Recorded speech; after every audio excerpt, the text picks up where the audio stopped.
It is far too...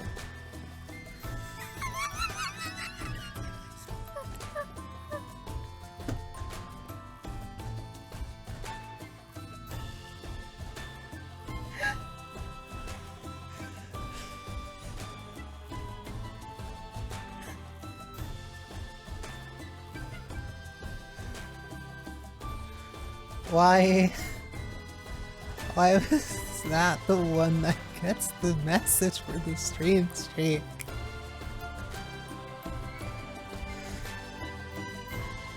I still have my Vita. I still have my... Actually, I need to make sure it's still charged. I actually should make sure that I have it still charged, because I'm going to need it in a couple of weeks.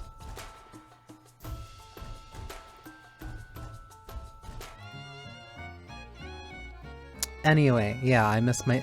I missed the Vita too. I don't... Technically I don't miss it considering I still have it, but yeah.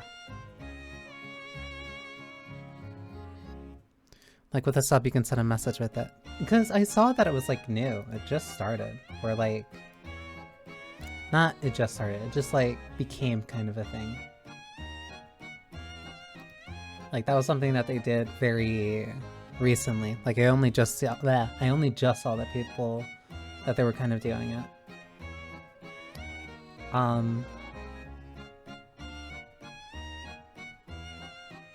Opponents, but now it's for everyone. So I wasn't special, I see how it is.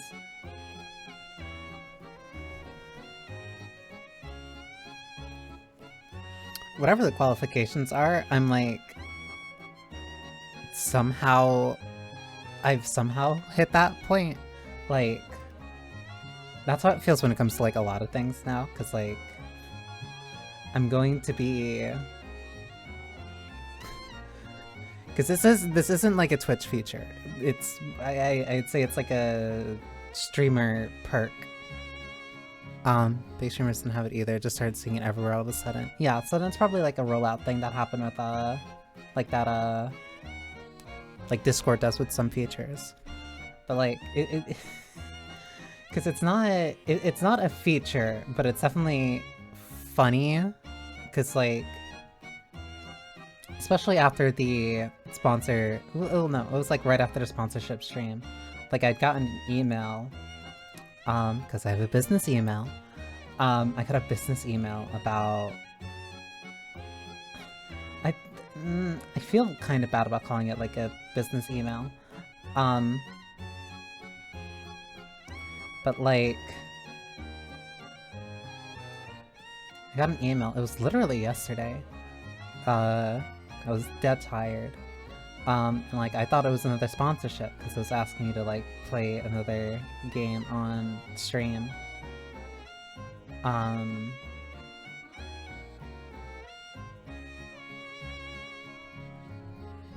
I'm like double checking to make sure.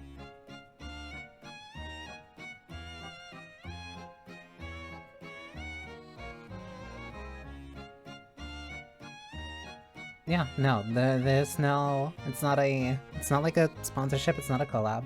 Like it's just somebody asking me to, play a couple of their games on stream.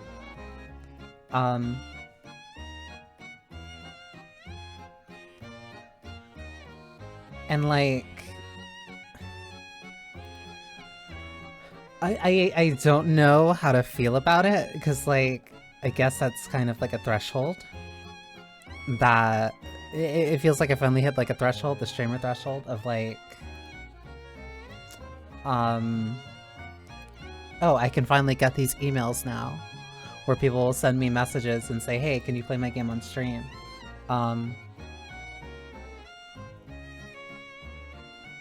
Still waking up. Where it's just like, hey, I'll send you, because it's not even like they sent me a copy of the game, because like, I'm going to be vague. Just like a couple of the games like that they have out are like free to download.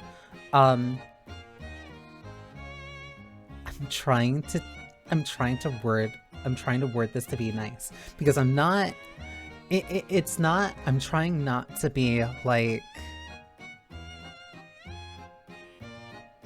I'm not trying to be like, gross, you shouldn't have done this, or like, oh, like, you think I would just do this for free, whatever.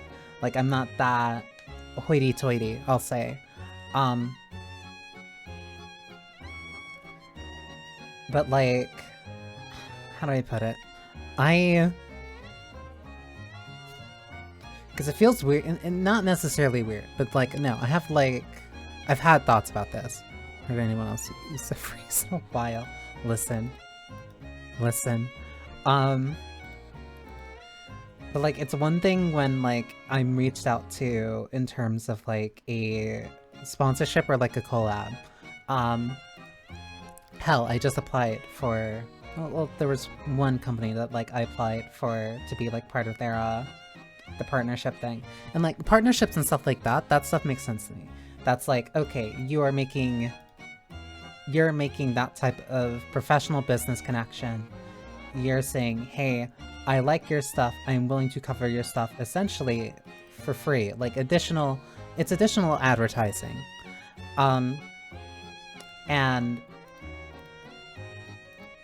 that, there's a line with that I'm like kind of fine with, because it's like, hey, this is an official thing between us.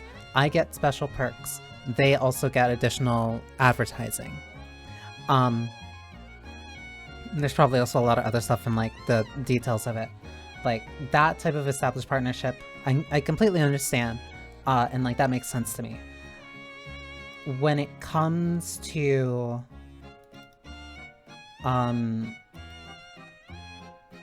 like somebody just reaching out and asking, hey, can you play this game on stream?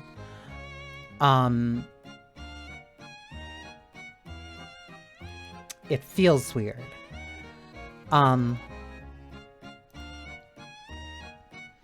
And I don't even, I'm not even like, because again, I don't want to come off like I'm being mean about this one specifically, because I think one of their games actually is on my wish list, on my Steam wish list, or like I had it on there a while ago, because it like caught my eye, but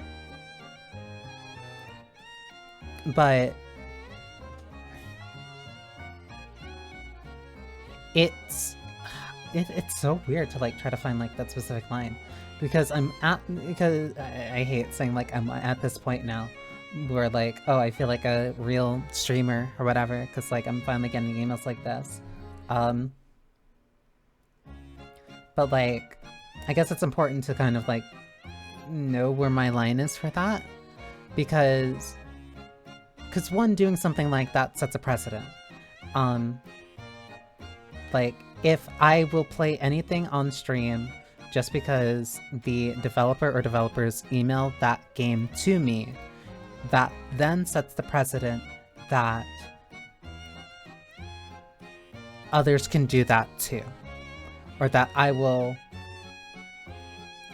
stream whatever is like sent to me. And doing that, I'm trying to like find the right way of putting it, because I'm trying to compare it to my experience when it comes to voice acting, which reminds me that I need to check for when the deadline to send something is.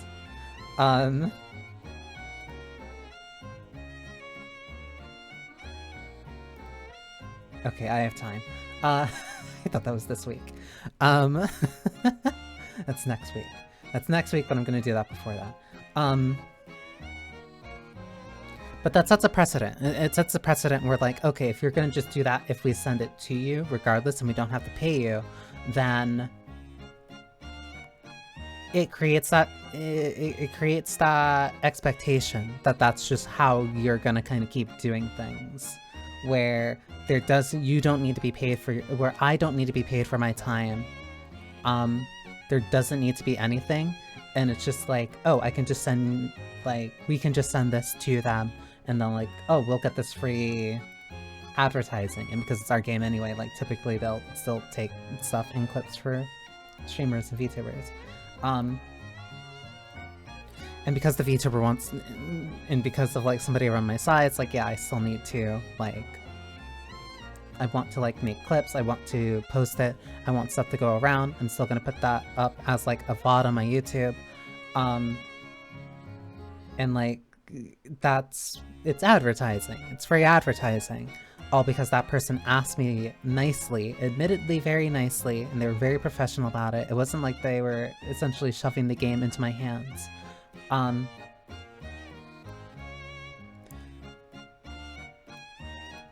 But you can't... It's harder to readjust after you start doing that.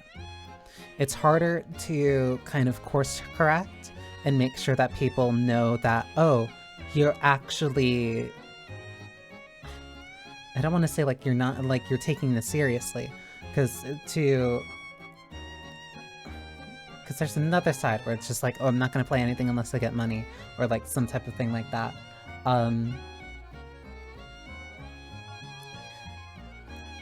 Like... It's that really fine line that's like hard for me. That was always hard for me to kind of reconcile, at least as like a viewer of certain YouTubers, where that's why I really like certain YouTubers who are like very specific about the sponsorships that they would take. They would say like, hey, I'm not gonna, like, I wouldn't advertise, or I wouldn't use the sponsorship. I wouldn't do the sponsorship for a product that I also wouldn't be interested in. Like, that's the type of overlap that, like, I'm very, I want to say focused on. Where it's about making sure that, one, it would be something that I enjoy. Like, one, I think that's just, like, generally a baseline. Like, I wouldn't do...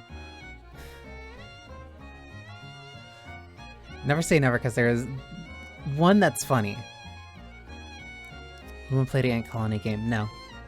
Because I have no idea what it is, and it doesn't sound like something that's my interest. Like, maybe if somebody else played it and, like, could explain it, if they could explain it in a way that, like, made it interesting to me, and, like, I checked it out and I would be interested in it, then maybe I would play it. But I would not... I think a part of this also comes down to, like, people who take recommendations very easily, where it's just, like, throwing it kind of, like, in your face. I want to put a pin in that, about, like, that advertising of, like, throwing the thing in your face repeatedly. I like brute force marketing. I'll use that term. Putting a pin on the brute force marketing. But, like, I do take streaming seriously. I want to take streaming seriously. There's a reason why I've been going for 18 days in a row. And I think establishing that very quickly, that I have certain boundaries when it comes to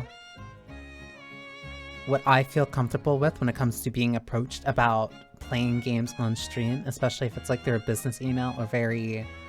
or like a sponsorship or like a collab or stuff like that. Having like those very strict kind of boundaries is important. Again, like that's why I really like those YouTubers who would say like, oh, I'm not gonna take a sponsorship from something I wouldn't do. I do understand a compromise in some cases for certain YouTubers where it's just like, yeah, bills need to be paid. But like at the very least, like they're like I don't feel bad about saying this, like outright, I would never take a gambling sponsorship. Never.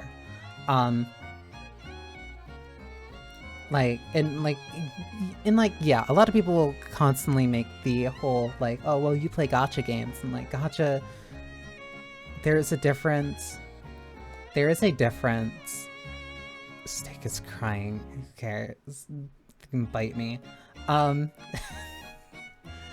There's a difference between gacha gambling and then like quote-unquote adult gaming, casino gambling, throwing $500 into a slot machine, pulling the lever, and then hoping that you get like 5-10 back so that you can keep doing it again and again and again so that you can eventually hit a jackpot and make money.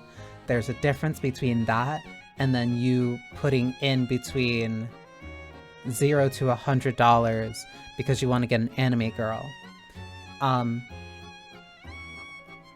And I think that difference is like very important and very distinct, because like because like there's a bunch of figures, like because that kind of comes down to the difference is that like it is a game. You're actually like playing something, as like you're putting money into that thing, and that money does not come out. It does not come out legally. Technically, you can still sell your account for like whatever value, like through like other channels and whatever. Shouldn't do that. Guarantee that most games have that as like against the TOS. But like there's a difference between like a closed economy like that, where I know that if I put like I know that the $10 that I put into Limbus, or like $11 I put into Limbus for the season pass for however long the seasons last, I am under no illusion that I will get $11 or $12 out of that game. As in, I do not expect to be able to trade my account, or I do not expect that I can get like $200 because I have Zwei Ishmael. That is different than putting $300 into a roulette, betting on black, and trying to earn money back. That is a very distinct difference. And while there are very similar practices, and while they do take from one another in certain aspects, that hard line of like, oh, this is real money that I can make, this is real money that I get back, at the chance of me of that money just like evaporating. Like, no, there's people who've literally lost their houses because of that. That is a very distinct and different thing. I will never take a gambling sponsorship.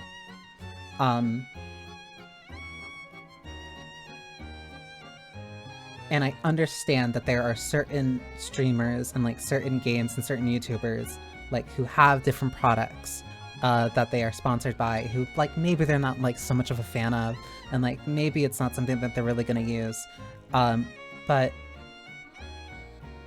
relatively harmless. Like it's a scale, like something from like Factor or Gamer Subs.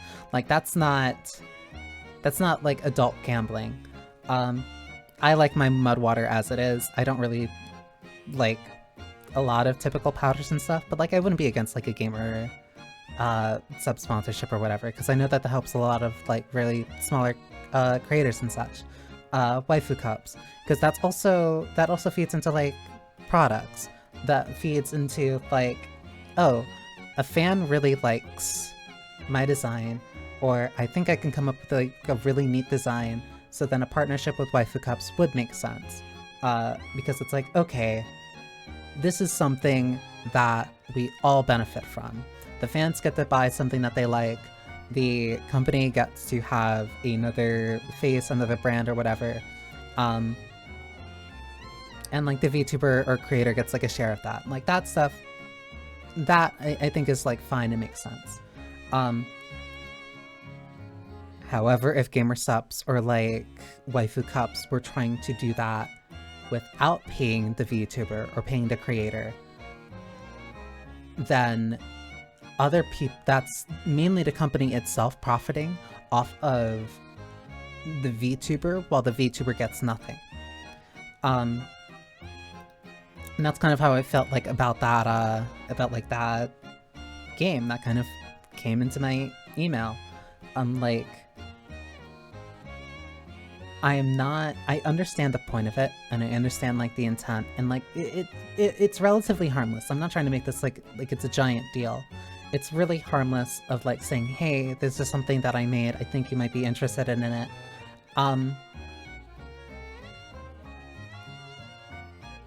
but it sets a precedent, especially if it's like the first one that I do, and if it's like repeated. If that happens just like consistently, like, hey, we're like that thing that you also like, you already did another stream for these other people because you also liked games that were similar to it, and you checked it out. We're not paying you for it, but like, hey, if you'd be interested, like, it ends up creating this feedback loop where more and more people think that they can do it for free. Which lowers your value. Which lowers your value as a creator, which lowers your value as like a VTuber or as a brand. Because like a lot of people see that and think, oh, so we can just throw whatever at you and then you'll play it on stream and then like we benefit from it. And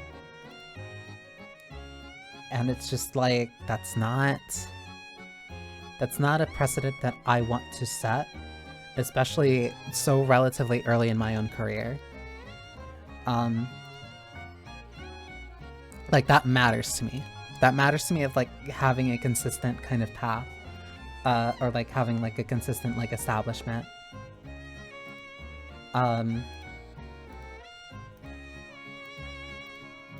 But then to round back to like that brute force marketing thing of just like, hey, you'll be interested in this thing because we throw it at you, right? Or like, hey, you'll like this because it has a bunch of interests, because it has a lot of things that overlap with the things that you're also into. That's not something that that's not something that really works on me. And like, yeah, mere exposure and whatnot, like the more that you're exposed to something, you'll be more familiar with it and more comfortable with it. There's a reason, like, when I'm thinking of like certain advertisers or certain sponsors, like there are other names that show up more than others.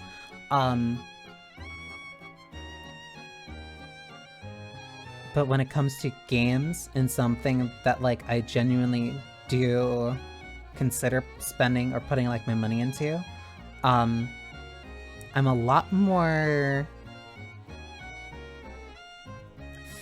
I want to say customer savvy. Consumer savvy, I'll say, like on my end, where I really make sure if I like something before I spend money on it, or if I like put any type of time or attention into it, like no, even before, even like years ago,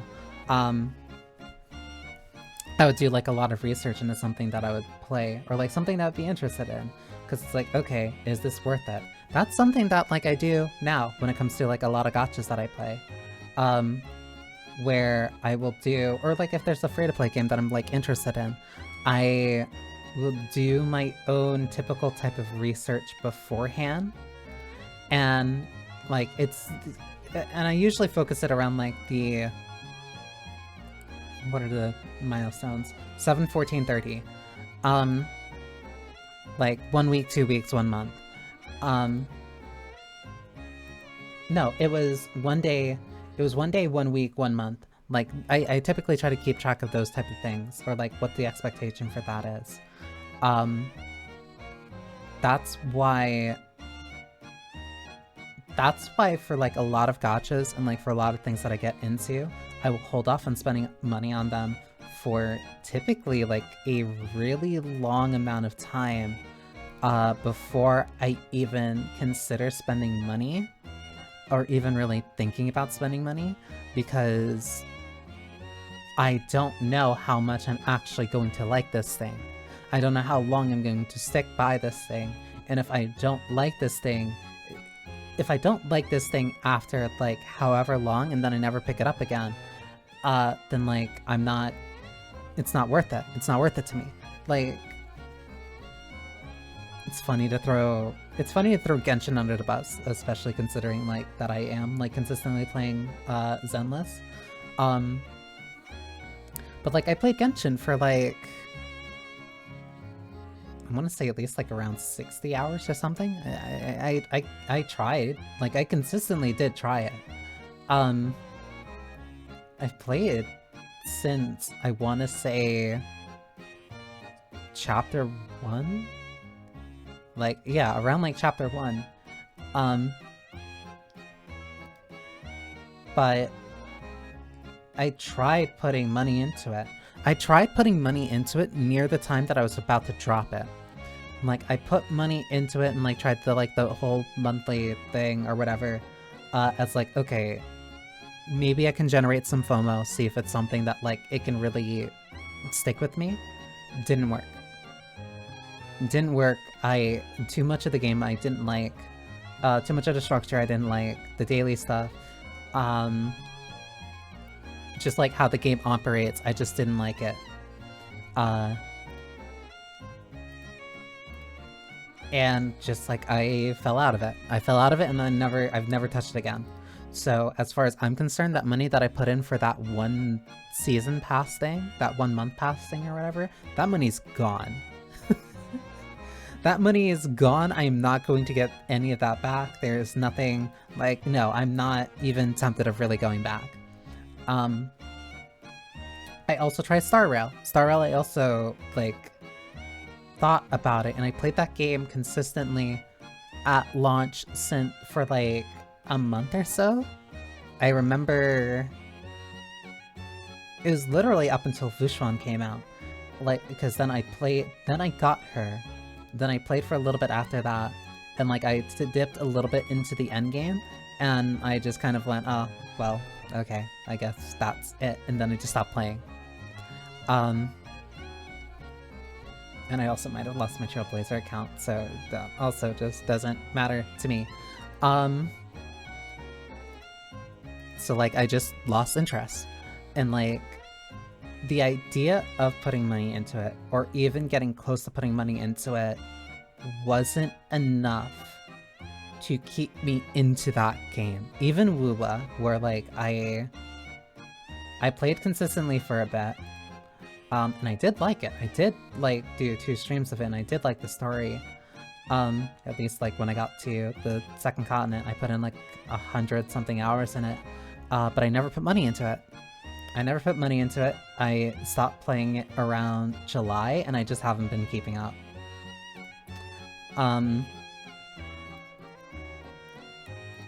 Part of that is like that thing with gachas where I said before, where like I can't really play more than like 3.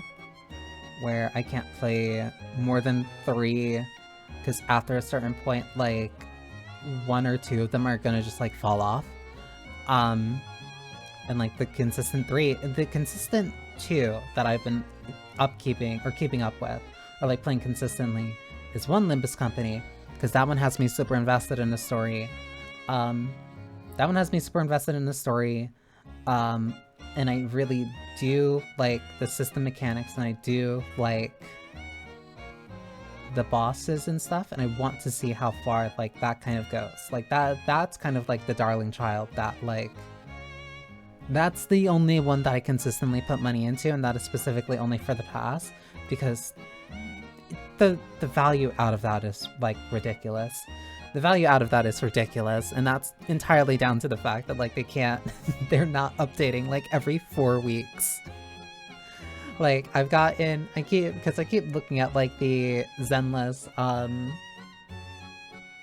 like season pass thing, and it's just like, yeah, the battle pass or whatever, play for this long, do your dailies, get your free rewards, get your additional rewards if you put money in, and it's like, okay, it caps at 60, and it's like, oh, okay, then that's done. And like it's such on a tight schedule where like you have to do the stuff, you have to do the dailies, you have to do the weeklies, and that's the only way to get progress on it. The more they get progress on it, the more that you get those rewards, and then at 50 is the soft cap, 60 is the hard cap where you can't go above that, and then by the time you hit 60 anyway, the new season's about to start, and then whatever. Limbus is so funny with how you can hit 120 within the first 3 weeks of the season, and then that gives you 3 to 4 months of just playing and getting additional boxes. Like, it's ridiculous value. And like, that clearly wasn't the original plan, but like, they're stuck with it now. Not essentially, like, they could always change it. They could always absolutely change it, and like, they probably will, or maybe will, but like it's ridiculous value. It's ridiculous value that like is completely on the table. Because like even with horrible odds, you're essentially guaranteed by doing your weeklies. By even just doing your weeklies, you're essentially guaranteed like one new character that you want per week. One new character that you want either every 2 weeks, or if you're lucky, about like every week or so, depending on like how many ego boxes that you get. Hi, Lena. Good morning. So like I'm stuck playing Limbus. I'm stuck playing Limbus for like multiple reasons. Grand Blue at this point has just been time investment. Grand Blue has been pure time investment for like 5 years now. Which is funny, because technically the only way that I put money into Grand Blue has been buying the fighting games and then Relink. But... And I'm like also trying to keep up with Uma, but like, the more that I play, every time I play Uma, I keep thinking I can play Grand Blue. I can go back and play Grand Blue. I have a reason to go back and play Grand Blue. Like, too much of it reminds me, because, yeah, thank you, Psy Games.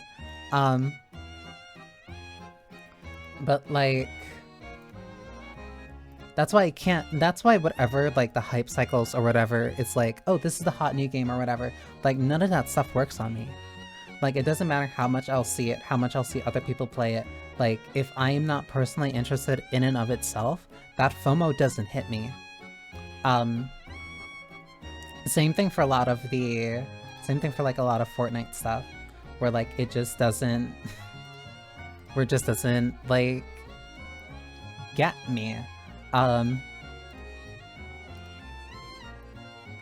And like if your entire model is based around like that FOMO stuff, then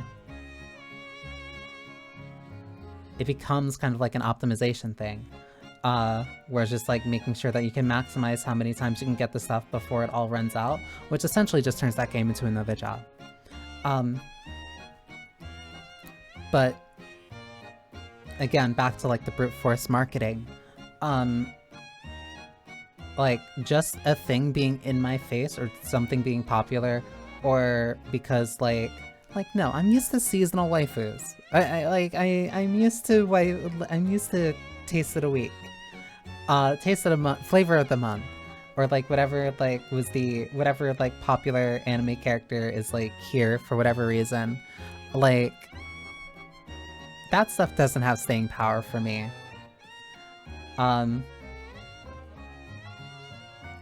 Like it just doesn't work for me. It doesn't work on me. Like I'm too used to it.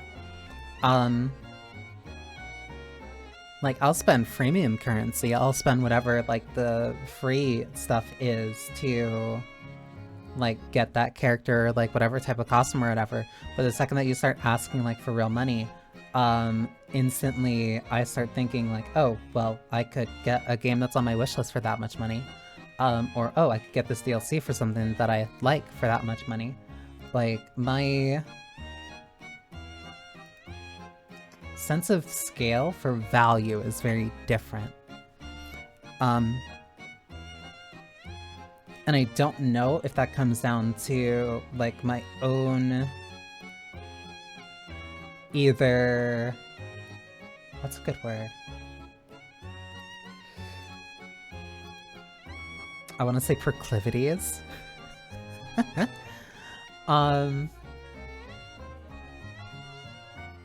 But like, no, that's just something that like happens to me, where like I don't even, because a lot of anime that like I'll recognize certain characters, but like I'll never get into it. I think a lot of it is,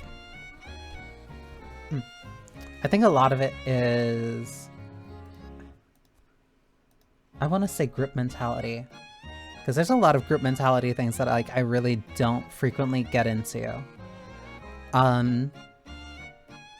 It doesn't matter how many people are like talking about it, how popular the thing is, or like how kind of like, oh, this is like the hot new thing.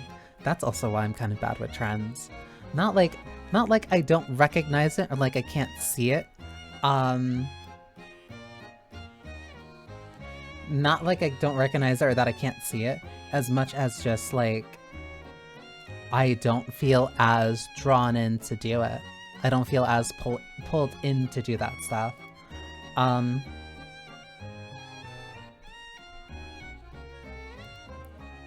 like sometimes it feels, I don't want to say, it's not necessarily bad. And sometimes it feels like, oh well, I'm kind of just like on the out group. Sometimes it feels like I'm kind of on the out group. But I know that mostly just comes down to, again, like my own proclivities, my own taste, like the things that I'm into, the things that I like. And there's nothing inherently wrong with that. It does make me feel like a little bit isolated in some times, but I think that just comes down to me having a strong sense for like the things that I like. Like I'm very I think discerning. Discerning is a good word. I'm very discerning in like what it is that I like and the things that I would be into. Like I love my friends. I love my friends, but there are certain games that they play that I just will not. And it's not even like it's a personal. It's not like it's a personal slight or anything. It's just like it's not something that I know that I would enjoy or something that I would stick with.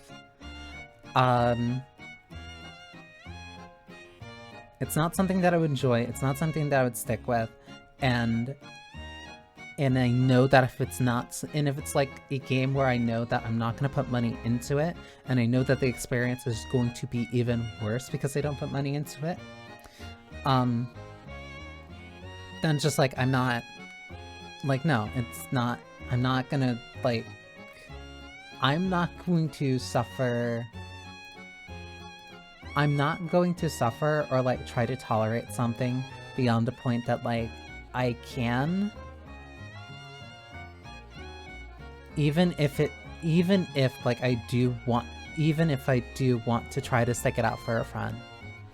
Like I like my friends, I care about my friends, but there are certain games that I just cannot play. There are certain games that I cannot play and I will not have a good time playing with them. And it's not because of them, it is because of the game. And I'd rather we just do something that we would all enjoy. Because that kind of goes back to like something that I said during the, during that one clip, I promise I can speak. During that one clip when I was playing, Deus Ex.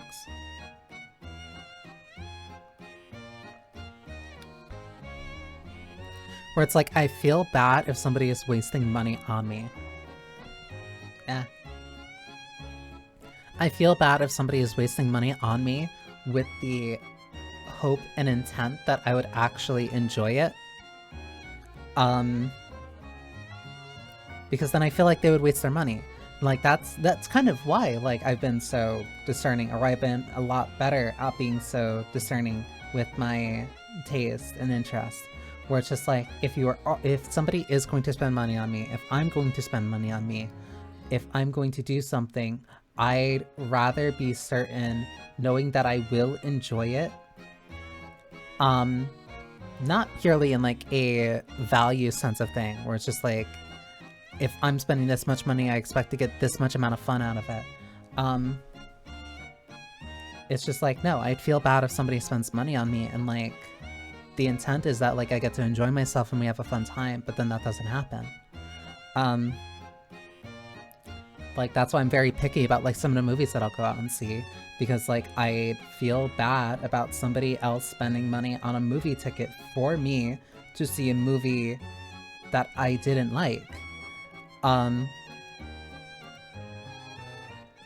like, the sentiment means a lot to me. It really does, that that person would try to do that and, like, wants to spend time with me and would want to do that with me. But I don't want to then, like, sit in the theater or, like, sit down while we're eating after and, like, they're saying, oh, wasn't that movie so good? And I have to, like, actually this, actually that, and then, like, this kind of annoyed me, and then whatever. Like, constantly nitpicking, like, immediately after that person, like, spent the money for us to spend time together with the hopes that we would have enjoyed each other.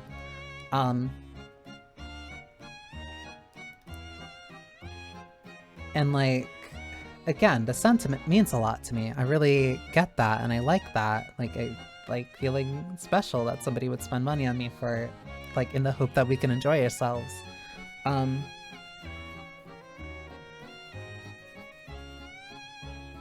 But that's why I become so discerning. I become so discerning because if somebody is going to spend money on me, and that includes myself, I'd rather, like, make sure that, like, no, they actually essentially get their money's worth, or, like, that I actually do enjoy myself, rather than just kind of, like, what I feel like would be wasting their time or money. That's why whenever somebody asks me, like, hey, do you want to play this? Or, like, hey, do you want to go out and do this? Like, I'll look up that thing beforehand. I'll be a very responsible customer or a discerning customer and, like, look it up and see, like, oh, okay, so this is actually this, and then this is what we'd be doing. Or, like, this is how, like, this thing plays, this is how this system works, and, like, whatnot, and, like, figure out all this other stuff.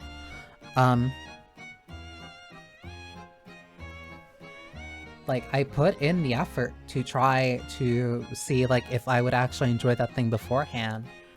Not because I necessarily doubt the person, but sometimes we would just have, like, different interests. And there's nothing wrong with that. Sometimes people just have different tastes. And those people with different tastes can still be friends, and, like, I'm not going to, like, hate somebody because they like something else. I'm not going to hate somebody because they like something else or because they enjoy something that I don't enjoy. Like, I feel like that's very shallow. I'm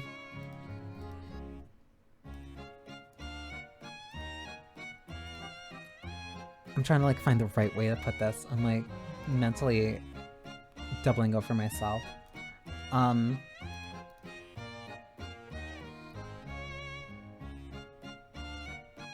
But again, it goes back to, like, that brute force marketing, where it's just like, hey, this thing's here, this thing I like, or, like, hey, I play this thing, I like this thing, and, like, they keep saying, like, oh, like, you should try this, like, you would like this, or, like, all this other stuff, and it's like,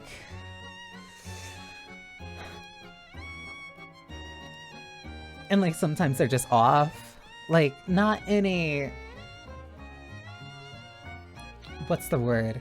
Not in a rude way, but sometimes, like, sometimes they're right. Sometimes they're even right, and, like, it would be something that, like, I would, in theory, like. But, like, I need to make that decision myself. I would need to make that final decision myself. It's not something that I can ever, it's not something that I've ever been strong-armed into. It's never, like, I've never been, I don't think, I'm trying to think. I don't think there has ever been something, I don't think there has ever been something that somebody had strong-armed me, or, like, heavily pushed me into trying, or into playing, or into watching. That, like, I ended up really liking. That's not to say that I didn't enjoy it, or that, like, I've never enjoyed, like, something that, like, a friend has, like, recommended to me. But, like, it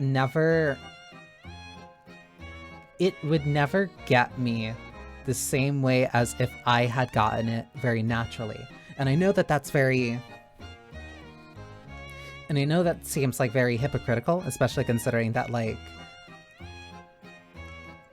Especially considering that I, like, kind of make pushes myself of saying, like, hey, you should play this, or, like, hey, you should try this.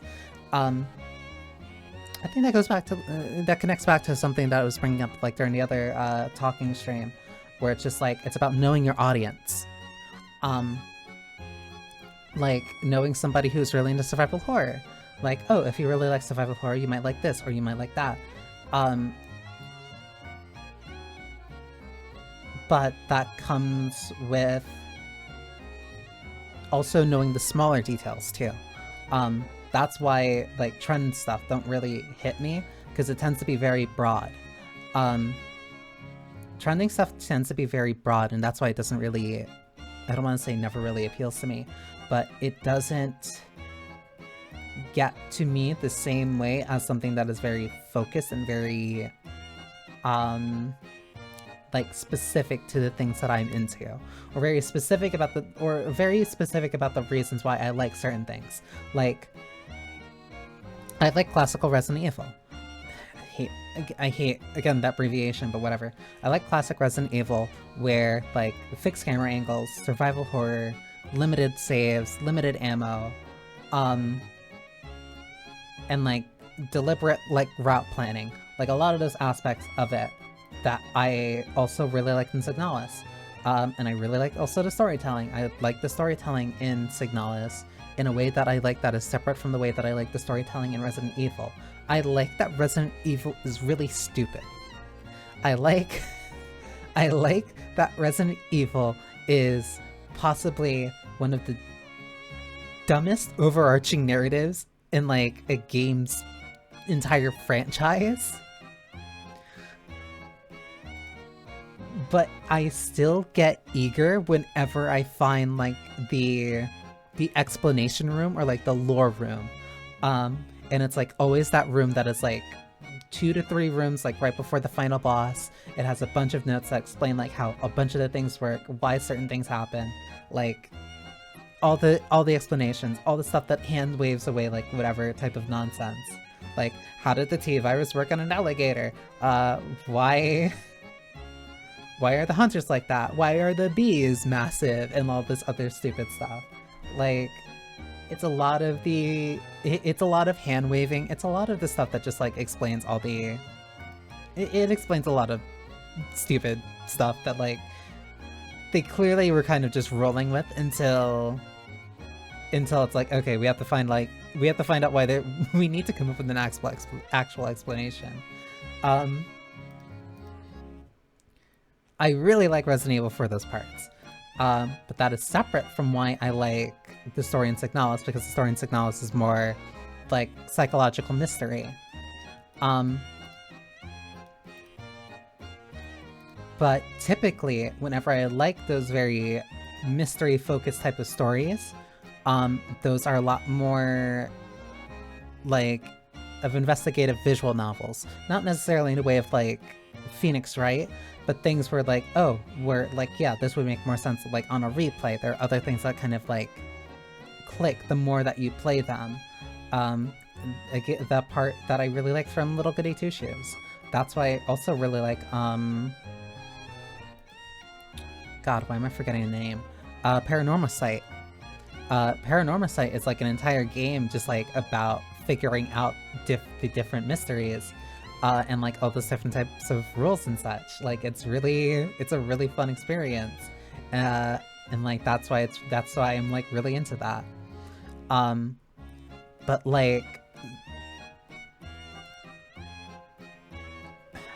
those very broad generalizations are, like, hey, you like survival horror, so you'll like this.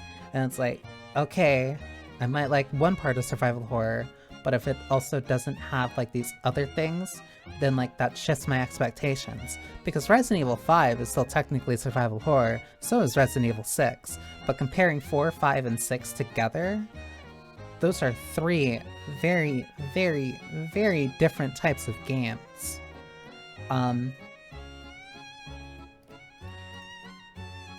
And, like...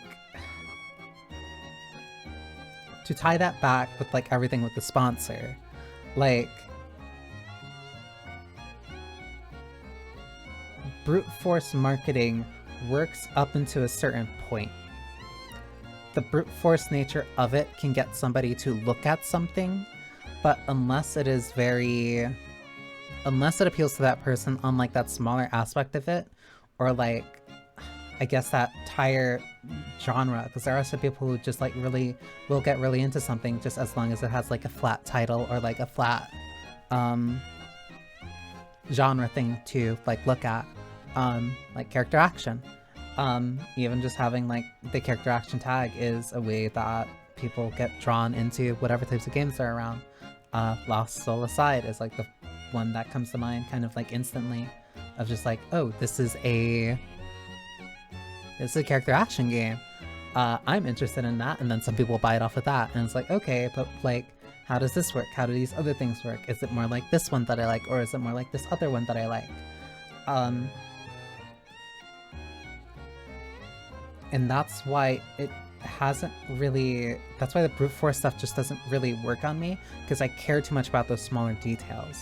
I care too much about those smaller details and like making sure that it is something that I would actually like, so I'm very picky, which is why like the seasonal stuff doesn't really work on me. Like the very surface level appeal stuff doesn't work on me. Like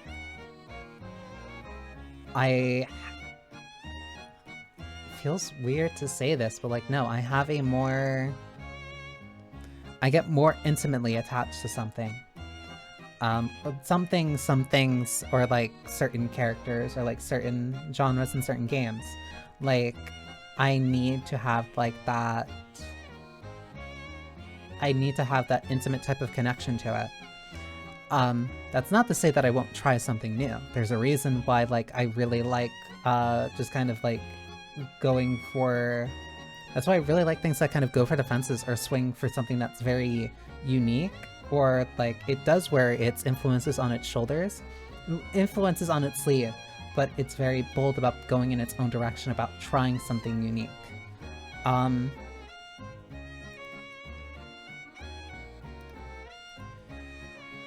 But I would have to make sure that like I actually like that thing first. I would need to be sure that I actually like that thing first. Or like that it does a strong enough job of like selling itself to me.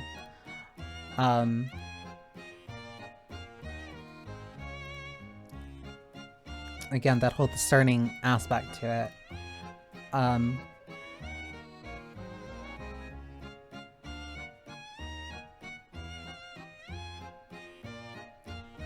like it has to just kind of like appeal to me like on its own merits. It has to appeal to me more on its own merits than necessarily like what it's comparing itself to, or what those comparisons are to.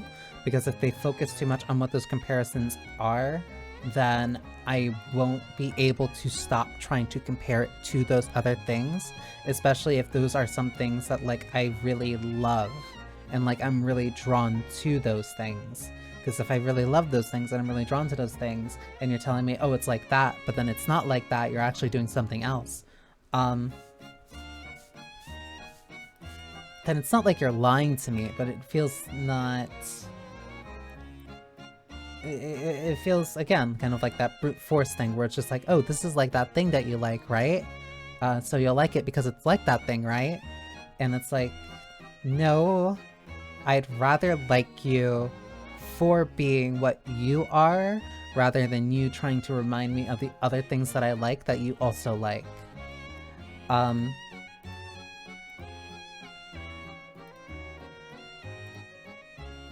And that's why a lot of trend stuff just also doesn't, that's why a lot of trend stuff doesn't work for me. That's why a lot of brute force stuff doesn't work for me.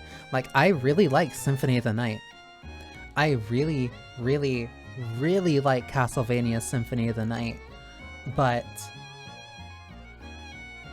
I do not think I've run into another Metroidvania that I like nearly as much as it. Or like on the same level of it, that wasn't Bloodstained. Like, a lot of them tend to focus on very different things. a lot of them tend to focus on either like different aspects or like different parts of it. And like I got Pseudo-Regalia because like I wanted to try that since it's more of like a 3D platformer in that way, and it's very skill expressive in how you can platform and traverse the environment like that. But when it comes to like 2D games, like I never really got into Metroid. I think I tried Fusion, but I didn't like it, and I never just had an interest of going to try the other ones. The most interesting thing about Metroid Dread to me was the enemies, because of them being like enemies that you had to avoid. And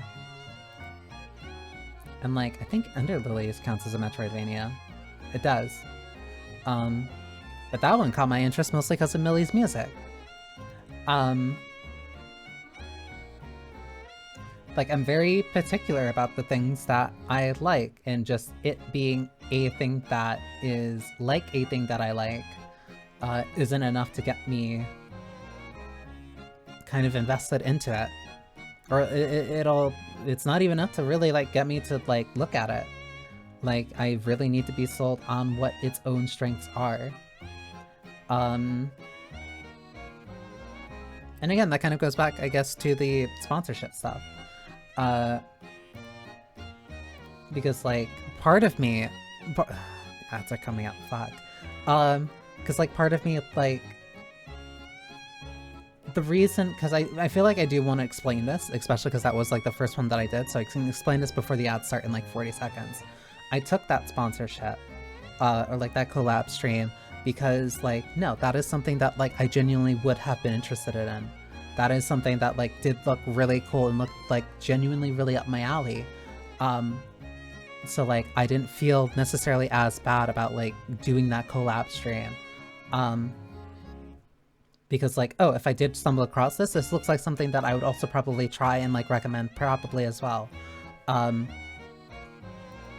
It needs to be something that I actually would enjoy and that I probably would also recommend to other people. Then I would probably think about doing like a sponsorship like that, but not just if it's like, hey, please check this out, it's like these other things you like. And hopefully I got that out before the ads started.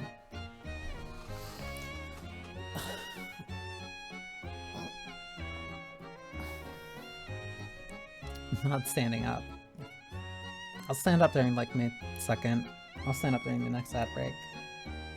But that also means I just have to fill time because I don't want to start the next. I don't like continuing conversations like that, especially if like not everybody's a part of it. Especially if it's just like right as an ad break comes in, because that makes me feel bad.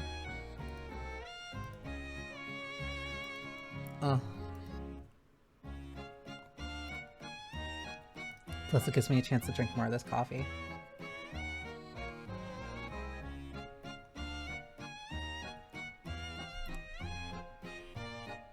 There's a Nintendo Direct right now, isn't there?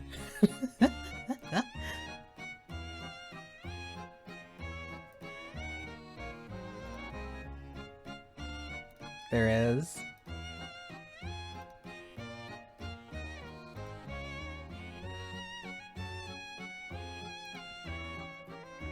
Me trashing on not trashing, it's not me trashing, it's me saying that like I don't like Metroid like right as an ad, right like right as there's a direct today.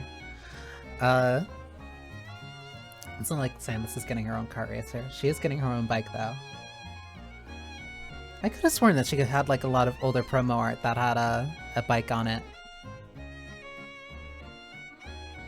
Or I'm just thinking fan art. I could have sworn it was promo art. Fuck, Metroid, that's not what I said.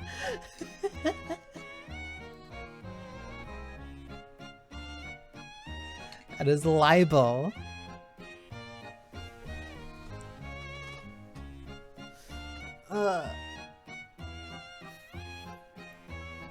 I'll actually get up and like stretch during the next ad break.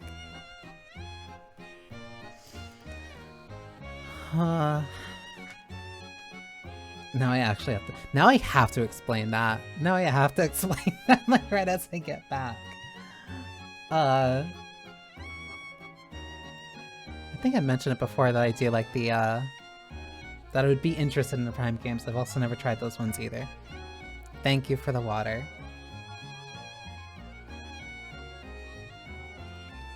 Coffee counts as mud water, so it still counts.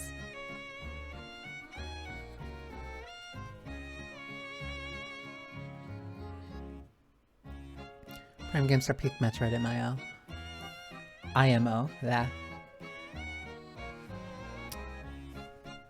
Few things are as good as being able to wake up. As being able to wake up for like a little bit and then like still drink like a warm cup of coffee.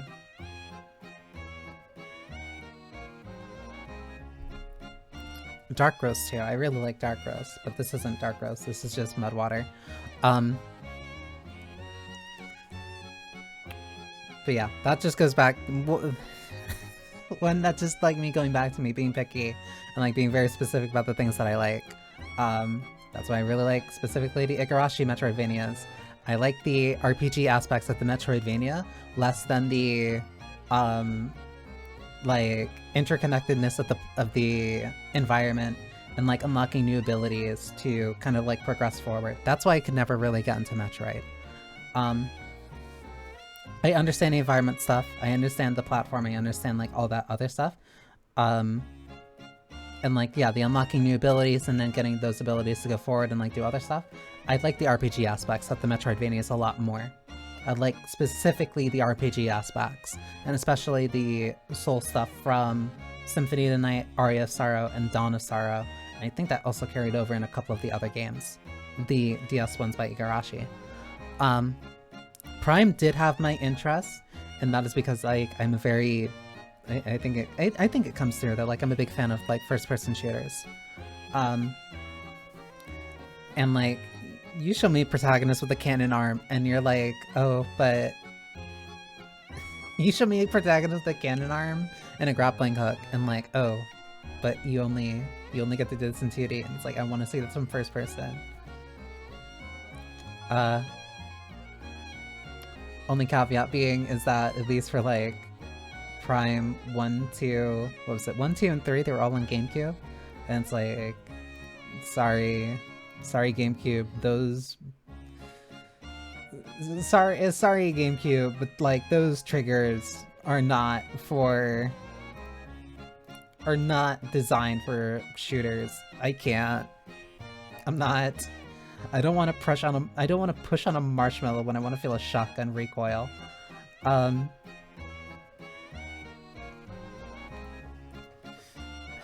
yeah, that's why that's why I took that sponsorship, because it was something that I would be interested in, and like that would be something that I would soft recommend to somebody, because that's also something too where I want to make that there is a distinction between like,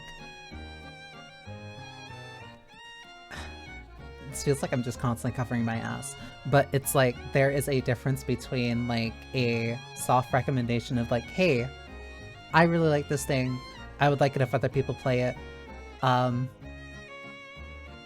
you should check out Outer Wilds, or hey, you should check out One Shot, or like, hey, you should check out these other things that like I think are cool. Doing that, seeing if somebody does their research, or like if they look into it, see if they find it interesting themselves. If they don't, then alright, drop it, that's it.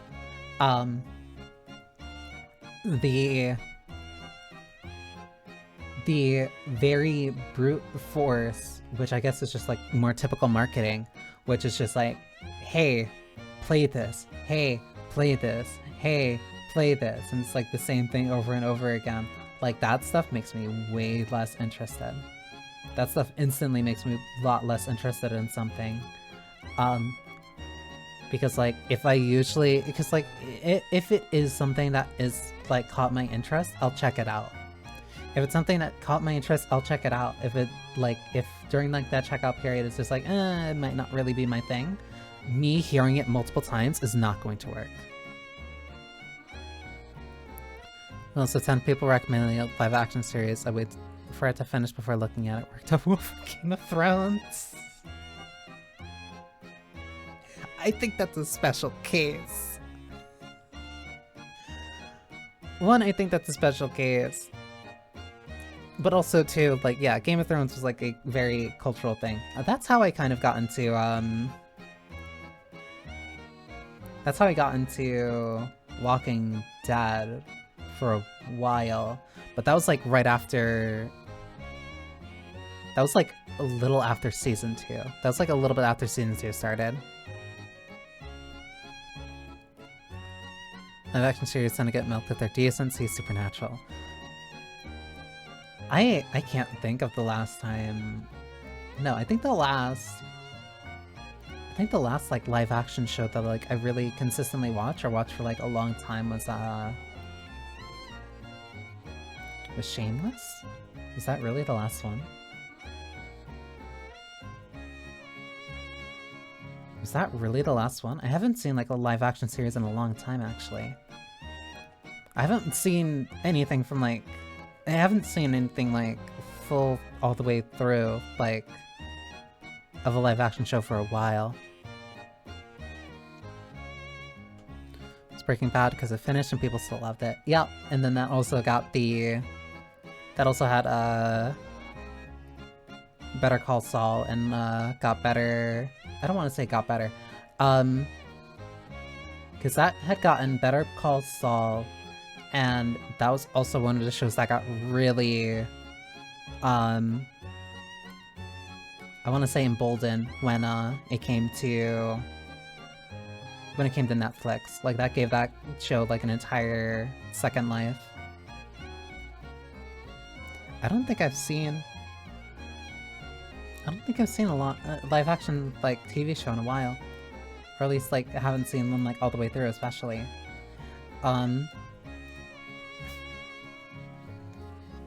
Like usually, how do I put it? Because most of the... I think it comes down to like a lot of my experience being like in the anime kind of like sphere, where like I'm used to a lot of people talking about or like being very into like a certain show and then like making that decision very quickly, like, oh, is this something I'd be interested in? But like for certain animes it's a lot easier to do like the 3-episode try and like, okay, if it's something that I'm into I'll probably stick with it. If I'm not, then I'll fall off of it. Or I end up watching or reading something that I'm really into, and then it takes turns that I don't like, and then I stop. Which is really funny to think about the things that like I have dropped for that reason, while I'm still eagerly anticipating and reading Chainsaw Man at like a weekly basis. That's also the reason I was really slow about starting Gachiakta, where like visually it very much looked like a series that I would be really into, but I just did not sit down for it. I did not sit down to like actually just read it. And now I'm reading it specifically because the anime is out. And it's like, okay, I guess I finally might as well give it a shot, and then like I actually like it, and shocker, I knew I was gonna like it. I knew I was gonna like it, but I held off on reading it for some reason.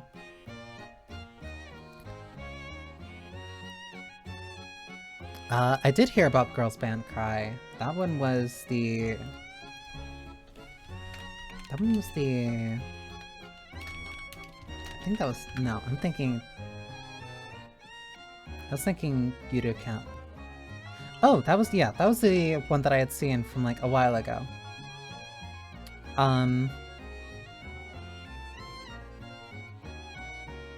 3D CG by Toei. Yeah, that's the one I saw like a while ago. That one's about that one's focused around musicians.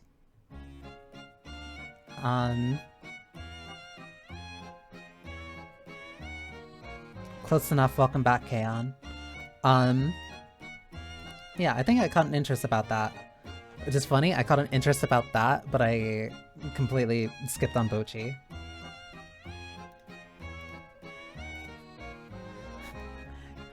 I'm very... There's also times where I will avoid something to be spiteful. I will admit that. I will openly admit that.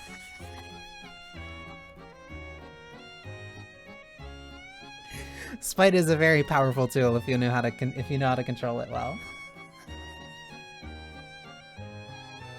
I don't even have like a real justification for it. Like there's some shows where like if it gets too popular, I will avoid it out of spite rather than like if I actually care about it or have like a strong opinion.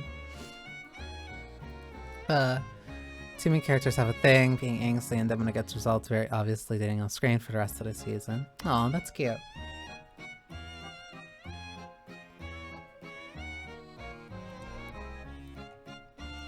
For some reason, something about that reminded me of, what was that? Wonder Egg Priority. Because that was another show that, like, had such high expectations. It started so strong, and, like, I had hoped so much for it, but then it just didn't.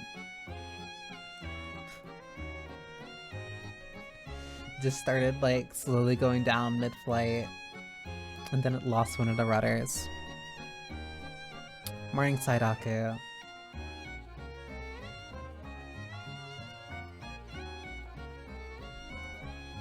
But that one was... All lurkers are welcome. But that's different from, like... That's different from me, dropping, like, Oshinoko, because that was for, like, different reasons. But, like, of course that comes on, like, the second that I started complaining about it. But, like, again, like, you know, that whole, like, heavy, like, brute force marketing, where, like, no, I typically am pretty quick about, like, making, I don't want to say, like, definitive statements, but, like, assessments of, like, oh, I'll actually like this, or, like, oh, I'm pretty sure that I like this. And then I will have to hold off because, like, I have to... Because, like, I just have, like, other stuff that I want to get through. Or, like, I have, other things that I want to watch. Like, I'm still in the middle of my, where are the files for it? My copy, I'll say, of it. Because I'm still in the middle of, like, making sure that I cut through a lot of my anime backlog. I've been sitting straight. Also welcome coffee. Because, like, I have a couple of shows that, like, I want to finish first. There's a lot of shows that I have to make sure that, like, I, finish.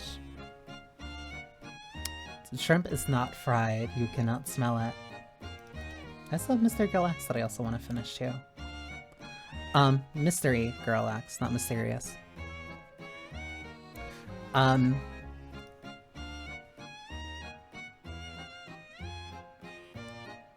You're checking out the... I still don't know how to pronounce that. But that's like that's the rerun of the Warp Train. I actually was going to... I think I was going to think about doing that. I probably wasn't going to go through, like, the entire thing again, but I was definitely wanted to, like, at least start doing... Or, like, set up a team so I could actually farm it. So thank you. That's actually a really good recommendation. Especially because I fucking hate Cassetti. But yeah, like the whole brute force marketing thing, it being thrown at me in like an email, not gonna work on me. If anything, that typically makes me a little bit less interested, just like flat out. Like, no, the sponsorships and stuff, like, that stuff has to be something that, like, I would genuinely be interested in. Or I would have thought about doing beforehand, without the, I want to say, incentive. Then I would have taken an interest. Yeah. But again, that also comes down to me being very discerning about the things that I play and that I'm very into. But yeah. Here I was thinking that this wasn't gonna turn into like... I was thinking like the just chatting would be like for 30 seconds. Not 30 seconds. I thought the just chatting would be like for 30 minutes and such. and then that turned out to be wrong. Again. That is simply how things are done.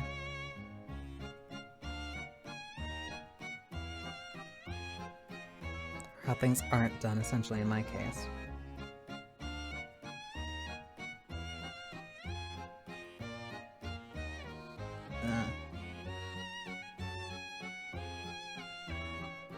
I feel like there was a note that I had forgot to go back to.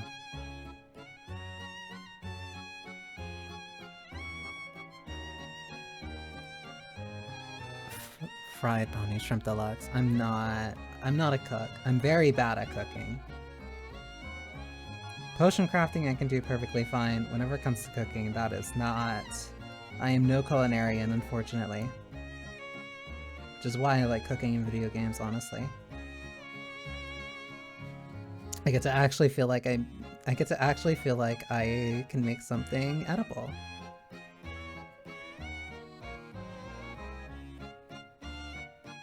Also, something about that made me think of like 666 Kill Chop Deluxe. But I think I just always think about that, not always, but I think about that song fairly frequently. It's still probably one of my favorite, like, tracks from a video game.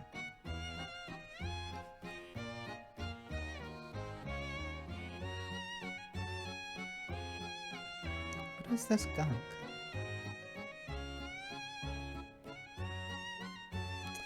Oh, that's right. What was the thing that I forgot?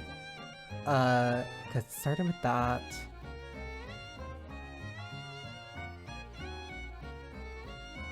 It started, oh my god. This is gonna annoy me if I don't remember it.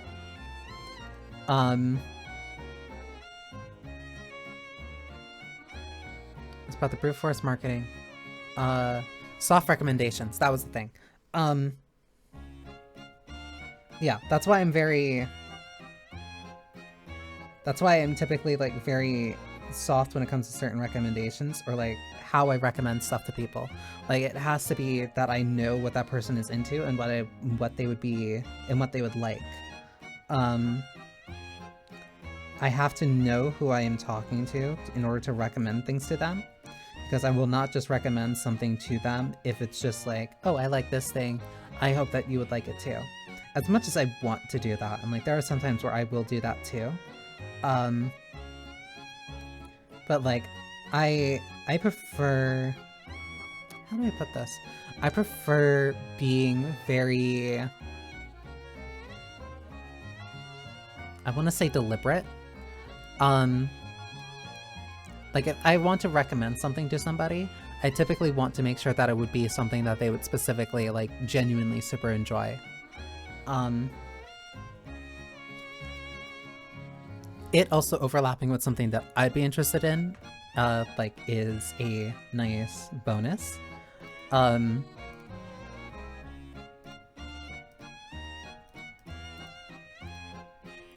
like, I'd rather give somebody like a very directed and like good recommendation, that they would like specifically, rather than just like generally. Morning, Effie. This actually gives me a chance to do this.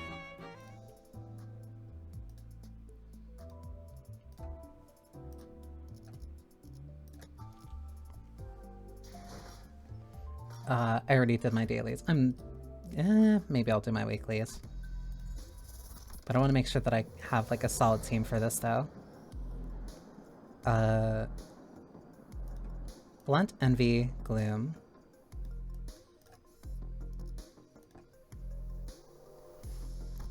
Because I also want to make sure that you are not doing that. Blunt, Envy, Gloom.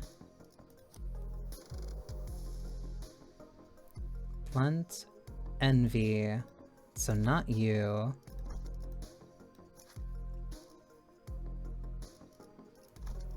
Not you. The less that I actually give you... Yeah, so Fire Fist would probably be better.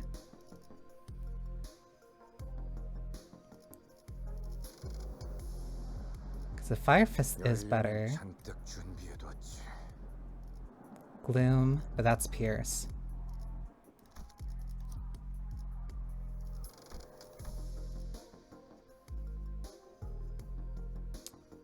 I might just be better off putting her for support skills.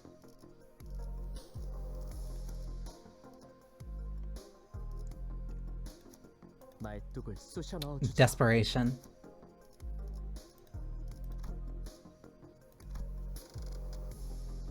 Zwei can stay in here.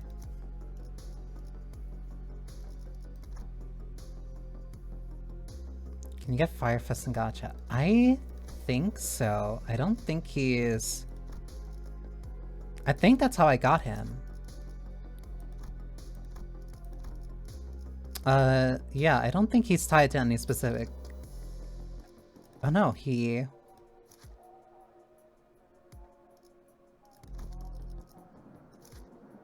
No, I guess he was tied to Season 5.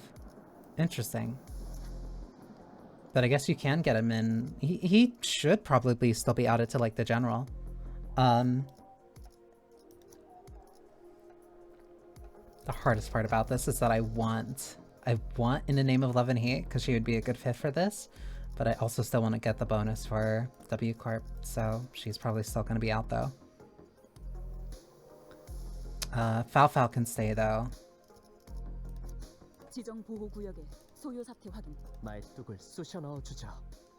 Because I'm also missing a couple of the...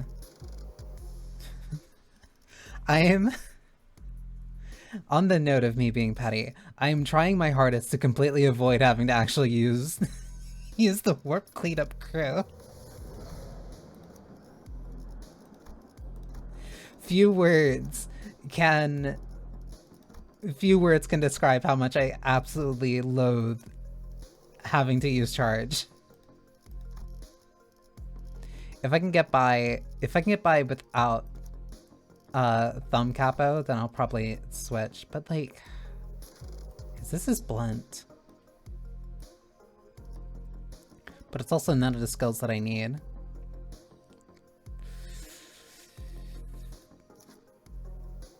I could make him work. I can make and Claire work. I just need to be very precautious about his sanity. But as long as I have Fao, it should be fine. Using them has charged up. I'd send them on the blender if I could. I hated charge in Runa, and I still hate charge.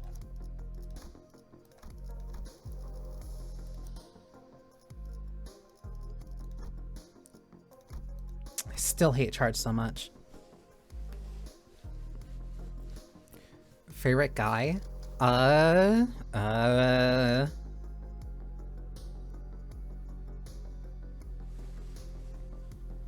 Sinclair is probably the reason that Sinclair is definitively like the reason why I kept with this game. But in terms of like actually being a character, it might be a tie between Yisong and Heathcliff. I really like how Yisong kind of blossomed as a character, haha. They're not gonna get me to invest in the warp units. Cause I think going to check like real quick. Yeah, cause Ryoshu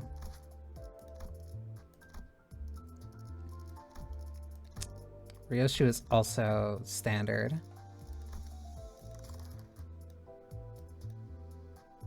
Is she the only standard that I don't have? Because a lot of them were also... No. She's the only one that she's the only standard one I don't have. But then there's also... Multi-crack Office Heathcliff that I also don't have. And I'll be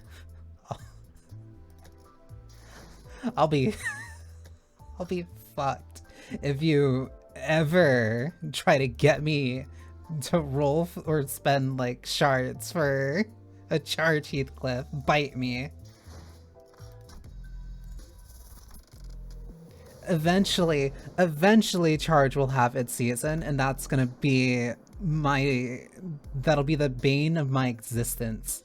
But for right now, I will avoid using Charge for literally as much as I can. Actually, I wonder if using Liu would be better. Envy, but that's also on skill 2 instead of skill 3. Also, if it's Gloom, Tidal Elegy would be better.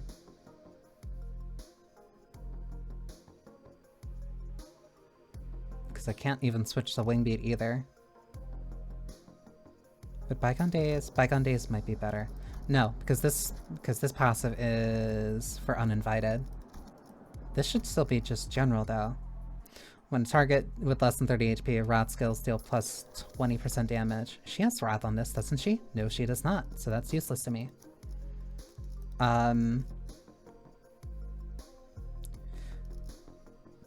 But a Wrath skill would also count for the skill itself, so in the event that I just need to burn for it.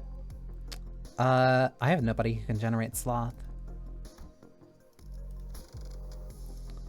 That would be bad. But I do not really have an option. Actually, does she have any? No. Whatever, I'm gonna win rate this anyway. I will do my best. Thank you, Saidaku. I'm gonna do my best for this regardless. Because if I can just win rate this, then that makes grinding this so much easier.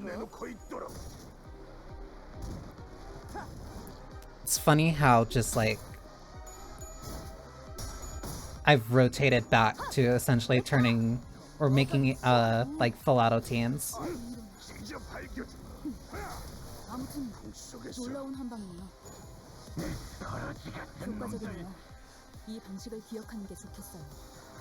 But this is also a focus encounter, so I have to make sure that people aren't wasting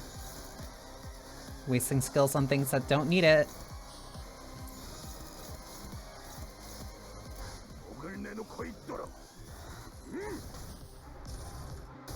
Damn it.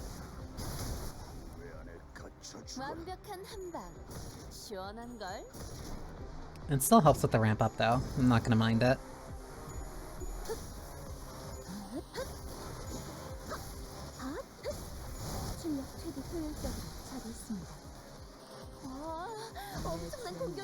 Oh, new players shouldn't win rate their way through the entire game until you don't learn how to play the game.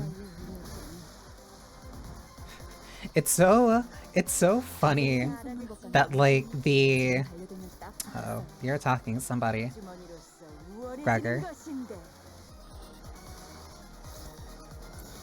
It's so funny that like the... if nobody attacks that guy, then it's fine. Ooh. Okay, hang on. We're actually gonna do this. It's funny that like the path in this game, especially when it comes to just like learning and getting better at it, is that you do want to avoid only using win rate. You want to avoid only using win rate because like it will teach you bad habits and you'll never learn how to actually play the game. And then you'll get hard stuck. And then you're learning about team building and then team comp so that like, okay, it gets a lot easier to like play with certain ideas and like expectations. And then all the way at the high end is just like, okay, no, you set up the best team for just win rate.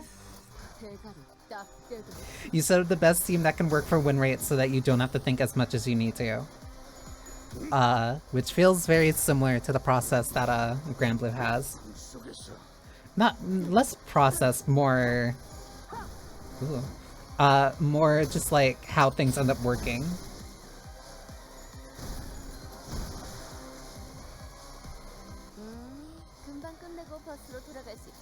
Something something optimize the fun out of the game or whatever. I just realized that Sasha actually would have a voice.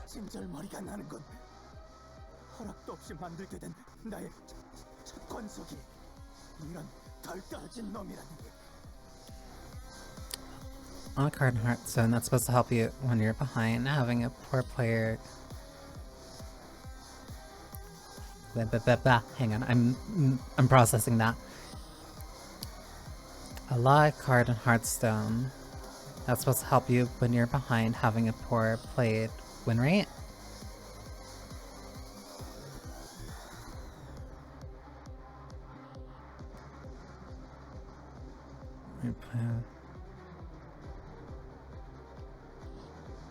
I don't understand what that sentence means. I'm sorry.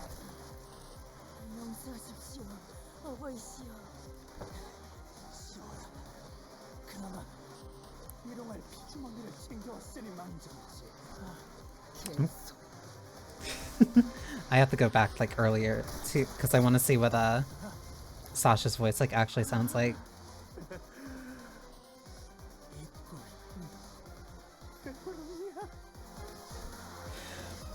That makes me very interested in how one of the scene actually sounds.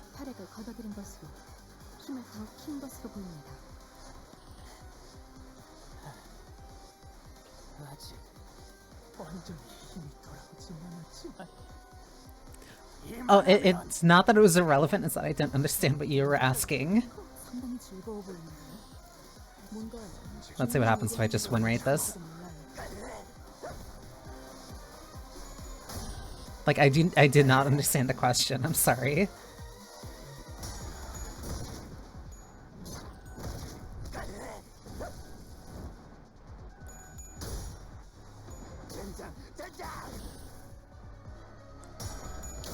I wonder, would he be affected by Bloodfest actually?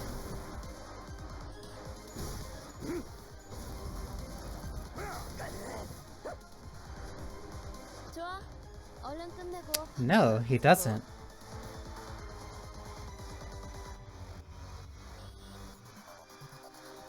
Did he really not get any... No, because this thing was entirely unique to it. At the end, depending on the blood stack on self, at 5 or fewer stacks, gain 1 buy-in, 1 fragile, offense down. At 5 or more, at more than 5, gain offense up to defense level down. Max value 10, lose 1 every time you lose 5% of HP. On hit, heal 1% of this unit's HP. So then what happens with stored blood? Gain new pattern when stored blood reaches 0 for the first time. And circles high as summit bleed. What? How do you gain stored blood then? And Clash lose 1 stored blood. How do you gain stored blood? You gain it during this attack. Okay, whatever. Like a board wipe is a card you play when you're losing, so it's going to have a poor win rate, but it's an important card. Play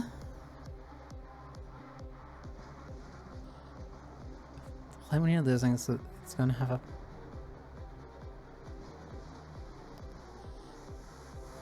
When you're losing, so it's going to have a poor win rate. That's... that's... I think that's different. Because what win rate in this does is just that, like, it goes down the line and just applies, like, okay, which of these abilities, like, directly in a line of just like, okay, which of these abilities stack up best to, like, the immediate thing that it runs into. Like, what would it win best against, and then just, like, it's pure probability. The reason why you wouldn't want to do that is one, there's never a 100% guarantee that, like, whatever you're doing will work. Like, sanity goes up to... Sanity is either positive or negative. At positive it can go up to 45, and at negative it can go down to negative 45. So at its max, your highest probability for getting a heads on a clash or a heads on a coin is 95%. Unclashable. He's gonna go first. I think it's better if we just guard this.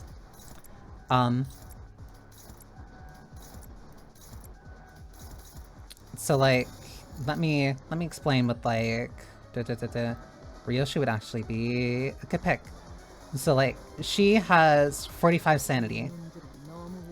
The baseline is 0. So that gives you like 50-50 odds.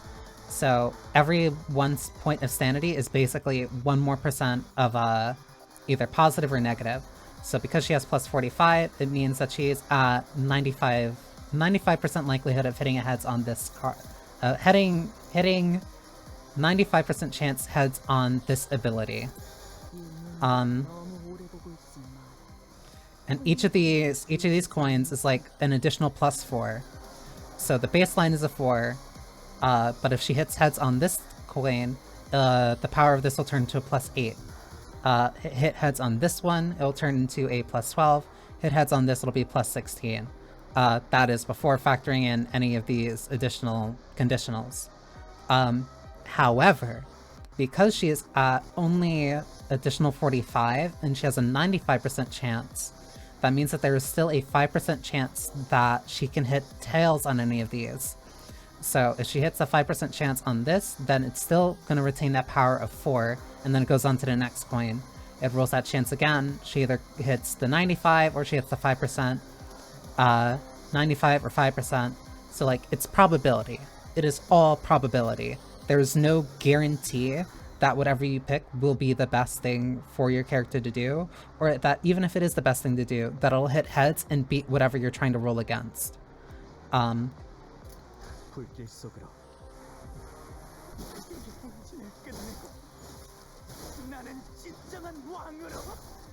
hate you so much.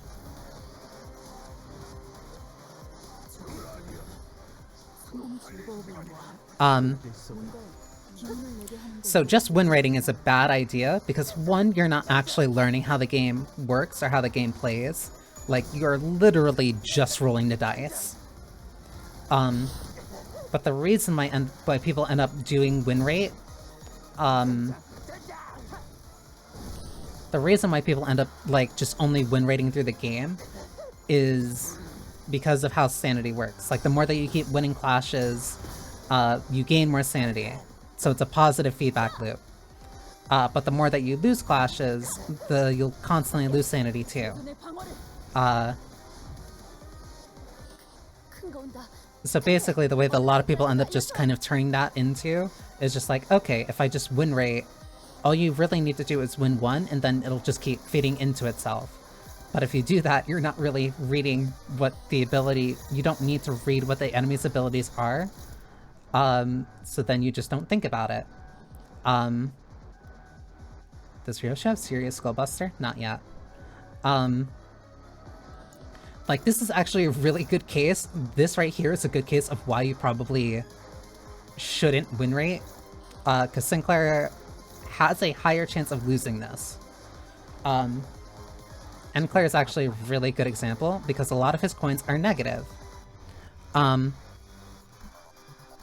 So what this means is that it starts at a base of 8, and that every heads means that he is losing power.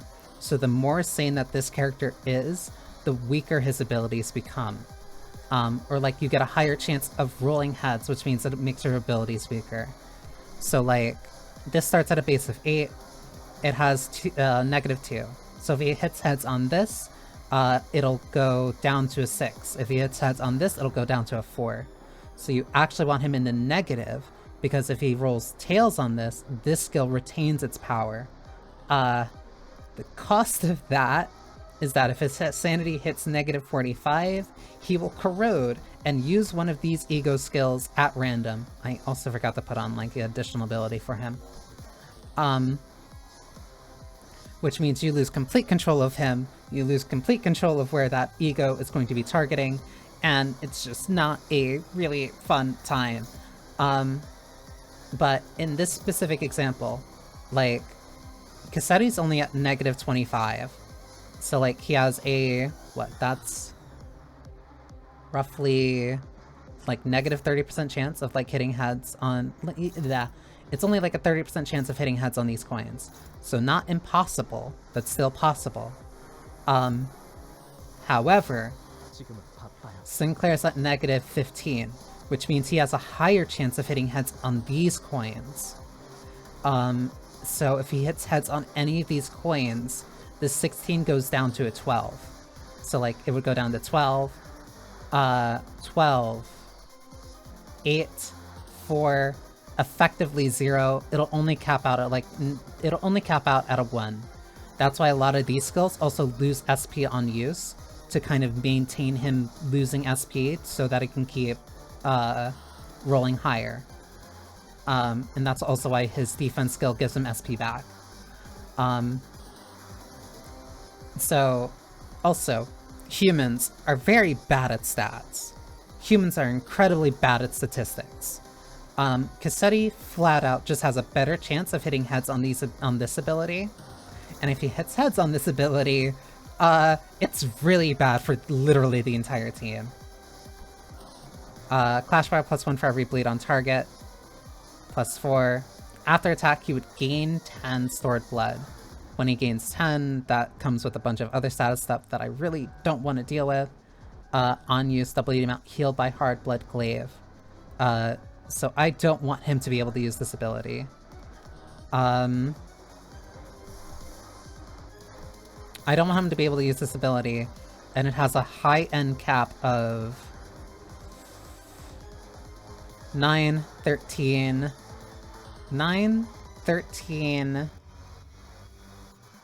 17, 21. This has a highest possible cap of 21.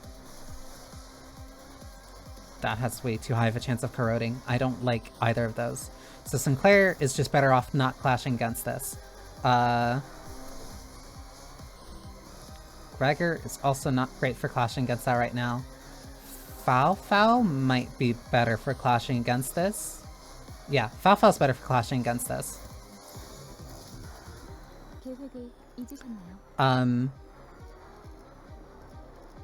Because one, a part of a bunch of other stats. Gain 1 point power for every charge, max of 4. She's currently at 2. But then she goes 3, so that would be 7, 10, 13, 16. And then +1 for every 4. +1 for a max of 4. She's currently at 2. So she would roll of 19. And so she has a 95% chance of hitting that. So her odds are so much better of beating this. Even with, like, no ego or anything. If I can... I'm also going to increase her odds. I'm going to increase her odds by connecting these... By connecting these skills. The more in the line that you can connect, it will increase the ability... It'll increase all the ones in a chain by upwards of a factor of 3. So now this is rolling... This is generally going to roll higher than, like, his base. On top of that, you'll also see at the top, it just has, like, a higher percentage chance of hitting heads, or a lower percent chance of hitting heads, depending on weaknesses and affinities. So there's a lot of different factors that apply into, like, what rules what. And that's a lot of math, and that's me explaining it at a very basic level, not including whatever status effects, not including whatever special conditionals, not including various other charge mechanics.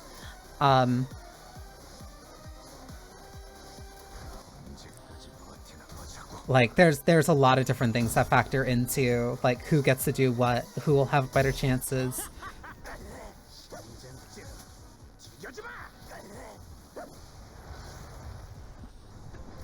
And that's why a lot of people get stuck very early. Also, Paralyzed is like a very notable status ailment. Yeah, like she rolled for 29.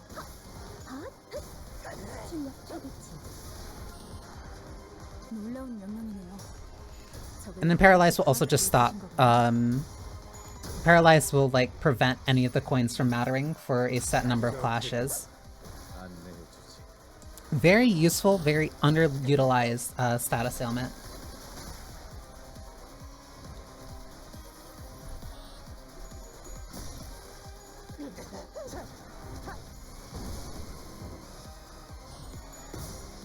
Enclair is also really funny because he will lose status. He'll lose sanity on using a skill, but he will also gain sanity for winning clashes, which means it's a weird, somewhat positive, somewhat negative feedback loop.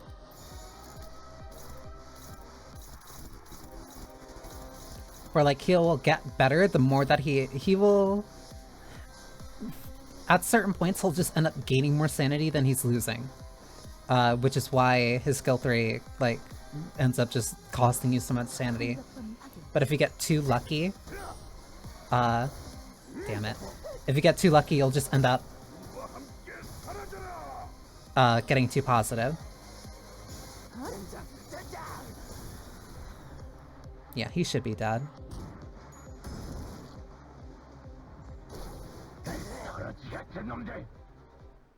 So yeah, I can win rate this like no problem. I'm very curious one scene being voiced. 계획보다 더 일찍 의뢰를 완수했네요. 저와 파우스트의 뛰어난 능력 덕분이지만. So I gained like 100 per that. So if I gain 100 per that, then like grinding this is not bad. But Fao did kind of become very central to this. Fao became central to this. I didn't need Rodian.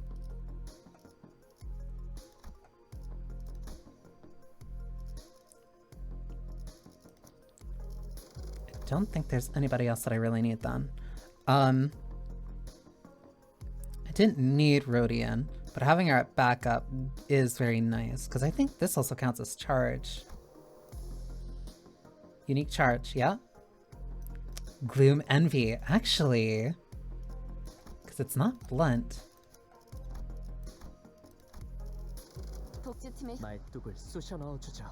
I wonder how this works then. Ryoshi would be the only one that I'd like switch out, or not Rodiant. Ryoshi would be the only other one that I'd probably... But that's only if I got like her for W Corp. So I'm gonna see how this works. Because I can't use Dawn, unfortunately. Just because I want to increase how much resources I'm getting.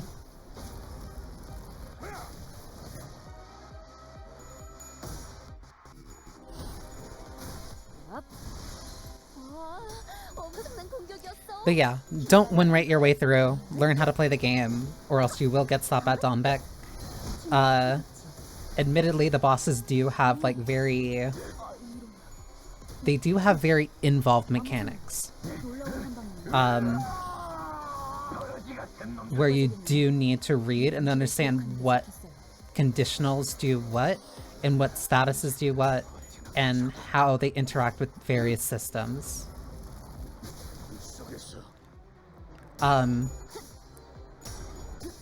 I feel like... How do I put it? I feel like... Ooh. I feel like the intro experience wasn't as bad for Limbus fans at the start of the game. At least when they started playing. When we started playing. I don't know why I said they. When we started playing, like, earlier.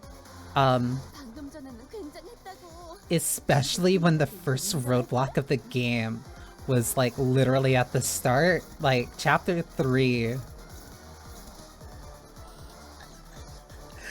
Chapter 3 during launch was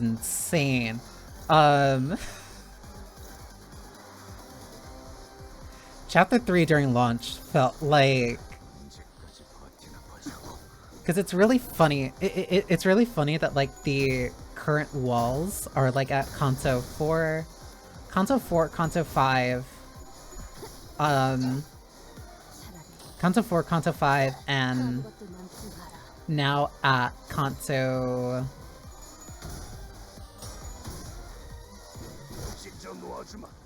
I want to say either 8 or... yeah, like Kanto 8.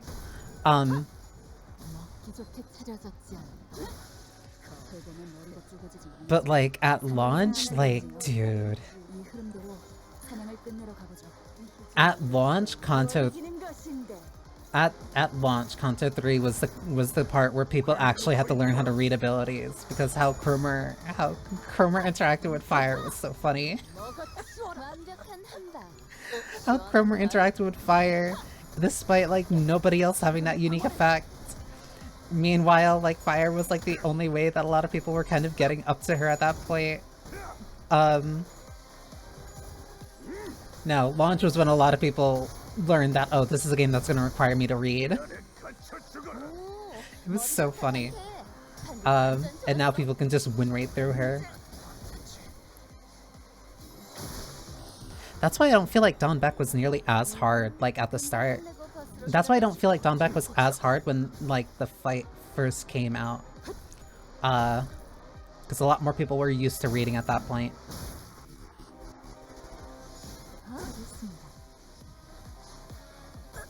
Which is also really funny, because Ricardo also doesn't get scaled nearly as hard. Because his thing is just like purely mechanics. It is like a pure mechanic check.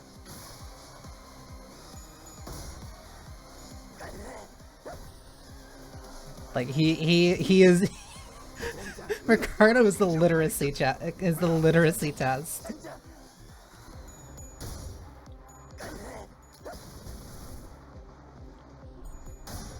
It's like, can you read? Do you know what your characters do? Do you know what their abilities do? If you do not, you will have a bad time here.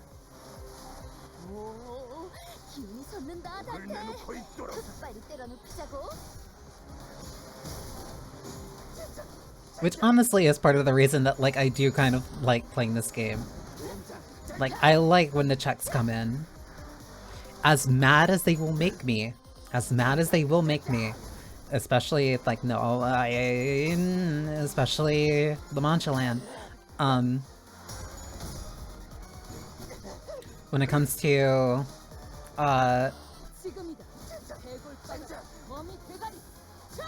when it comes to Unbreakables and, various other things, like, no, I will be very vocal about how kind of upset some of that stuff makes me.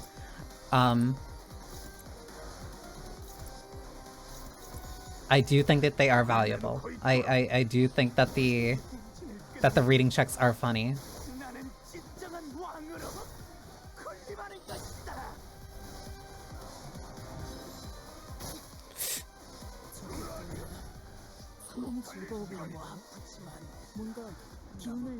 Turn start, gain 5 deep tears. Ooh. That's gonna force her into a negative. Well, we'll see. We'll see what happens.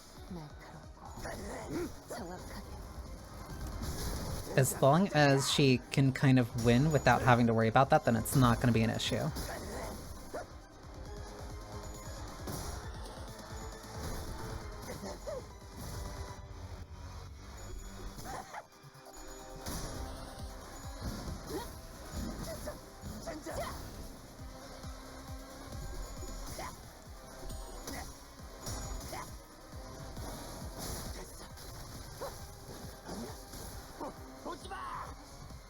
Because he feels piercing to her, so it's not really going to matter too much.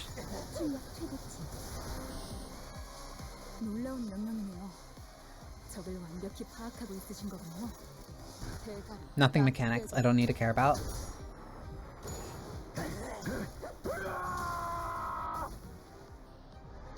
Plus it also really helps that just like all my characters are like so much stronger. So like we kind of just are overpowering him.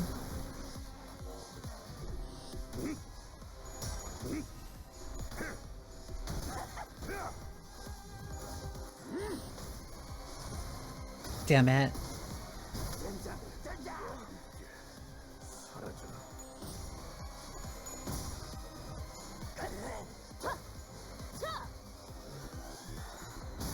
He's almost close to a stagger. If I can get that, then he's basically dead already. 큰 거 온다. 탄테, 얼른 애들한테도 알려줘. That's the big one. She should not hit that. 대가리 딱 떼고. Ah. Plus there's also a lot of, like, slightly deeper mechanics to get into. What is that? There's slightly deeper mechanics, like, to get into, like, not necessarily, like, turn manipulation, but, like, kind of, like, redirection, somewhat turn stalling, or, like, holding certain actions based off of who's clashing with what. 금방 끝나고 버스로 돌아갈 수 있겠다. There's intricacies to the mechanics that actually, like, really shine the more that you are kind of forced into having to genuinely think about things.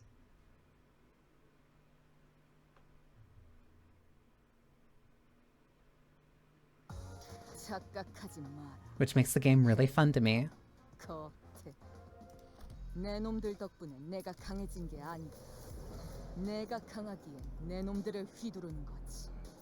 I'm almost at 200. Yeah, this would just be kind of mindless grinding for that. Negotiation, uncertainty. I think it's the negotiation. I will wait to do that until ads are done though. Because those are about to start up in like 30 seconds. I do want to see this scene voiced. So that would be something good to come back to. So yeah, we can continue. We can at least check this out when after the ad break. I also want to go back and like hear what Sasha's voice is like. So yeah, see you in a bit. Johnny.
Lunch would be smart.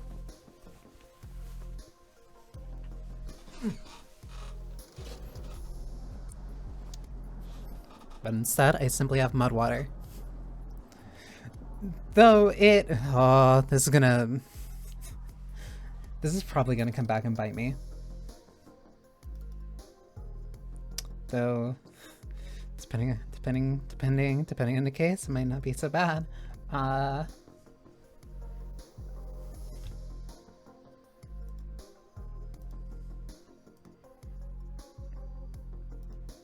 Okay. I want to see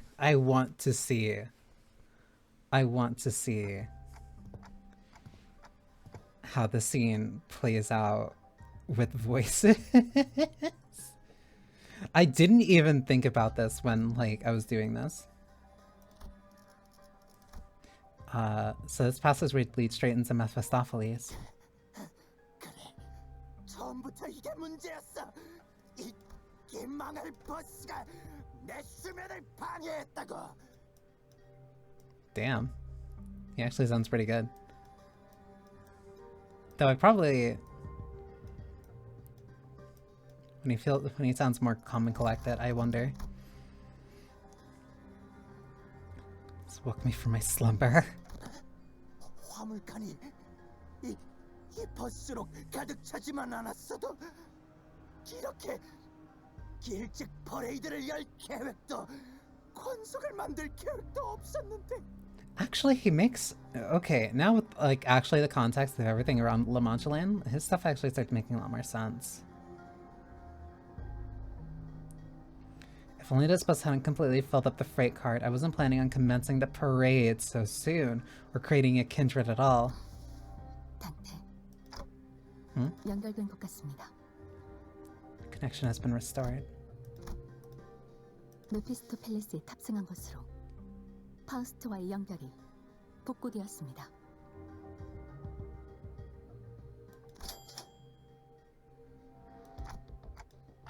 Did you know that this would work? 아니요. 아까도 말했다시피 도박이었습니다. 확률 I've said 자체도 before, 계산하기 this is a 어려운 pure incalculable gamble based on my own uncertain 가정이었죠. hypothesis. 실제로 성공해보니 로자 씨가 왜 도박을 좋아하는지 조금은 알 것 같네요.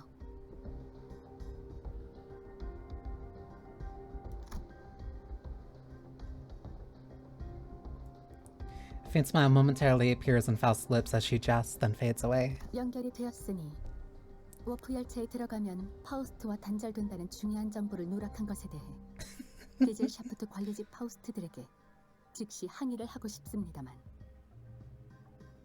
This is so funny. Understanding now how more of this works. Now that the connection has been reestablished, I would like to make a complaint against the Faust and the Gesellschaft management regarding the fact that they neglected to list the information pertaining to the loss of connection within the interiors of the warp trains. However, 제가 이 상황에 대한 타개법을 찾는 것이 finding a solution to this situation takes 다분히 precedence. 의도적인 누락이라고 저는 생각하지만 아니길 바랍니다. Faust gently advanced toward the blood fiend. 협상에 대한 이야기를 하시죠. 어떻게 하면 그 마스터 카드 키를 원래 같았으면 니놈들을 피주머니로 만든 후에 남김없이 마시려고 했지만 나는 이 왕국이 들키지 않고 조용히 아주 Okay, yeah, with everything with La Mancha Land, then he actually starts making sense why he would kind of just sit here and chill in the, Oh. It makes a lot more sense now why he would kind of just chill out here in the warp train. 카드 키를 받고 너희가 있던 이 1등석으로 돌아가면 우리는 이곳에서 아무 일 없던 것처럼 지낼 거야. Yeah, no, because compared to everything going on in La Mancha Land, this is so much better. 열차가 도착하면 너희는 내려 각자가 있을 곳으로 돌아가는 거야. 아무 일 없었던 것처럼. Like nothing happened. Faust, what about the job we were contracted to do in the first place? 기억과 흔적까지 통째로 사라질 저희는 의뢰의 성패 여부를 넘길 방법조차 없습니다. 저 혈귀를 해치울 수 있다면 적어도 사건이 해결되었다고 W사에게 통보받을 수 있겠지만 이렇게 되면 저희는 단순한 힌트도 제공하지 못할 것이고 의뢰는 하지만 그보다 당신과 수감자들의 정신적 안정을 확보하는 것이 더 중요합니다. However, what takes precedence over the contract is you and the sinner's physiological stability. It's not like we've always been successful, so that was something I could live with, but what about the other passengers on this train? And its future passengers? I remember the look on Don Quixote's face whenever we would come across these inevitable forms of injustice. Faust does not reply. Yet the lack of reply was a reply on its own. Are we going to have to let them die? Innocent lives will be lost, but we cannot prioritize their lives over our safety. That must be Faust and the company's policy. And yet...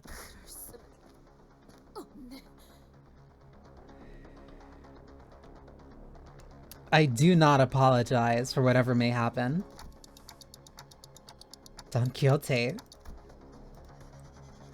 I thought her wounds were too severe for her to even crawl, let alone walk, but with sheer will, she pushed herself through the pain to reach the freight car.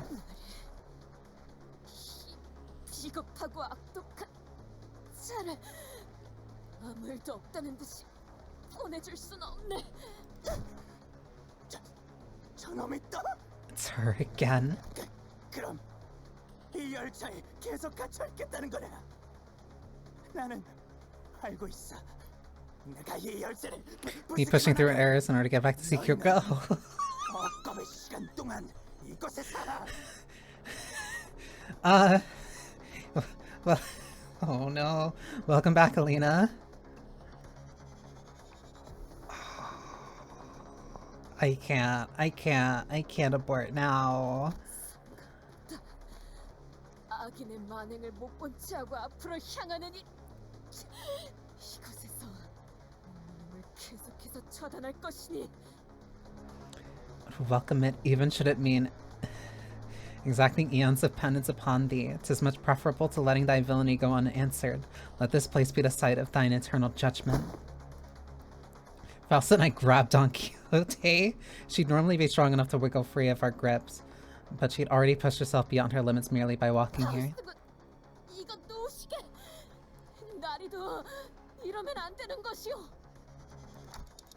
Don Quixote, letting him destroy that key means that you'll be condemning the sinners to thousands of years of torment.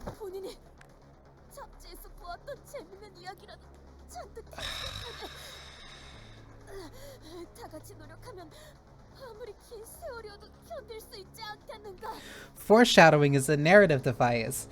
Then I shall fill the millennium with the tales most exciting that I had once read in the magazines. No amount of time, however ineffable, should be too great to overcome should we endeavor as one. Certainly you're aware that your suggestion is no solution at all, Don Quixote. Has to be another way, no?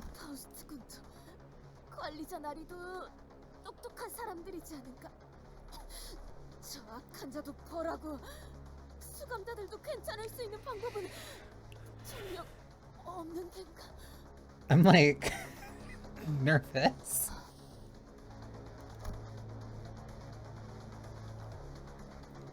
Like, it's one thing to know how a scene will play out. It is another to hear it voiced for the first time.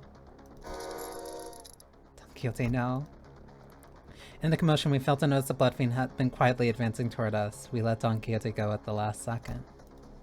A second too late.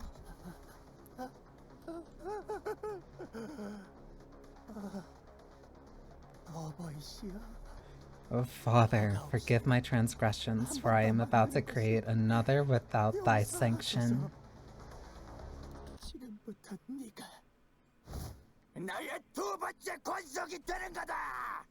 Thou shalt become my next kindred.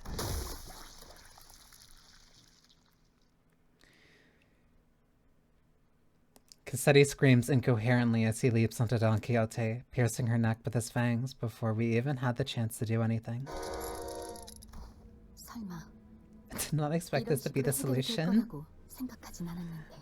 Yeah, Faust didn't seem to tell you about that, huh? Faust, what do you mean the solution? 이전에도 보았지만 다시 한번 열람한 정보에 의하면 According to this information I had viewed in the past, and once again just now, it's... 제 뒤에서 벗어나지 마세요. Dante, take cover behind me and remain absolutely still. 그리고 지금부터 일어나는 일은 절대 다른 수감 And please, do note that the other sinners must never hear a word of what is about to happen.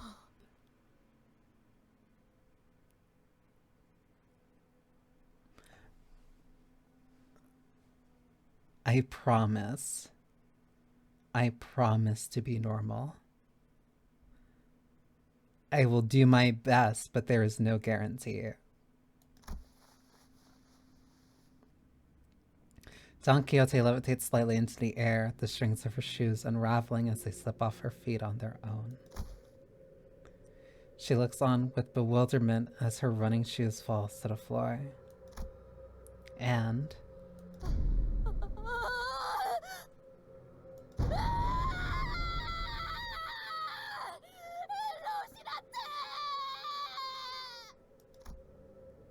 I've always had this question swirling at the unfocused backstage of my mind.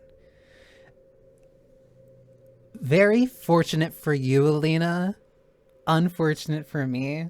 Don Quixote's shoes coming off is a genuinely super important thing. And now we have dealt with it 2 separate occasions. Neither of them being a fun ride. But I was always very curious what the response would be now that this part is voiced. Why are you always so protective of those running shoes, Don Quixote? 어? 운동화? 아, 우리 로신한테를 말하는 것인가? Dost thou speak of our dear Rocinante? Yeah, those. 본인은 수많은 모험을 이 로신한테와 I have battled through thick and thin, feast and famine, with dear Rocinante, in sorrow and in joy. No matter the brutality of the trials that hath struck me, it hath been a loyal steed by my side for however long it hath been in existence. She doesn't know when she got them? 관리자 나리도 로신한테에게 인사하시게. Manager Esquire, wherefore hast thou not saluted Rocinante as well? This may be a rather auspicious occasion to do so. Nope, I think I'm good. 쑥스러워하지 말고 어서. Be not so bashful, go on ahead. 꼬질꼬질 냄새가 날 것 같아. 꼬맹이가 째깍이 냄새 고문시키고 있어. Look, Stinky. Small girl is torturing TikTok with Stinky. We haven't heard Charon in like a while. Time for This is not.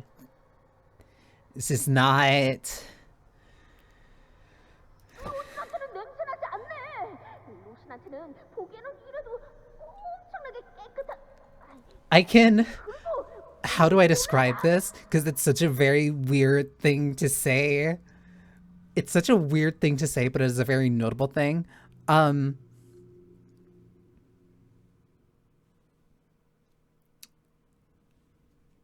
Certain art came out a lot after this intervallo, and there is very specific reason why. And it's so I don't know how to describe it. Stinky they are not, scuffed as they may appear. Rocinante is in pristine condition. Also, thou shalt not address me as small girl. Evacuate. Don Quixote, don't tell me you go to sleep wearing those running shoes. I mean, Rocinante. 관리자 나리 로신한테 안부까지 신경 써주다니 그거 참 친절하군. I have always been quite certain that someone so esteemed as thee, Manager Esquire, would care to ask me about Rocinante Ferreth. I didn't mention that this question was inspired by numerous eyewitness reports from other sinners who saw her wandering the halls in her pajamas and wearing Rocinante. 잘 때는 물론이고 본인은 어느 상황이든 간에 로신한테와 떨어질 수 없는 삶을 Rocinante and I remain bound together even in slumber. There shall be no separating the two of us. 단지 필요할 때만 찾는 사이가 아닌 모든 순간에도 함께라는 뜻이지. We are bound not by need nor want. We are simply bound together through plight and delight.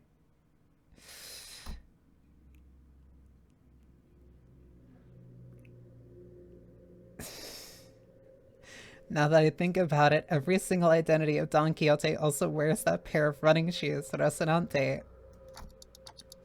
Have you ever taken them off? 벗는다니 그게 무슨 소리요? Taken them off? 떼어낸다는 것인가? Fie, whatever dost thou mean? As in, detach Rocinante from my body? 'Tis a very odd insinuation thou makest. She looks at me with puzzled eyes, as though taking those pairs of running shoes off was somehow an inconceivable idea. I wonder why. There was something much more than just her favorite pair of running shoes. Her attitude about it was totally detached from common sense, too. But she didn't notice anything strange about herself. What does Rocinante mean to Don Quixote? What even is that thing? I will be normal.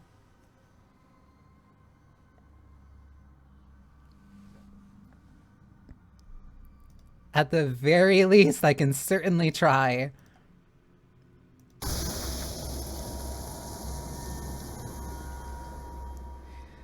An overwhelming, powerful pressure suddenly explodes, radiating in all directions. As the metallic stench of blood suffocates the bus, filling every corner of it with its sickening horror. Then darkness.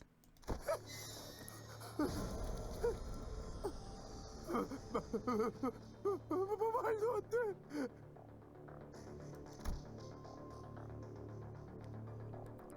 In all-absorbing darkness, voices are only light. 당신은 제2 권속 지금까지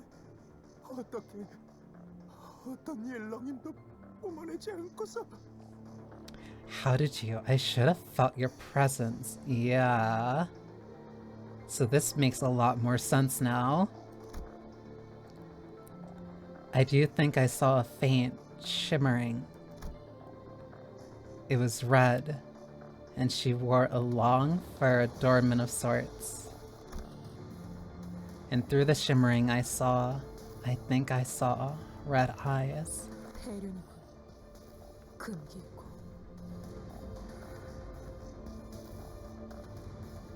You have committed the sin of filial impiety, transgressor. I know that voice, but I also don't. I've never heard it in such a low, imposing tone before. It speaks toward the lesser being. The blood fiend shriveled, kneeling, trembling, pathetic. 선조시여 일마리 잡이래 둘째 권속이시여 일마리 잡이래 둘째 권속이시여 일마리 잡이래. Mercy, O venerated ancestor, I beg for the mercy of the second kindred. I beg for the mercy of the second kindred. I beg.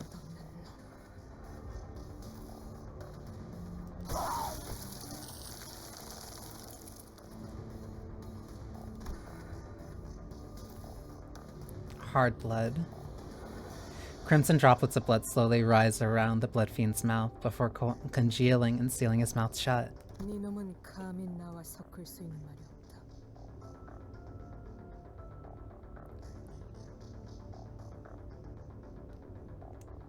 I'm normal. No language worming its way out of your maw shall be worth my ears. 아니, 피를 거스르는 폐륜의 제약을 저지른 채로 내 눈앞에 서 있는 것부터 용납되지 않을 거야.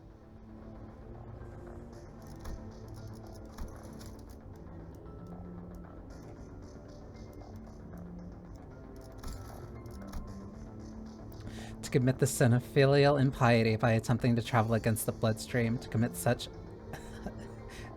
abomination against your ancestor. I cannot well sanction your impudence of continued existence.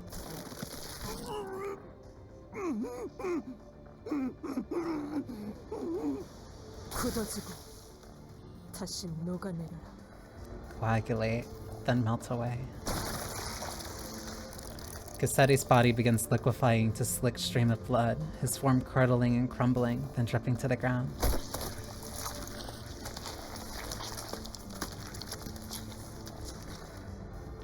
He melts rapidly, yet ponderously, like that ice cream Don Quixote loved so much, puddling on the floor, heated under the searing sun.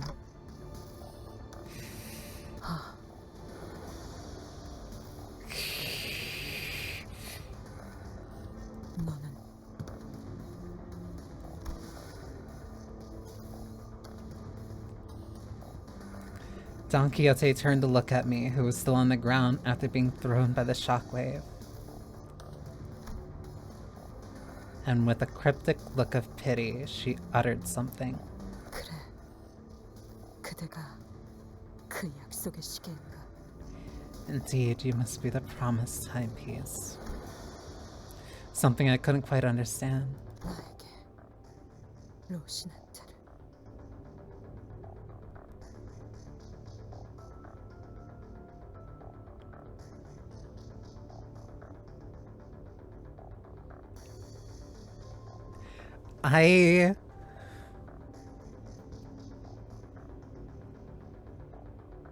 It is such a treat getting to hear this voice again. It is such a treat. Rocinante, 부탁하지. I beseech you. I carefully reached out, grabbed her shoes, and slipped them onto her bare feet one by one. 언젠가. She gasped, stumbled, and slumped to the ground.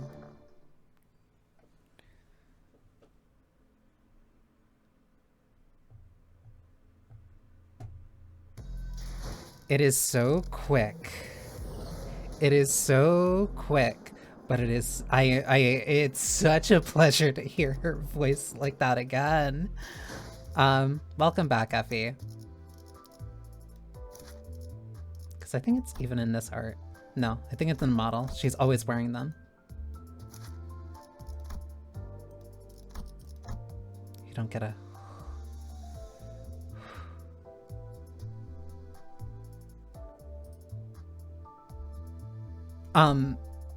yeah, welcome back. 매캐한 새벽이군. I want to hear Sasha's voice again. Multi-crack office.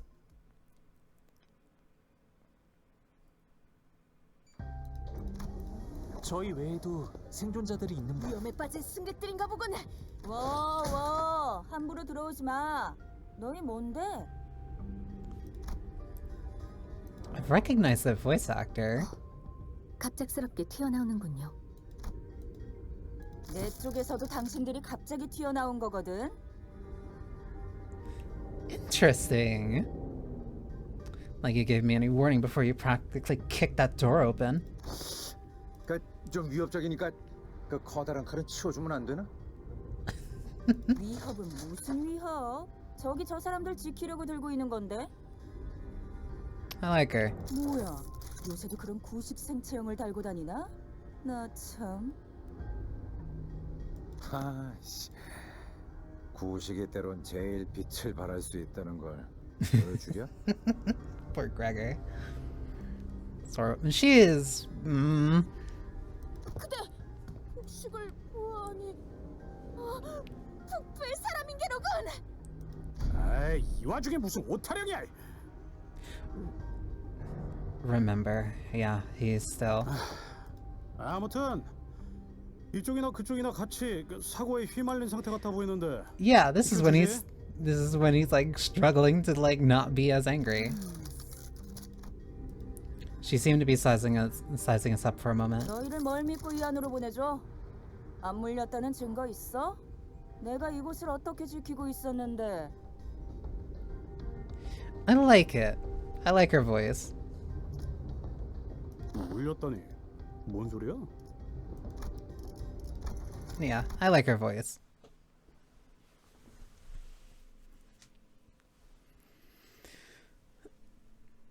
Because it'd mainly be her, it'd be her, Cassetti, and manager's technical first appearance here. Prosthetic fixers.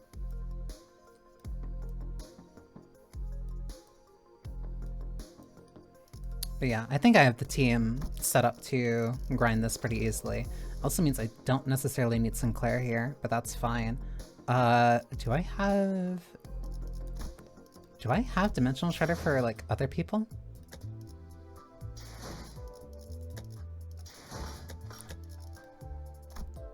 Because I think there's one other person who has Dimensional Shredder, but I don't remember.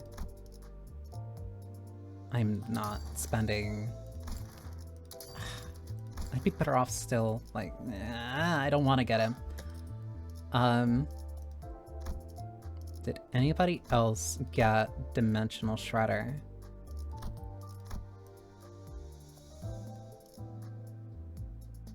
Chris's Nightmare.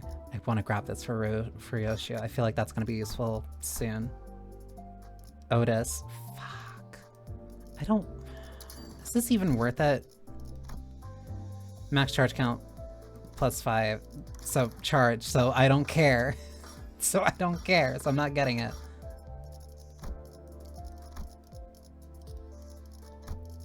Is she the only other one?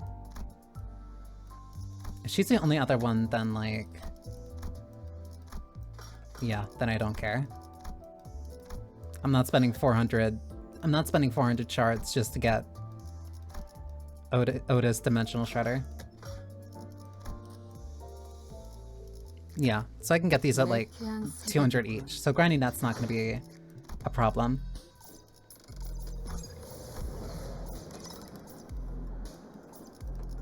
Because yeah, grinding that's not an issue. Let me make sure to fix this.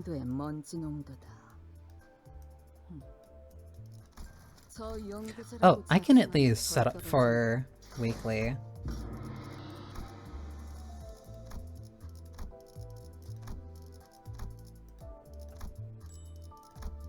Because I don't necessarily feel like doing it right now, but I can set up for it. Because, fuck, they're gonna make me wanna... They're gonna make me try to use all the... Whatever. Fine. After attack, the enemy is staggered or defeated, inflict +1 rupture. What about Hex Snail? Alright, negative status ailment. Give me that then. That means I'd still be better off with like all of these. So just replicating whatever I have there. That's gonna make this kind of annoying. Because that's gonna significantly limit kind of what I can do and who has what.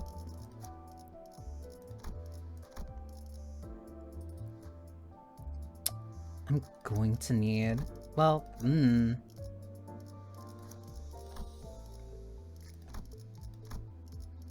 You get Dimensional Shredder. You don't have anything, so I don't need to worry about you.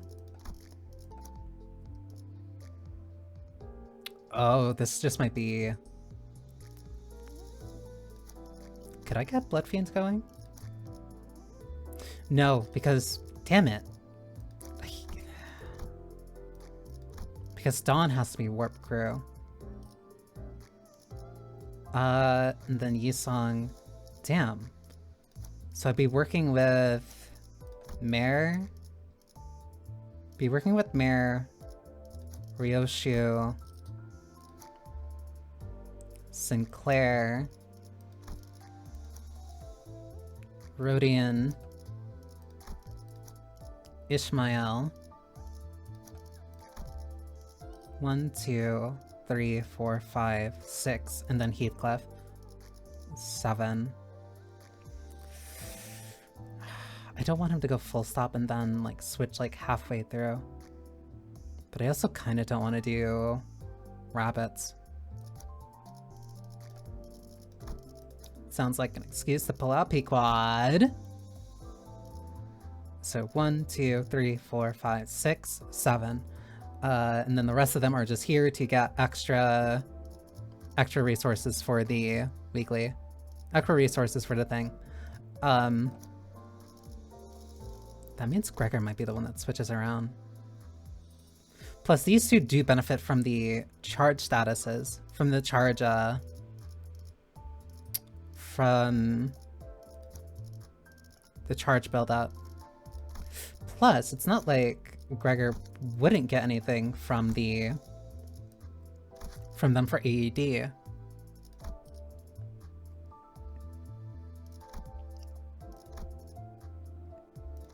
No, but he would only gain... I guess gain +1 charge when hit. No,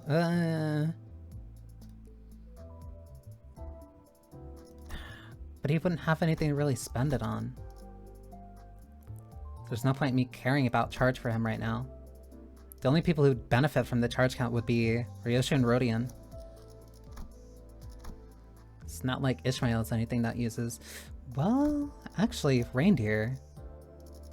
Our corp would.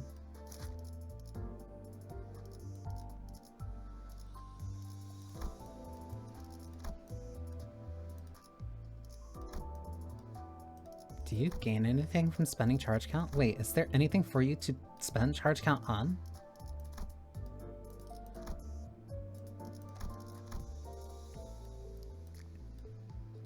+5 charge... gain Wrath Resonance, charge count turn, add +5 charge count, gain 1 haste when attack power up, always active at the start of the stage, gain +3 ammo. At +5 you gain haste and power. So yeah, you would benefit from charge. So I guess we're doing part R-Corp.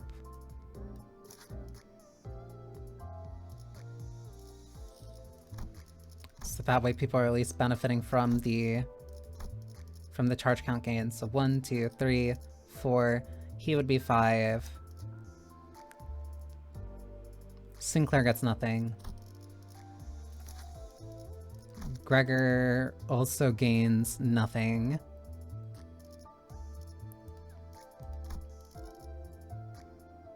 So these two would just be Phil. But if I have you as R-Corp... gain +2. Gain 4, gain 2. At the end of turn, gain +2 max speed per charge count. At turn end, if +5 charge count, gain 3 aggro on the rightmost slot. No, it's not worth uptying him, especially if I want to use the Blood Fiend that comes after. The Blood Fiend for, like, next week.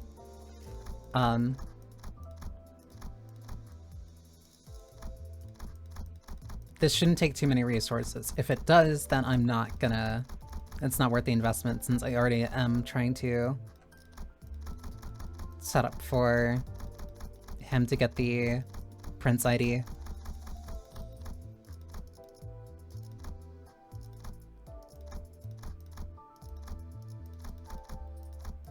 Yeah, that's not too bad. So yeah, he's not gonna get the uptie. Mind Whip, my beloved. The like the #1 cause of so many of my team like dying during the first few weeks.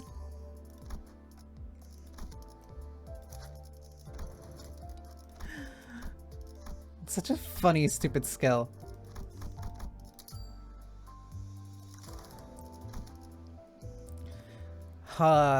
Charge count might be hated.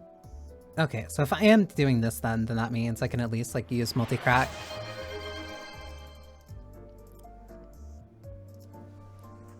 I have something to drink, so it'd be 1, 2, 3, 4, 5, 6, and then between these two for 7.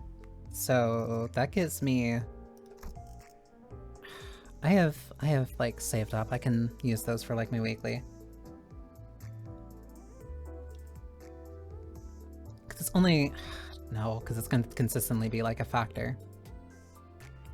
I hate you. I hate charge so much. I hate charge so much.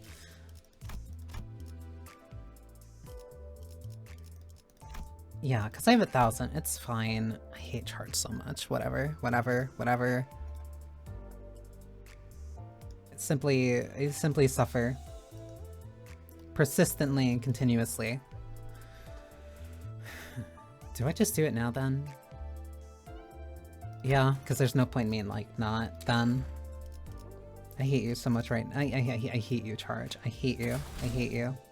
Average is 45. 1, 2, 3, 4, 5, 6, 7, 8. The ones that I'm only gonna use are 55 anyway. Starting gift choice +1. Upon entry gain plus, yeah.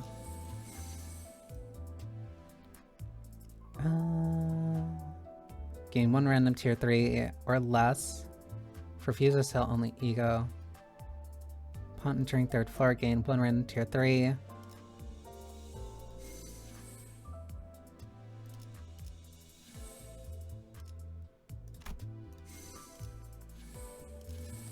don't really need that. 1 keyword refresh. I'll take that. Theme pack selection. And the next floor, start cost refresh. Because I have to at least make this work for like 2-3 weeks. Charge. Yay. I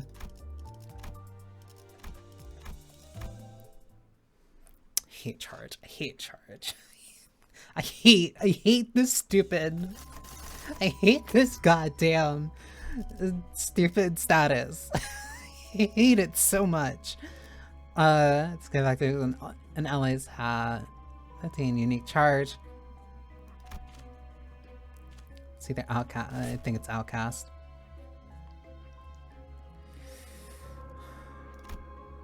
Encounter start 1-3 activates when unit has 10 plus. Coin power +1 for coin 3. Whatever. I don't need the charge barrier. I hate this stupid status so much.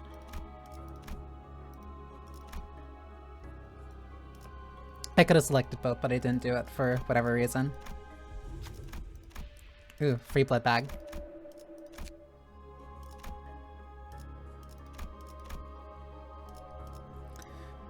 Whoever's first.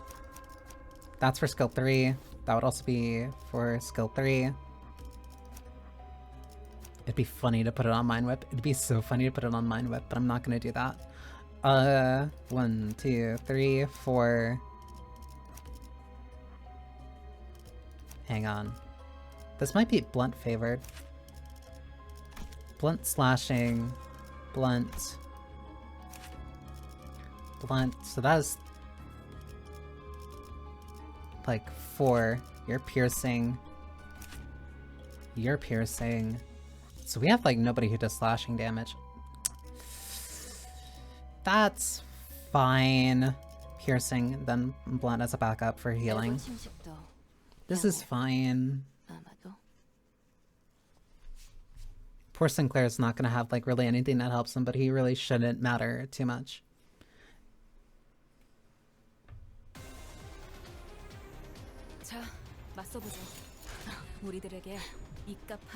God damn it!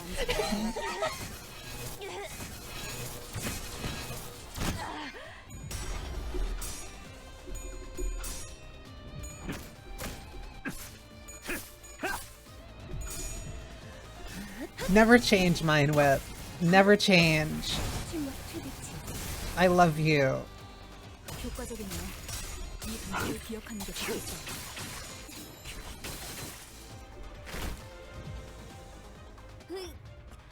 그러니까 거기서 이렇게 피했으면 됐잖아. And of course she got staggered like instantly out of that. Thank you, Mind Whip. I love you. I love you. Literally never change. Never change.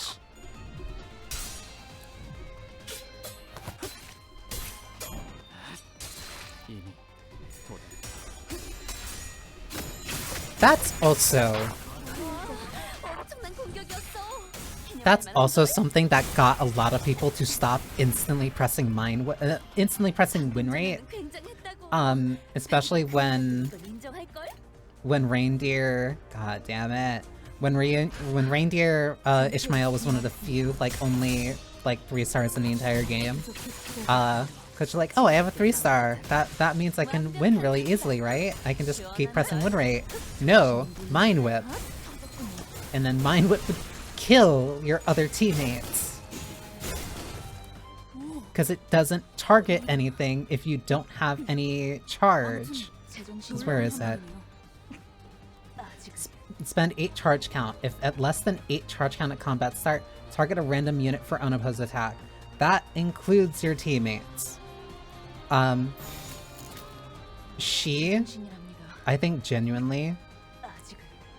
genuinely think she, and how corrosion works in general, is one of the few things that, like, at the start of the game, caused a lot of people to actually learn how the game works. It's like, why is my unit attacking my other units? Why are they dying? Why are they exploding? Oh, I had to read the ability. Oh, when this unit doesn't have charge count, she'll just target whoever. So I can't just pick the best ability that's always on the deck, or else she will just kill her own teammates more than she'll kill the enemy. 좋아. 얼른 끝내고. There it is again. You would consistently have to keep an eye out for it, because it's also not really, there was never really a reason to use evade, because evade's kind of sucked for a while, for a long time. They still kind of do. They're very, I wouldn't say like they suck, they're very situational. 엄청난 공격이었어. But like, dude, I want to say, not week 1, but like, the first few weeks, and like, Mind Whip just instantly killing, or instantly staggering several of your units on very key important turns was so ridiculous. And it happened so much. You had to learn how the game worked, or else you would be the most dangerous enemy to your entire team.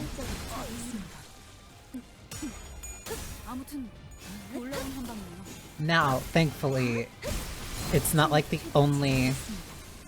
Now it's like not the only 3-star in the game, so less people run into it, which also means that less people need to worry about just win rating through the game. She taught people very quick to start reading abilities and understand how those things worked. Prejudice. Risk gauntlets.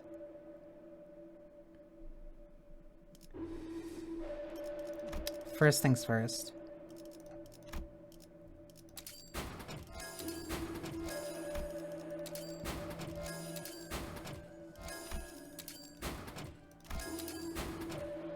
I'll start at 5. Activating Wrath Resonance. Do not worry about that. Risk gauntlets. Turn allies. Charge. Cool, thanks for being worthless. Thanks for staying worthless. Cool.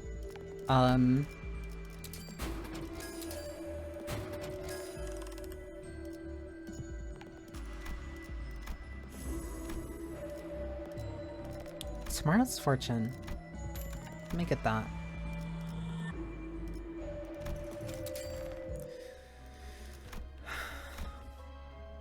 It feels weird to like reminisce as like, yeah, I remember when the game was worse. I remember when this game was damn near unplayable for a majority of the people who started playing it. The memories. But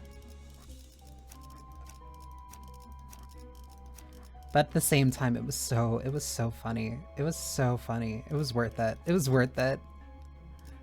I'll say it was worth it. It was really funny and it was really worth it for like those early months. Now the game's much more approachable, which also just means that a lot of people get bottlenecked because they end up not learning how the game works. We had to learn earlier or else our own units would kill each other. 와, 엄청난 공격이었어. 기념할 만한걸? Wait, the charge thing gives her penance first? Wait, does charge give her tears?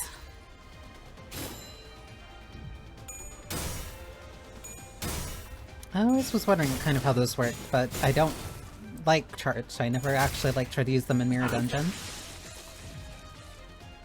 오, 기운이 솟는다, 단테. Oh yeah, those give her... 때려 눕히자고. Yeah, those give her tears first.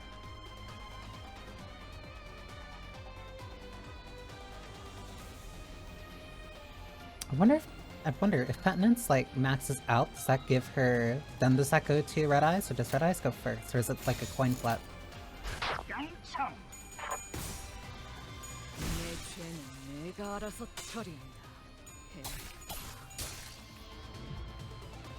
방금 전에는 굉장했다고. 베르겔 그 인간도 이건 인정할걸? I'm like double checking, I'm double checking the deck each time to make sure that like Mind Charge isn't there, Mind Whip isn't there. 방금 전에는 Yeah, the Mallory 굉장했다고. looks upset. Who cares? 이건 인정할걸?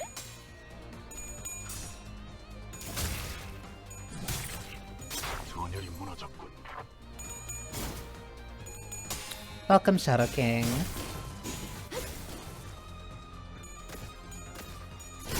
I wish I could use Arcor Heathcliff more. I wish I could use him more just because I love Mal so much.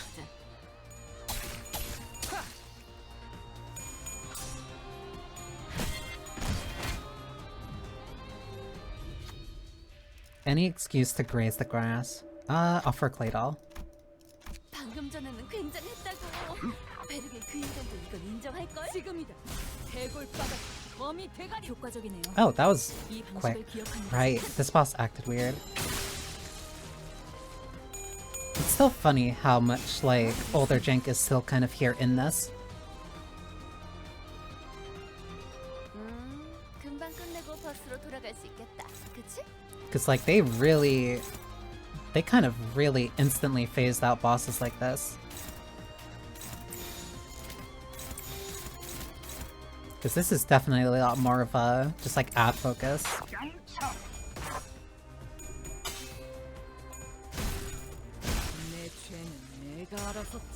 They also kind of got power crept a lot more too.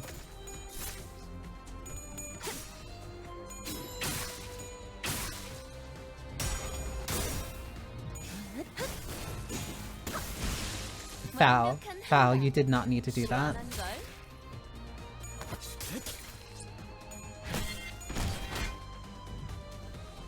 방금 전에는 굉장했다고. 베르겔 그 인간도 이건 인정할걸? Mind Whip, do what you need to do.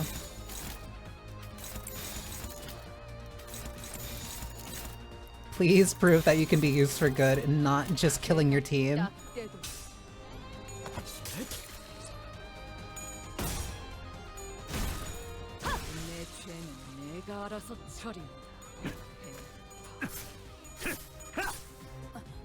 아니. 말을 아끼죠. 나도 그렇게는 안 했을 것 같은데. 단테, 많이 피곤해? My beloved. 머리 좋다, 단테. 방금 완전 I forgot 좋았어. that I also need to make sure that her sanity stays relatively high. That's just better. Another thing that I also need to make sure that I keep doing more is actively... When using Gluttony Affinity skill, except Ego against the target, inflict 2 maggots. If said skill applies Bleed Potency or Unique Bleed, inflict 3 maggots instead. I don't think I saw this one before. Ooh, wait. That Sloth Affinity or blunt skill. Raise that unit's blunt skill power by 2 by the end of, until the end of next turn. This is generally better because of how much blunt is on my team. I don't want charge barrier. But it's probably better anyway. Allies with 7 charge count gain 1 haste. If an ally has a Gloom Affinity skill, gain 2 haste and power up next turn instead. Can I still get that here? No. Yes, I can. Okay, yeah, so then this one. Unloving.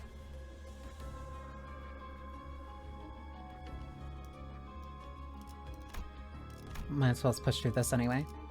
빨리 시작하시죠.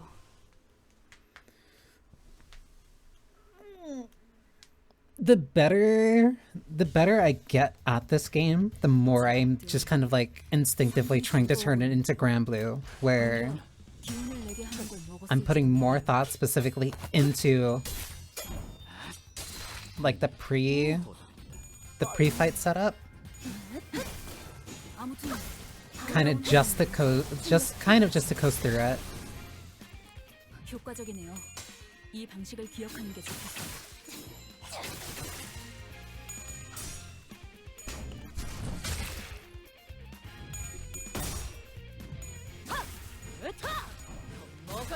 완벽한 한방. I can't tell if like the charge that Ryoshi gets for that is. 오, 기운이 솟는다, 단테. I think it's just split between the two.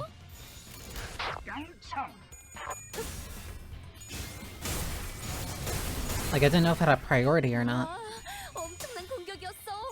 기념할 만한 걸.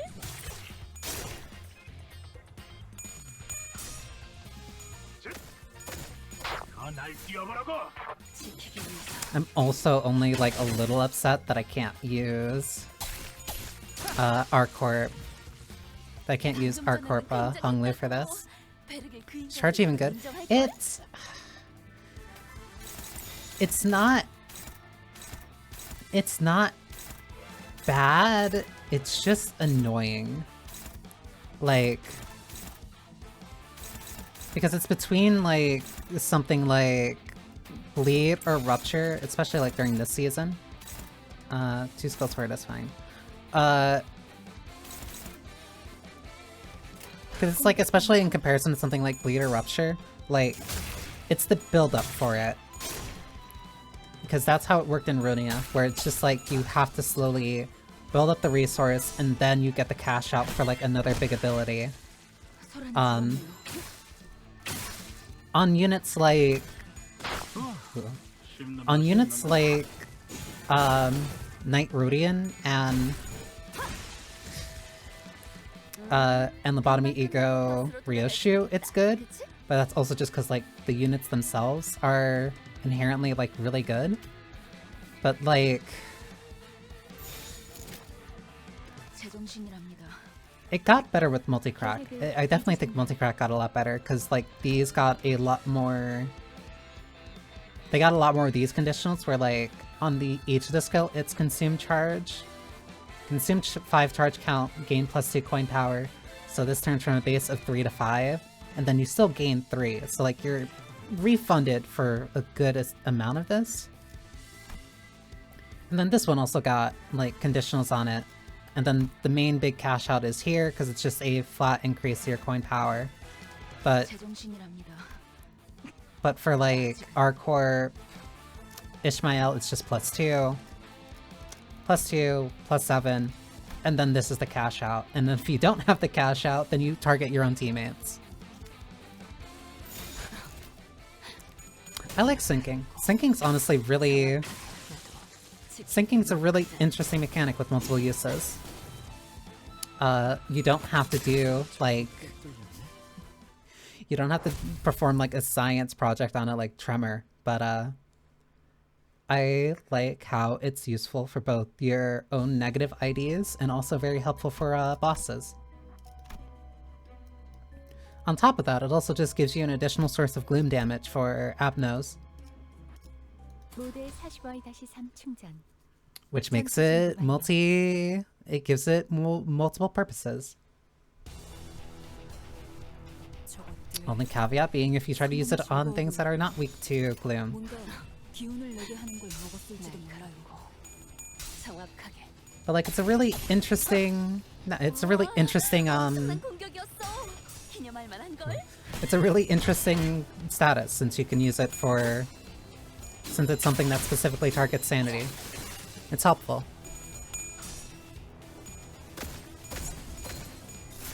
Tremor is good. Tremor is good. Tremor's good so long as the boss itself has at least like 1 to 2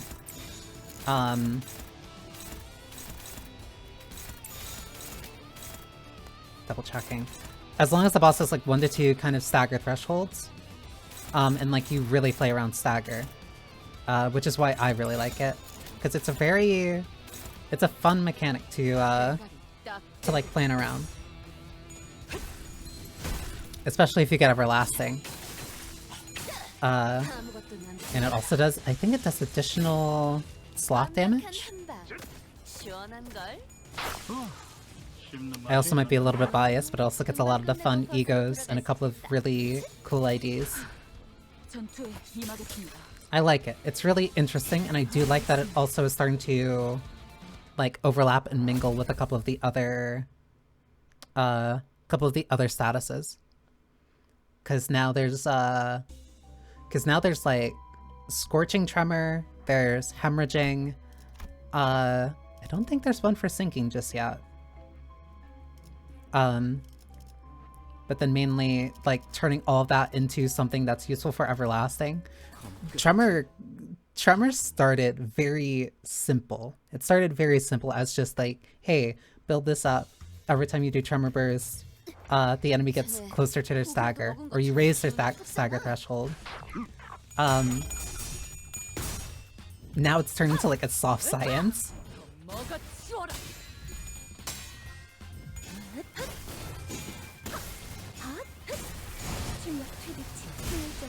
You do have to be a little careful with it if you're trying to be... Ooh. Not specifically careful with it, but more so thinking about the thresholds that you're reaching. And if it's even useful on the bosses that you're fighting. Generally it's very useful, but there are some bosses that just don't have a stagger threshold. But even then, it's still like good for additional damage.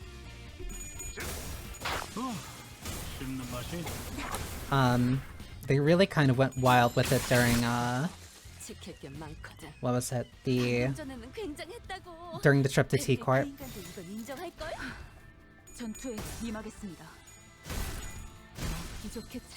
They also tried to use it as its own resource. They did a couple times with Spice Bushy song. With Spice Bush, they used it for, I think it was Molar Office-ish? And there's one more that I'm thinking of. Because I also know that Zwei Ishmael also uses it too.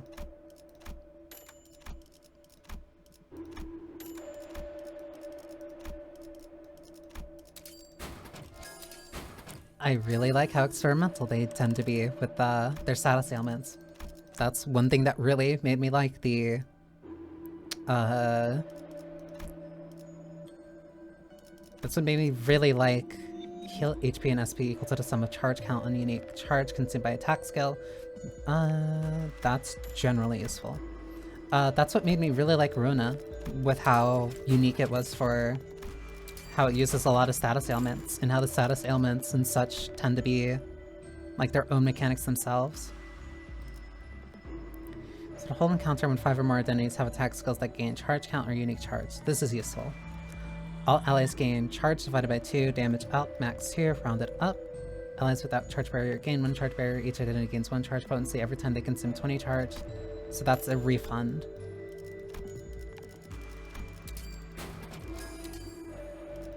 I'm missing... Don't think I have anybody that causes bleed. No. Or if they do... That one's fine.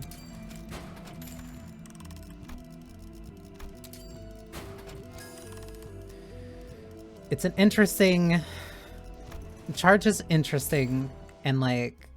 I think it's neat for being unique. But at the same time, I hate using charge units. I hate using charge units. I hated them in Runa, and I hate using them now.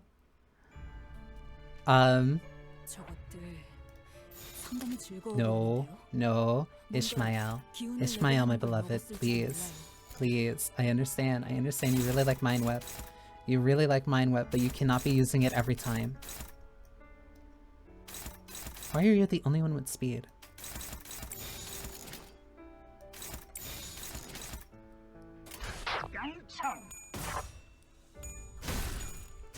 That's also why they started doing more unique charge elements. Cause like Night Rodian, Lobotomy Ryoshu, and Queen of Hatred, Dawn. Like those are all unique charge elements. Those are all unique charge IDs.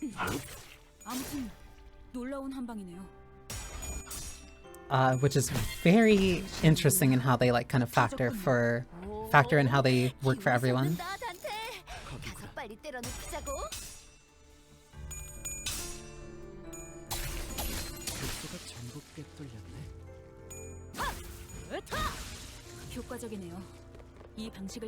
Because Ryoshu gets like she gets so much off of both of these. I love it.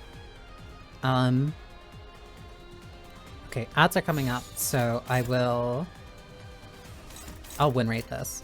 I'll win rate this and then go to BRB.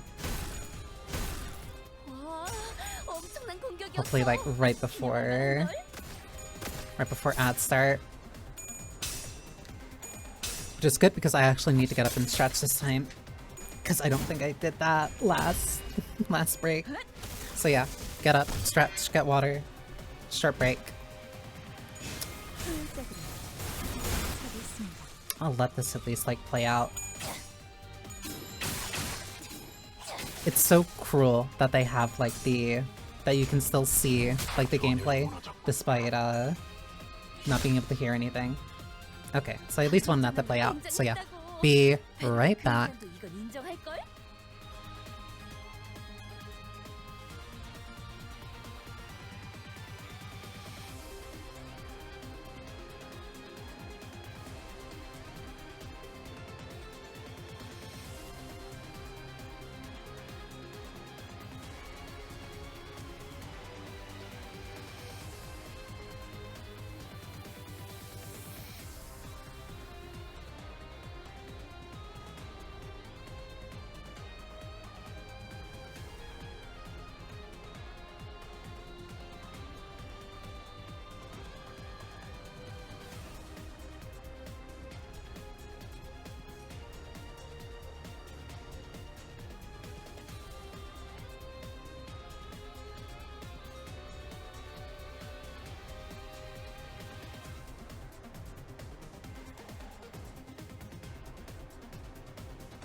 Okay.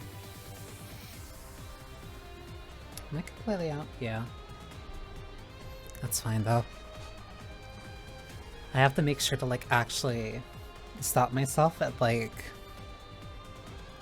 2 cups before I end up drinking too much coffee and then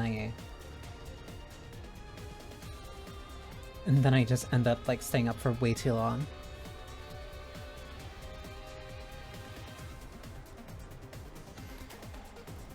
Jumping between hardly getting enough sleep to I actually, now that you think, now that I might maybe consider it a little, makes you kind of wonder why I maybe have trouble getting enough sleep sometimes if I'm drinking so much very healing mud water. 터졌군요. 놀라운 명령이네요. 적을 완벽히 파악하고 있으신 거군요. 방금 전에는 굉장했다고. 베르게 그 인간도 이건 인정할걸?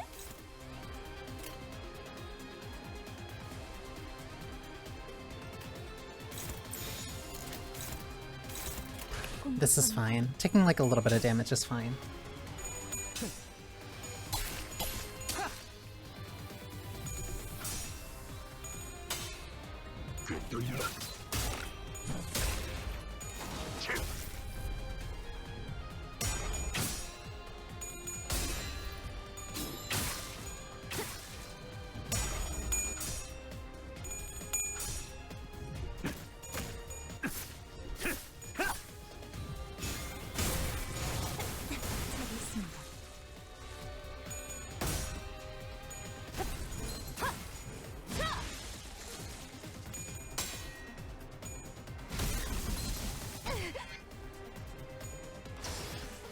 Perfectly fine. Mind Whip is perfectly fine. 방금 전에는 굉장했다고. 베르게 그 인간도 이건 인정할걸? 전투에 임하겠습니다. Simply win rate, do not care, and then just hope for the best. 날 뛰어보라고.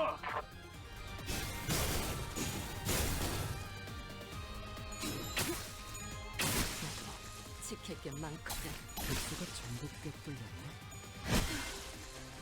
소란이 줄었네요. 방금 전에는 굉장했다고. 베르게 그 인간도 이건 인정할걸? What are these things even weak to? Blunt.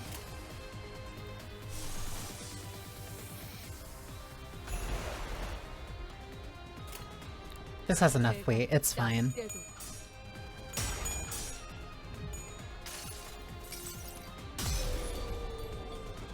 한눈 팔지 마세요. 맹렬한 당신에게 파도는 반드시 밀려올 테니.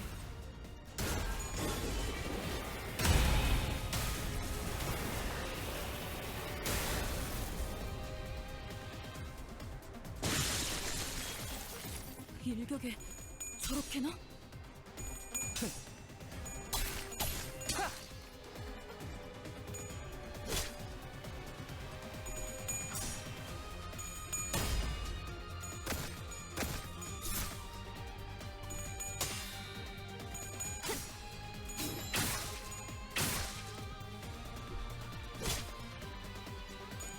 부족해 찾아졌지 않나. 내 죄는 내가 알아서 처리한다. I really wonder when Rodion will actually get like her... I don't want to say like her chapter, but her chance to actually like grow.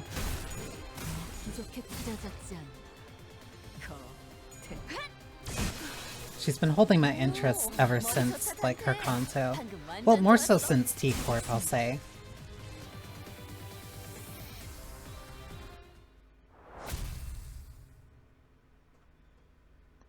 Because like as time has kind of gone on, I've been... Ooh. As time has gone on, I want to say that I've gotten more...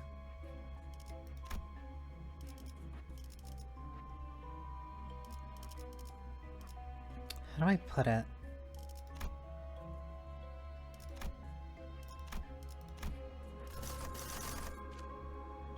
so fast. I instantly want to do it. I instantly want to do it. I want to do it instantly each time.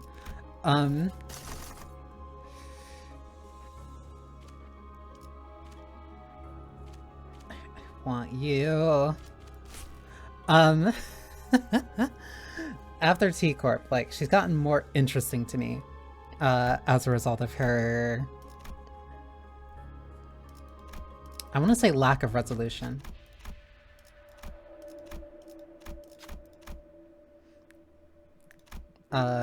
Which, as time goes on, feels more and more deliberate. Because it is more and more deliberate.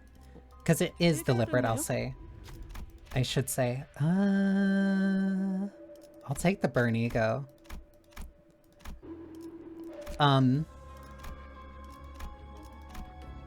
Like, her lack of resolution sound like... I need to explain that. I do this thing where, like, if I'm thinking of the sentence, when I'm speaking, I'm thinking typically like one word ahead. Not in a... How do I describe it? When I'm thinking of what I'm saying and the things that I am saying, I am thinking like typically the next word ahead of what I'm speaking. It sounds insane, but it makes more sense when you see me type. Like, I end up thinking of the next word before the last word gets out of my mouth. Which is why I'll sometimes like start a word. I'll start a word with like a letter or a sound that starts the next word, and then finish the first one. It's like an audible spelling error. Or like an audible typo. I think that's a good way of putting it. Jesus. An audible typo. So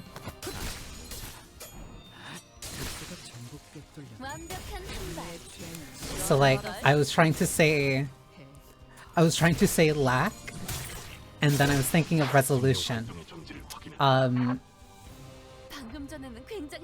So then I put in R where the L was.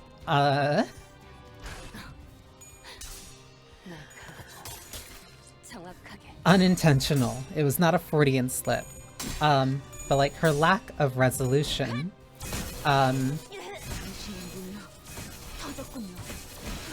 has made me very interested in where her character kind of still can or eventually will develop.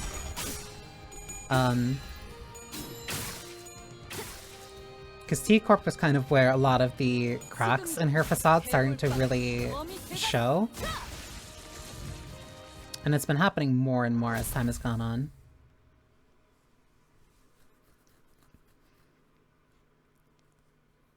Before, it would be easy. Before, as in, like, before Kanto 2. Well, before T-Corp even, actually. After Kanto 2, like, yeah, she kind of remained the same.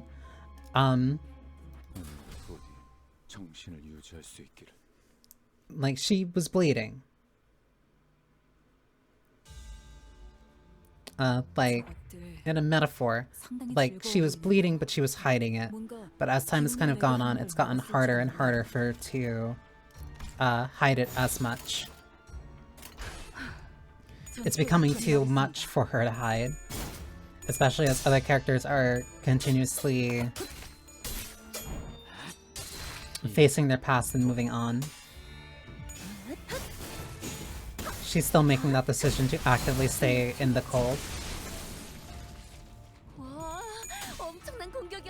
Which makes her very interesting to me. But I'm also, like, becoming more and more hopeful that she'll eventually decide that she deserves to feel the warmth a little.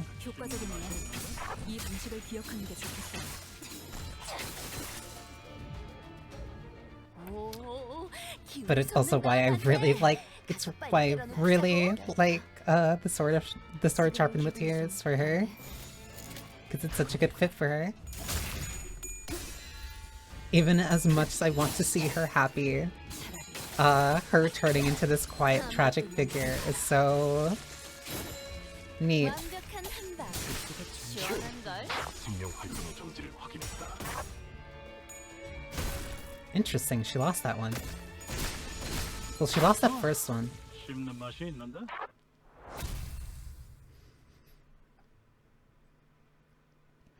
So we're doing fine on power. We're losing out a little bit on clash power though.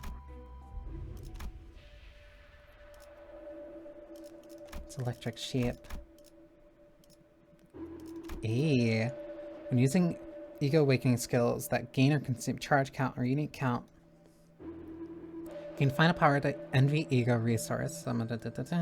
Envy ego skills and an additional charge count before attack. I'll grab that. Then let me grab this. Let me sell you.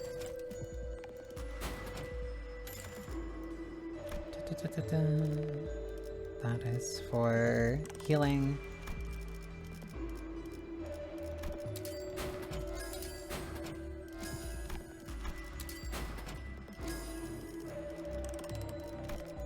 Don't really need you.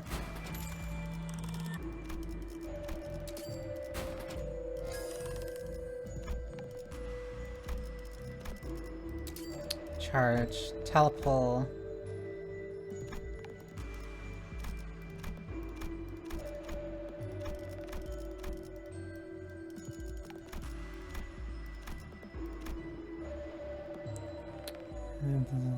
Count game plus 15.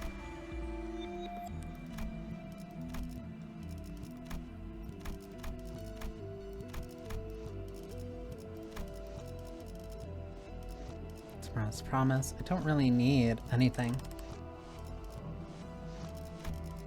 Actually, what was you?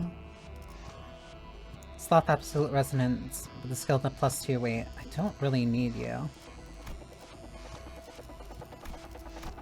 Actually, so I'm not building Tremor. It's not really... Yeah, no. No, I'll heal. Just so these give me like a little bit of a safeguard for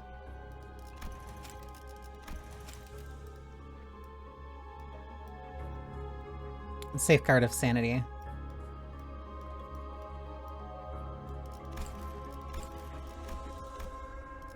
Every time I end up doing one of these fights on stream and like try to upload the VOD, instantly each time I get like the copyright warning of like, oh, this is the Millie song playing in the background. Like, yeah, I know.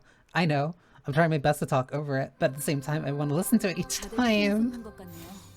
지금 달려들면 딱 좋겠어요. It is almost this time of year.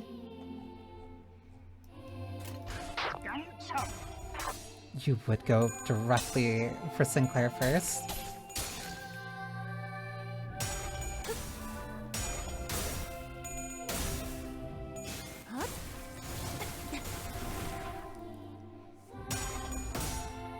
I envy anybody who actually ends up starting the game and like getting through Kanto 3 like around December.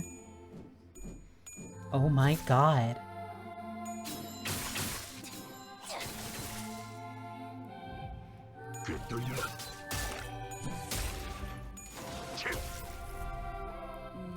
This is fine. Is she weak to slash? No.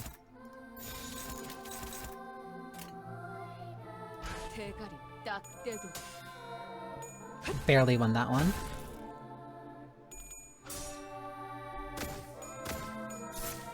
Please, Heathcliff.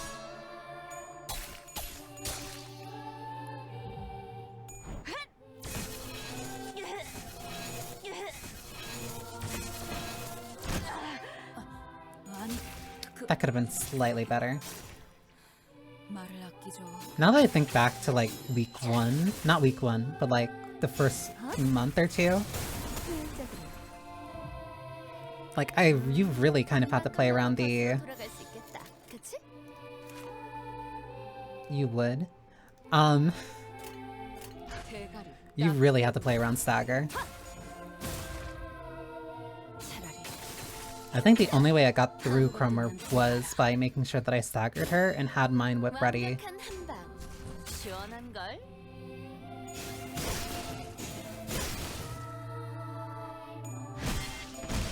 And even then it was still like tooth and nail. 자, 맞서보죠. 우리들에게 이깟 파도 별것도 아니잖아요. I wonder... Still Pride and Wrath. Please, do not...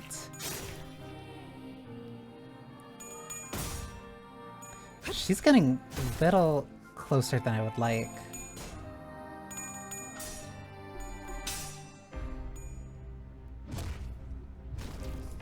I'm either very clearly starting to mess up, but she's been hitting me more and more.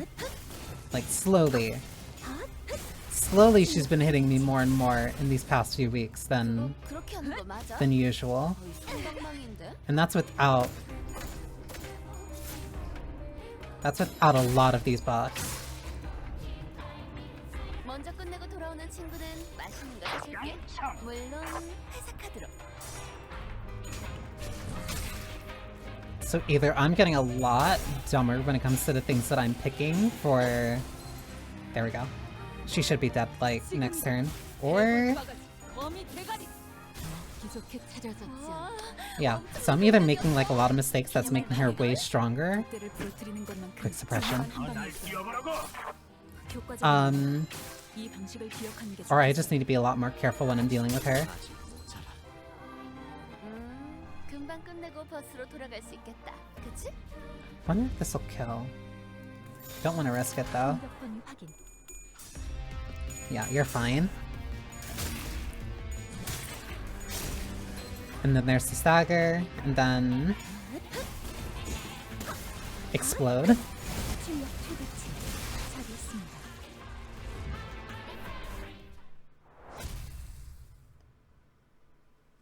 Unfortunately. Goodbye until next week, Cromer. Next week's probably gonna be worse for you, though.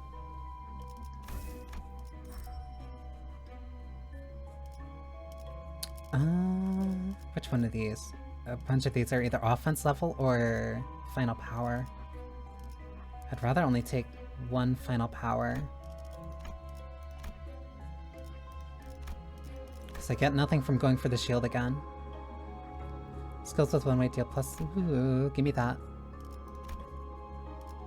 Yeah, because that's more useful just generally.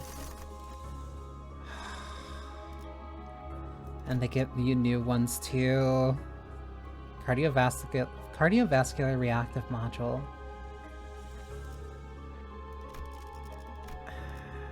These have new things. Whatever. It works. So I'm not gonna complain. Warning, how bad could you be? How bad could you be considering everything else that I have and that I'm set up with?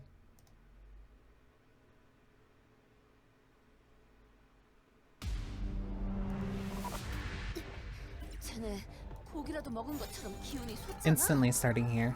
Please tell me you have 8 at the start. No, you have 7. Ah, we're struggling, I see.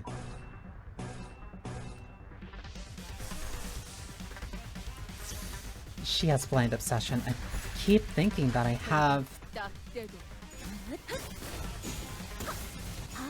I keep thinking that she has red eyes. I need to make sure to switch that back. 완벽한 한방. 시원한 걸. 이 파도 속에서 움직일 수 있는 깨어져라.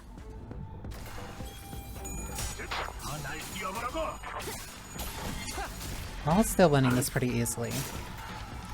Oh, I almost completely... Ooh. 다들 힘이 솟는 것 같네요. 지금 달래들면 딱 So I 좋겠어요. got to completely switch this back.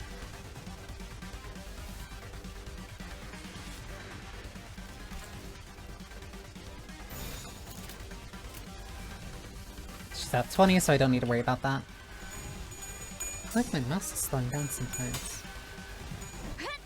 Usually means that there's either gunk in the way or something with the mouse pad. 혈안이 줄었네. 와, 엄청난 공격이었어. 말만한 걸. Might have just been the mouse pad. I have had this like for a while. I have to think about getting a new one. 효과적이네요. Eventually. 이 방식을 기억하는 게 좋겠어요. 효율적으로. 날 뛰어보라고! 놀라운 명령이네요. 적을 완벽히 파악하고 있으신 거군요. These ones are hitting a little hard. Still not too bad, but still.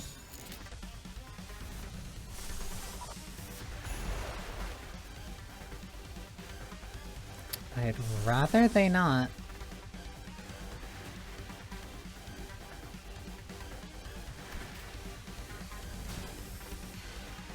Oh, right, that's just a flat. Hmm.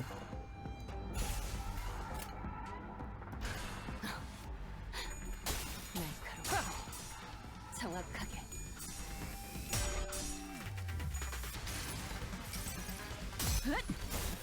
이제 가진 것은 전기밖에 없는데 이것까지.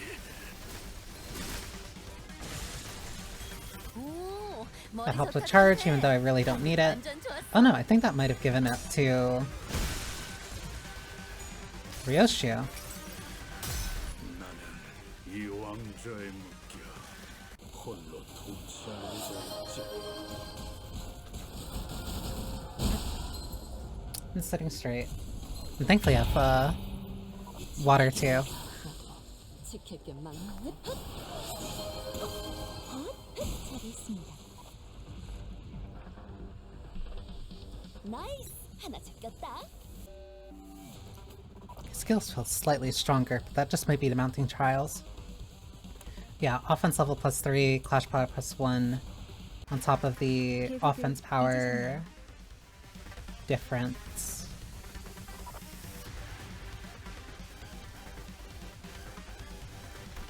Offense level difference.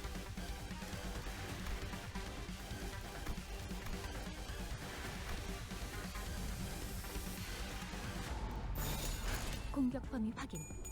I should double check that more than not at all. 지금이다. 해골 바가지. 범위 대가리. 부족해 찾아서. So the strong ones are still getting through, but the weaker ones are struggling a bit. Like the weaker attacks and skill. 효율적으로. I'm sitting straight. 방금 전에는 굉장했다고. 베르게 그 And then this guy explodes. Perfect. 정확하게. Should probably get a snack though. I'll probably use the next break to grab like some water. Not water, like grab like something small to eat.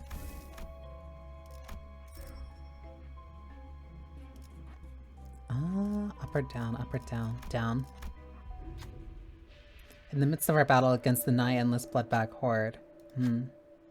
We came across an ominous object on the ground. While it resembles the bloodbag's weapons somewhat, there was enough to distinguish it from them. It's gotta be a powerful weapon, right? It's gotta be a rather dangerous weapon. Verily, it is an item most puzzling. Clearly the sinners have had a hard time coming to a consensus. Are having a hard time coming to a consensus. Looks like it's up to me to decide whether we're picking that thing up or not. I'll pick it up. It should probably come in handy in whichever form that it may be. After a brief rest, the sinners forged on towards the destination, but none of us noticed how the sinner who held the weapon seemed unable to tear their eyes away from the bloodstains. Hard Blood Glaive. Its ego gets effects are enhanced based on a number of identities. Oh.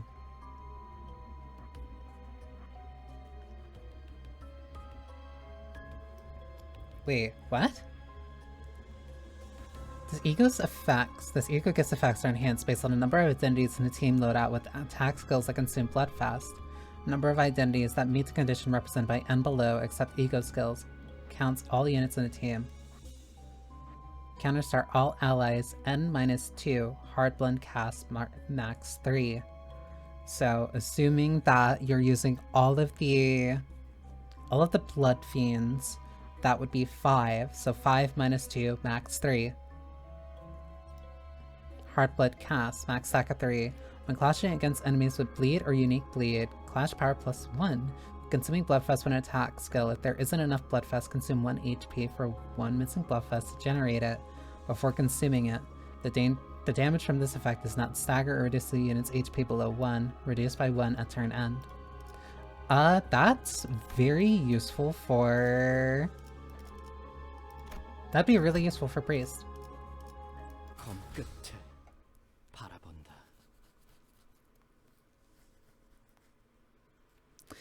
Hey, and I actually have Priest on my team, but he's only in the backline, so it's not like it's gonna matter. 기운이 솟는다, 단테. 가서 빨리 때려 눕히자고. These guys are still weak to Blunt. 거기구나.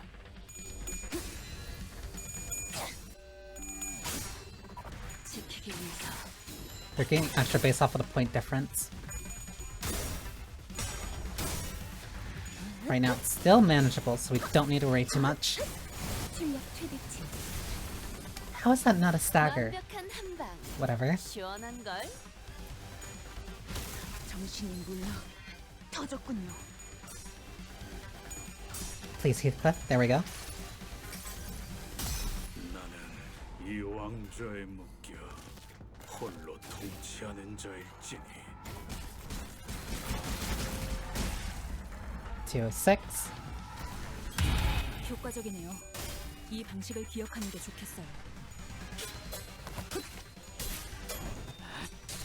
이미 도달.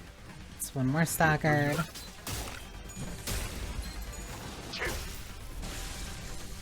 와, 엄청난 공격이었어. 기념할 만한 3 staggered, 2 alive. Was the only... Ooh, hang on. No, we're not wasting all of our turns attacking the same person. 공격 범위 확인. 저기 있습니다. 오, 아 이런. 아무튼 놀라운 한 방이네요. That's also another thing about win rate, where if you just press it during, like, when you press it and, like, any character, any enemy is staggered, like, usually too many of your units will focus on that one exclusively, 상당히 즐거워 보이는데요. 뭔가 기운을 내게 하는 걸 먹었을지도. instead of divvying up their focus, which would be a lot more effective.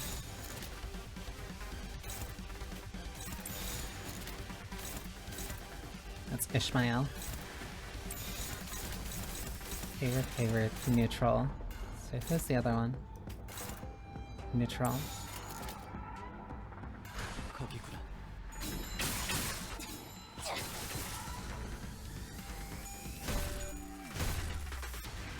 This is also floor 4, so I should keep that in mind.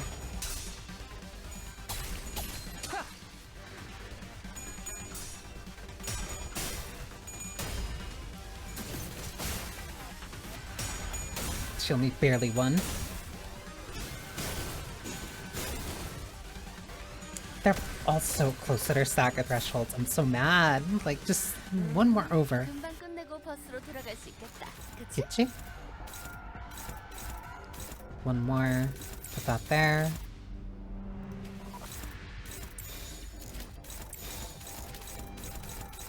One there, multiple there. If you're gonna use Mind Whip, use it on this one, because he's basically going to explode. Keep that there, put that there. So who's the last one attacking this mare?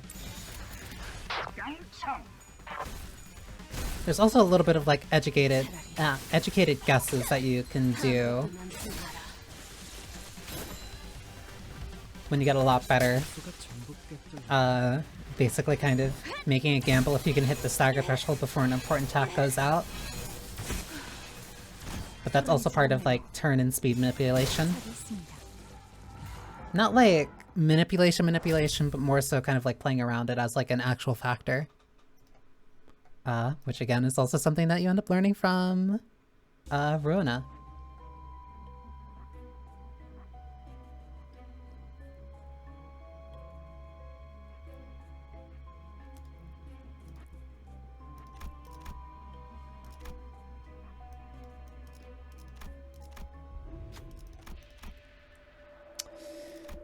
I'll cut the ring. Give me. We'll stop forth. Let Foul do it. That? Okay, that got way too close for an ego gift that I already have, so it didn't matter.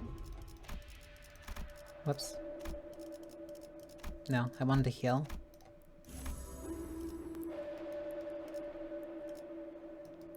Lithograph. Whenever an enemy is staggered, the ally with the least HP heals 5% of their max. Masculinity, affinity. I will do that for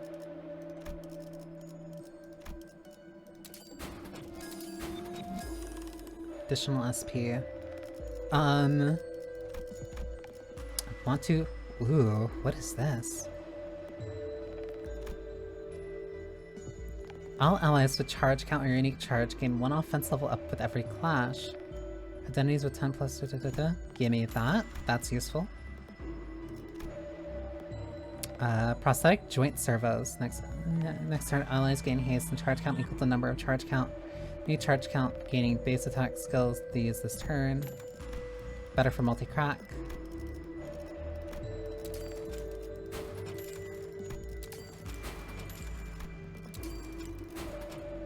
I do like, I don't need this.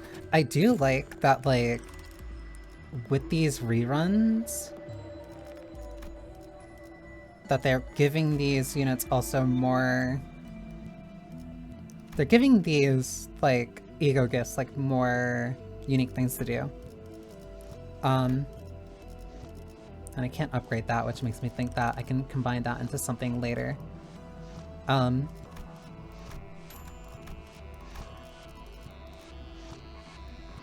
It's not like it's completely, I want to say, replacing the other versions, because sometimes you want to use the other ones if you want to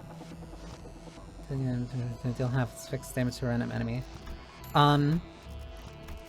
Sometimes you'll want the other one in case like you want something necessarily like a little bit easier, or like you're essentially ramping up.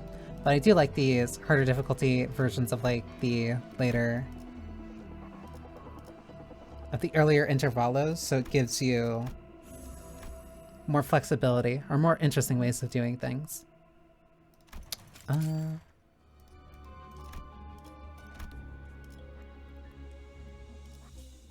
빨리 시작하시죠. So that you're not just constantly doing the same old one again and again. It's an interesting way of breathing new life into older content, while not necessarily, honestly, changing too much of that older content.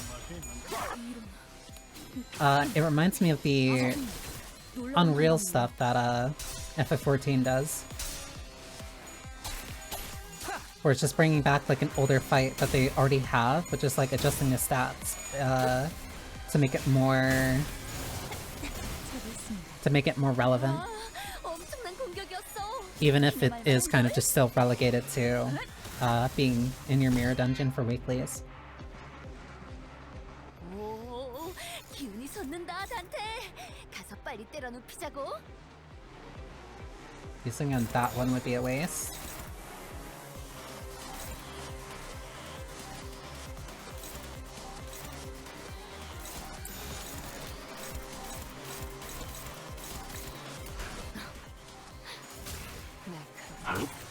정확하게. I didn't realize how low those stacker thresholds are.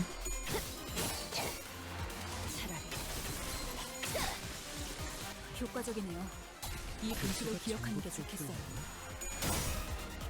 Sir, you do not have the health to do this. 잘했습니다. 완벽한 한 방. 시원한 걸. 불안스럽네요. Is this the Cassetti fight?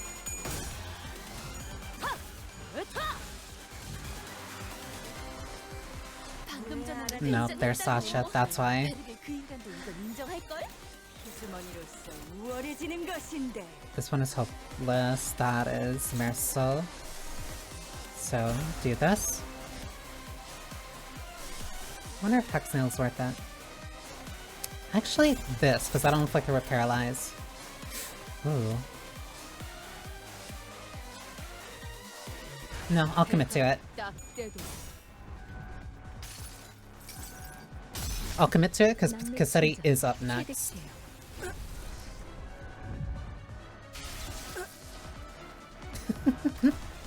오, 머리 좋다 자체. 방금 완전 좋았어. Okay, really good that I got the shield done.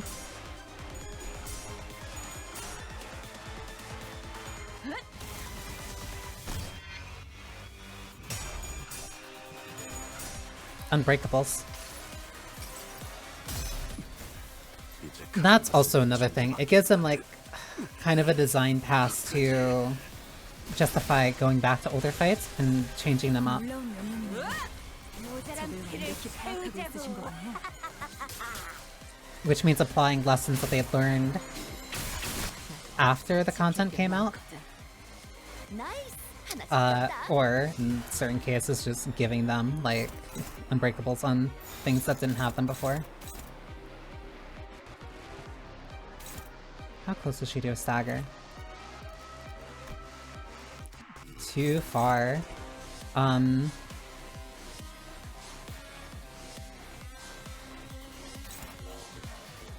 do I make this work?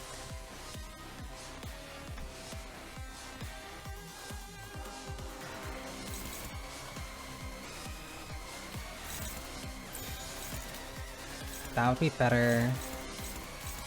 So who's losing here? Rodian. What do I do? Actually, getting the build up would be better. Would be nice. So, Rodian here. Because Heathcliff can win that no problem.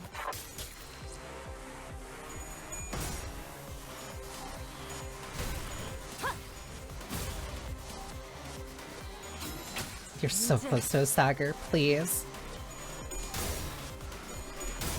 Please, is she?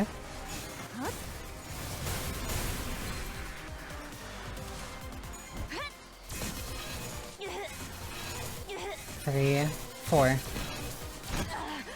208.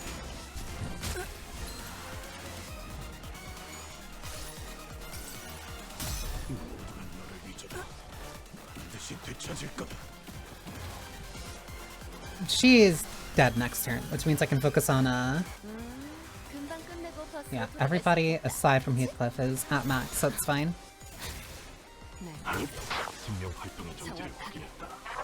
왕국의 주인 앞에 Now the annoying one. 차라. 반역의 죄는 소형이 마땅하리라. 저것들 상당히 즐거워 보이는데요. 뭔가 기운을 내게 하는 걸 먹었을지도 몰라요. 모조리 He 죽였어. starts at 5 hard blood, stored blood. Oh, these have. I don't know if that's new or not. Oh, yeah, because that's also just completely mystery now.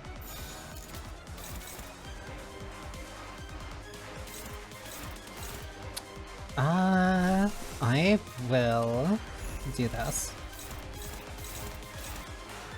Rhino Ram is losing here. Okay, that is all generally better. Can I do anything?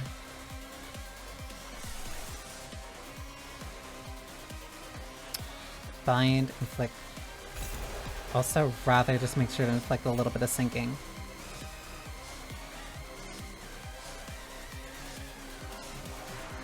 Boom resonance. Because this will inflict sinking. This only inflicts. No, this also inflicts sinking. Cool. Alright, no, this works. 전투에 임하겠습니다. The last thing I need is for you to have higher sanity than me. The sooner that you're rolling negative a lot more, the better my life will be. 무불사위.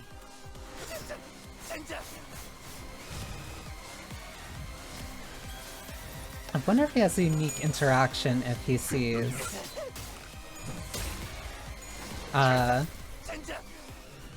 Manotrodon and the rest of the Blood Fiends. 나는 이 왕좌에 묶여 홀로 통치하는 자일지니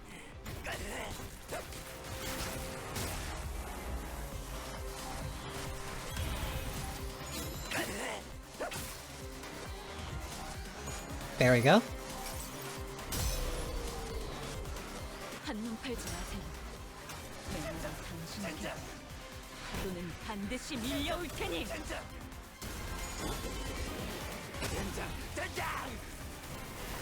Shackle Gallia? Her base attack will keep dealing more damage. She's also bleeding.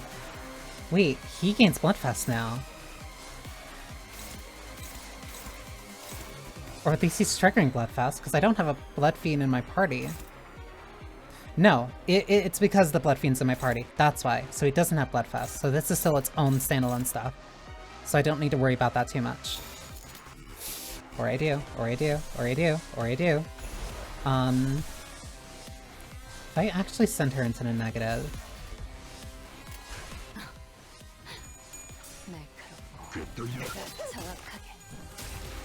Oh, that's not good.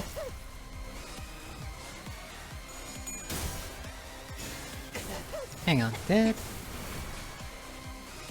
Oh, did stream just restart?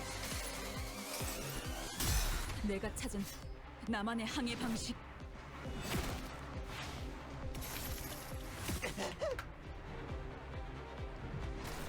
Oh, that's weird. That's not good.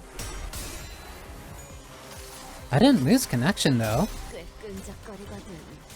절대 피할 수 없을걸?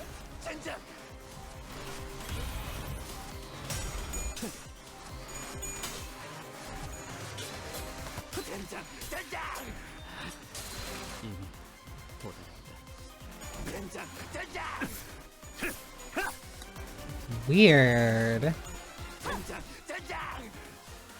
먼저 끝내고 돌아오는 친구는 맛있는 거 사줄게. 물론 회사 카드로. No, it says I just started again.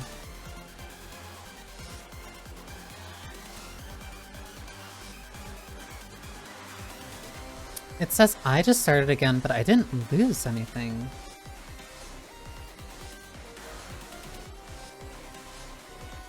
Hang on, now I'm really curious.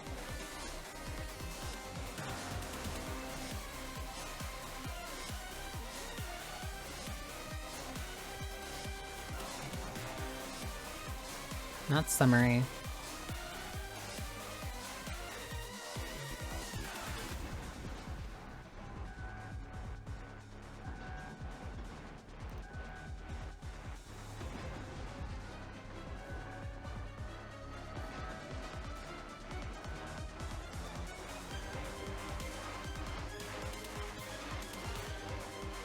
Yeah, it seemed like stream died after title elegy.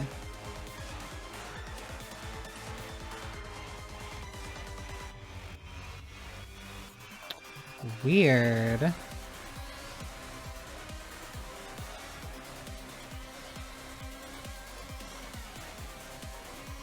I didn't notice anything though.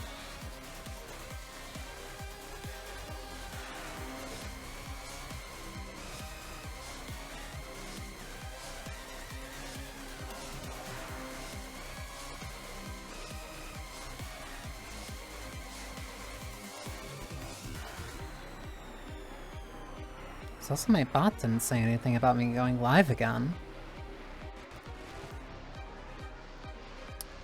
That's really strange.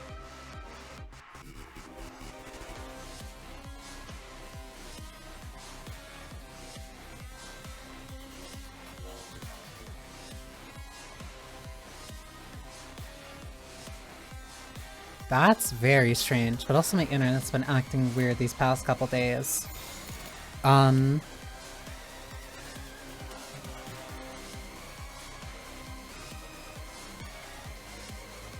No, my OBS was continuously running. My OBS was continuously running, so I think that was something on Twitch's end.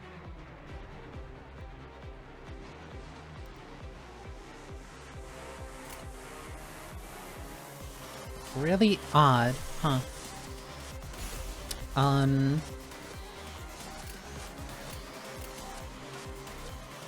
It's fine, I guess. I'll worry about that later.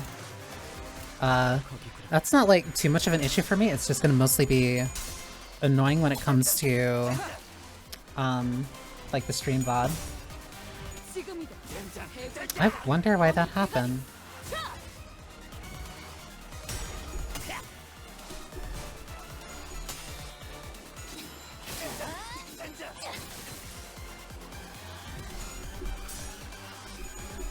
Yeah, because everything seems fine now.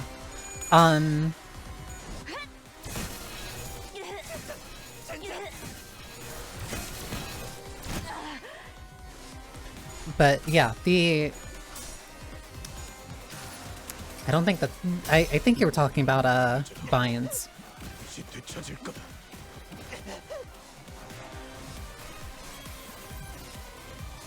Or at least I remember seeing the message about, Banii. Wait, yeah, because you can still see all the previous messages. 큰 거 온다. 탄테, 얼른 애들한테도 알려줘. It's so strange. Whatever. Yeah, because that's Banii. Before the King and Banii. Which is an ego that Heathcliff and Otis have. Uh-oh. If I do title, would that be fine? Actually, he's close to Stagger anyway.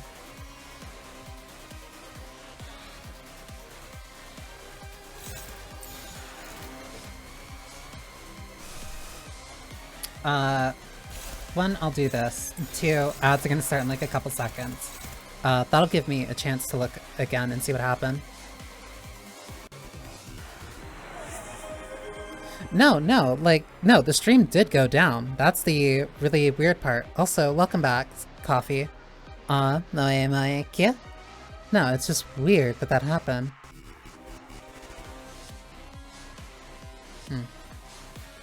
Well, this gives me a chance to...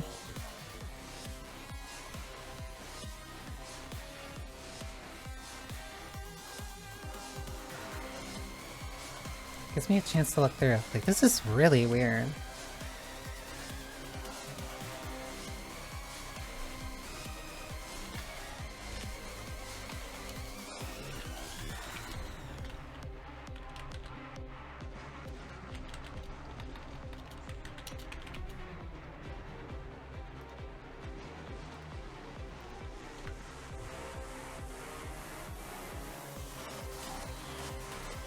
Because usually...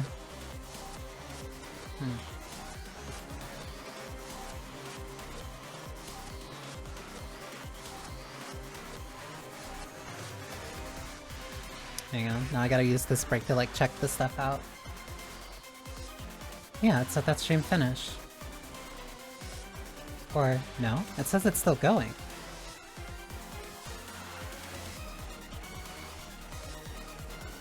Huh? Now I'm really confused.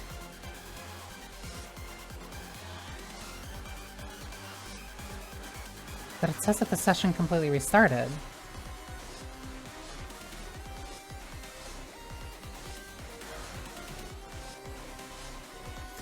I am so confused.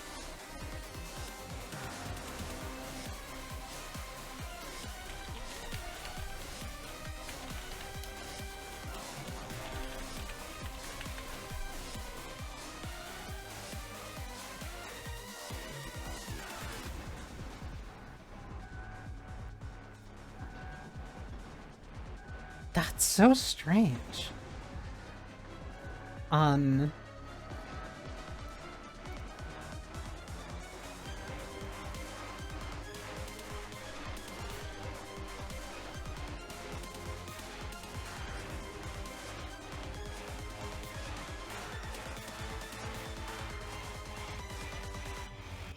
Yeah, because that bot says that it ends when title energy happen.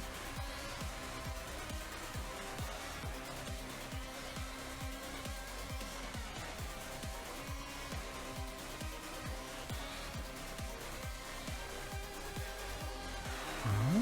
That's so weird.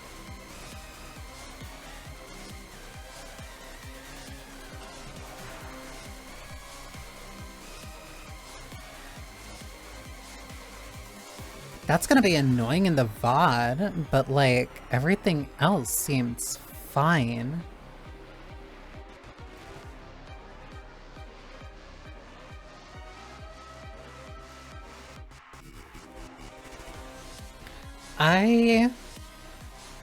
I'll restart my router after stream.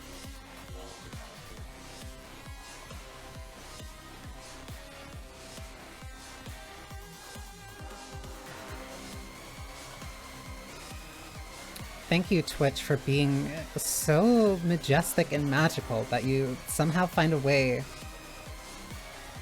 You somehow find a way of, like, confusing me even after all this time.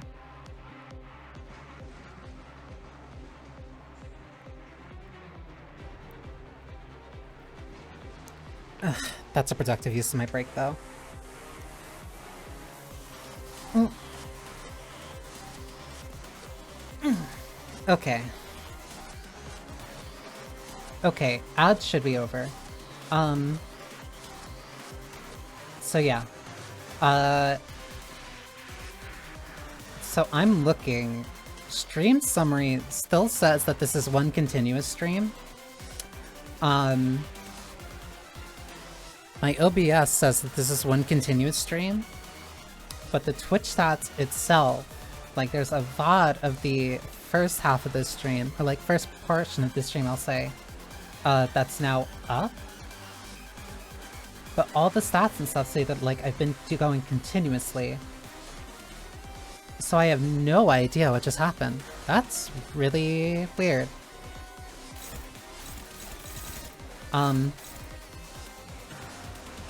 I literally don't know what to make of it.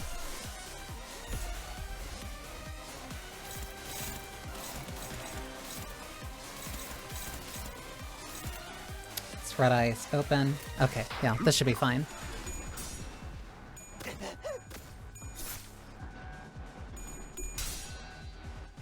It's right here that graze the grass. You're right there at the stagger, please.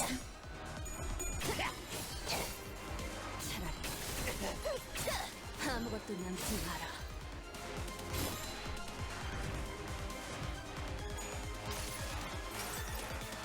모든 결과들은 파우스트가 알아요. 121.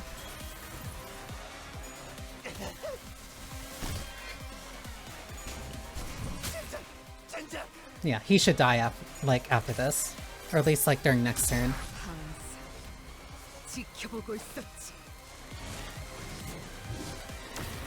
Thankfully I wasn't doing anything like super important. 금방 끝내고 버스로 돌아갈 수 있겠다. 그치?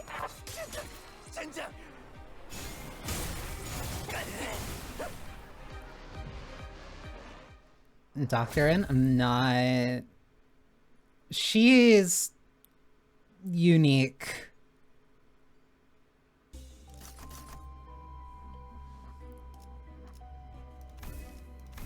Not... How do I describe her?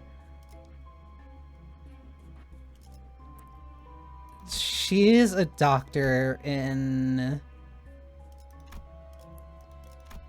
many manners of things. It's like the best way I can kind of put it. A hobbyist mathematician? No, she does that for like actual practical use. So much to the point that she argues with Hohenheim consistently about it. Do I do evil defining? I don't want to, but I'm gonna probably have to.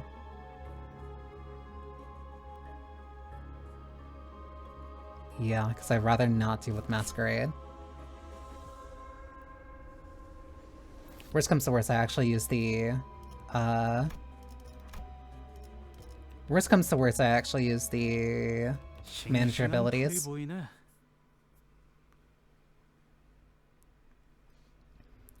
As long as Faust has Faust, Faust can do whatever she chooses to. 상당히 즐거워 보이는데요. 뭔가 Oh, this is bad. 먹었을지도 몰라요. Right, this is piercing.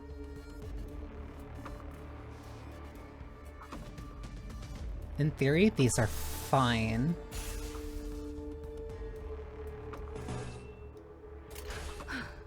전 전투에 임하겠습니다. Her name is Sasha. Don't worry, she doesn't come back.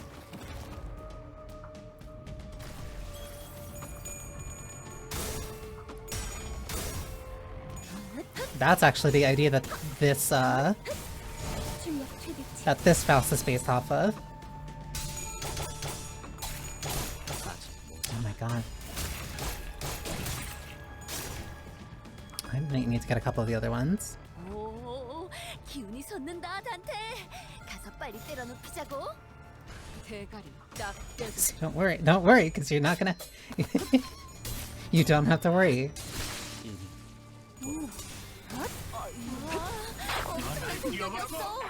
Don't worry, she was an asshole anyway.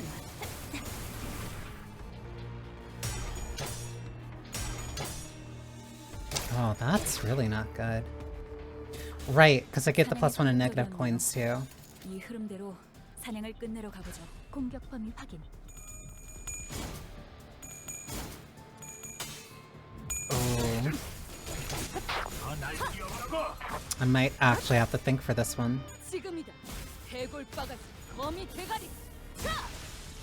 효과적이네요. 이 방식을 기억하는 게 좋겠어요. 나이스! 하나 제꼈다. You're free to do as you see fit.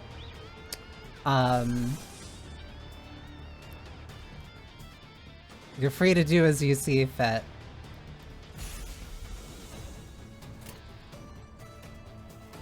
That is all I can say. I can also say good riddance to her. 거기구나.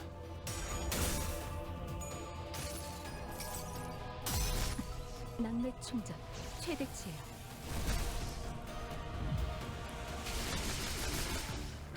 There are other characters who deserve my attention and sympathy more. 시원한걸? I don't even necessarily really like the idea either. But that's more of a fault of it being charged than like the design itself. I guess it being charged technically does factor into the design, but still. 방금 완전 좋았어. 재밌는 맛이 있는데?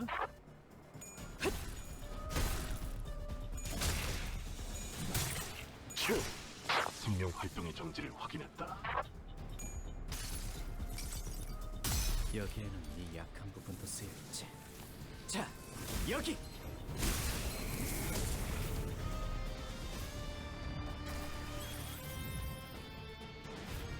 방금 전에는 굉장했다고. If there was any time that I wish I actually had Captain Ishmael.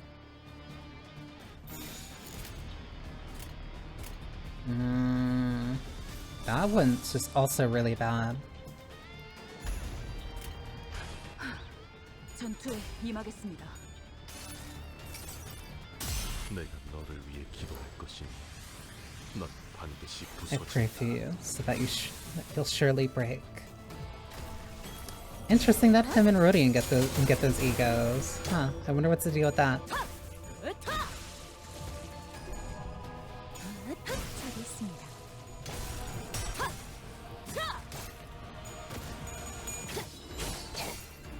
차라리 아무것도 남지 마라. I just realized I'm bringing Knight Rodian into this and a bunch of sinking. That's really gonna make these ones annoying. 터졌군요. 놀라운 명령이네요. 적을 완벽히 파악하고 있으신 거군요. 방금 전에는 굉장했다고. 베르게 그 인간도 이건 인정할걸? So you know you have to do it to impose. He is in shackles. 이곳은 위험합니다. Or at least his hands are bound. Rodian has one too. But I forget if hers actually has a heal or it's like actually useful or not. I don't think it is. But I've been finding it used for mares because of the tremor burst on it. Which means it's actually pretty useful for Capo too. Not as much as the newest one, but still. Hi buddy, I don't need Rupture. Pride and Envy, Wrath and Envy. I will take Pride and Envy. Where are you? 자, 봤지? 난 믿어주면 Thorny Rope. 배신하지 않아. forget about this thing. Say that you don't have any. Special contract. As long as that fucker never comes back, then I'll be happy. That procession was so... that procession was such a goddamn nightmare to get through. I hope I never have to see him again. But I really get a very sinking sensation. It won't be too long before LCB has to deal with the blue procession. As to exactly when, I can't even begin to guess, but that's not gonna be a fun time.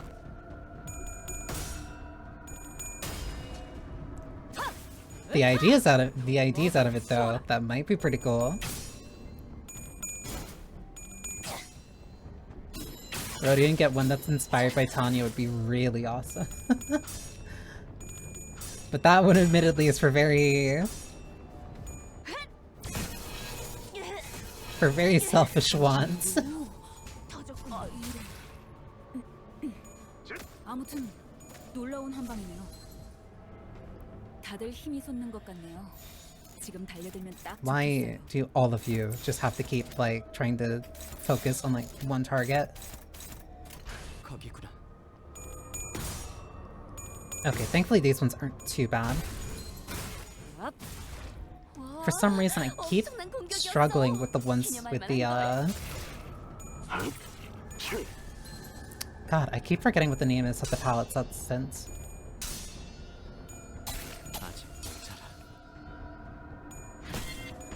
The only times I never feel like I'm struggling with them is specifically when I have Captain on me. Captain on my team.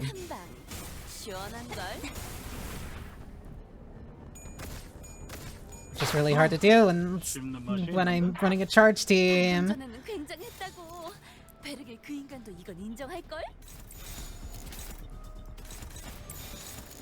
Two, three, 1, 2, that is 3. I can leave that one to Rodion. She can probably finish that one off, then we're fine.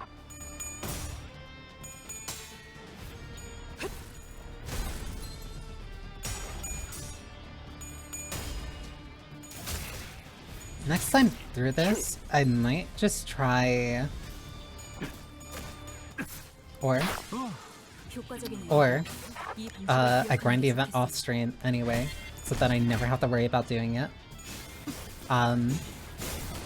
Which means that next week I can just focus on having fun with the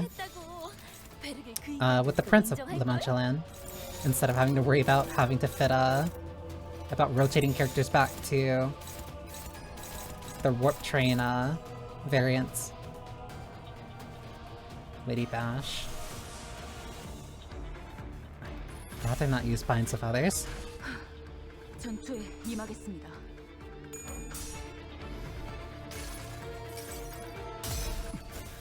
이제 가진 것은 이 전기밖에 없는데 이것까지. I wonder... I can't help but now like constantly think about like what's gonna come after Kanto 9. Honestly, I'm also very curious as to what exactly...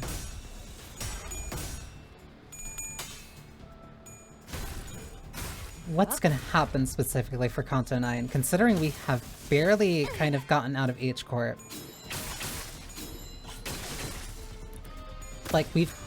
in terms of like all of the other intervalos and other Kantos, we've hardly moved since the resolution here, which is very interesting, but also very concerning, because I'm wondering what that means is going to happen when it comes to Ryoshu stuff.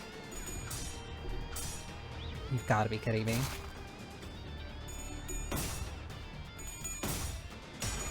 Because I understand her stuff is less strict, or like strictly connected to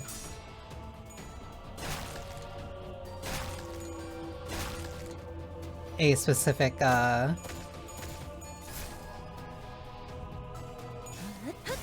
like a specific wing, but like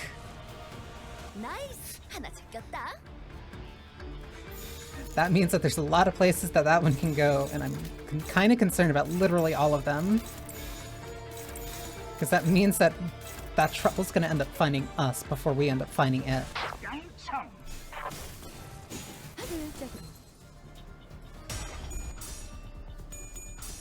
Granted, that's kind of how it's been for most of the contests at this point. 소란이 줄었네요. Or somebody, or multiple people, sticking their nose in places where they don't belong. 급소가 전부 꿰뚫렸네.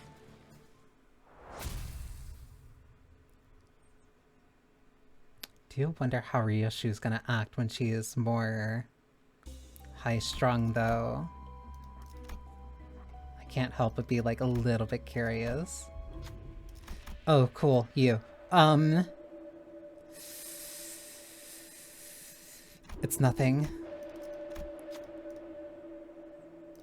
Okay, you can do this fine. Oh, it definitely feels like there's something up with my mouse, or it's just either me moving over specific locations. Speaking of melee songs that constantly get my... Ooh, wait. Offense level +2. If the skill has 2 coins of fear, offense level... Technology, liberation... Peer skills gain... I forget if I have Rodian in my +3. Offense level, same slot. I'm gonna need it anyway. Then I can also sell anything that is... One, I can sell you. Not enhance. Fuse. What do you... I guess I'm missing something for them. 1, 2...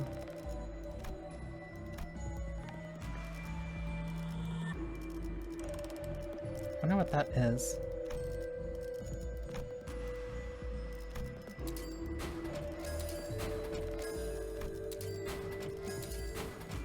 Increase these. All that is done.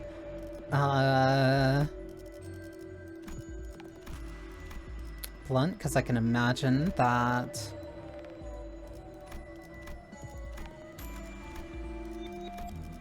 Faust is probably going to be the biggest damage dealer for a bit. Wait, even if Faust is the one that deals like the most amount of damage, that also helps Ish, which is good for this fight. I can get rid of you.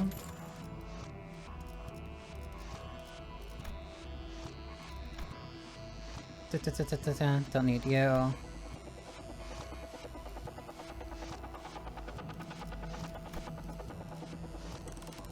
I can also get rid of the other... Actually, that wouldn't be too bad.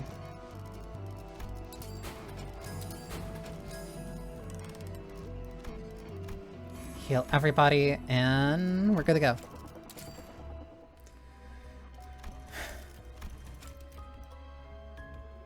Again, this clip's probably gonna get... Again, this section's gonna get hit by copyright, but I don't care.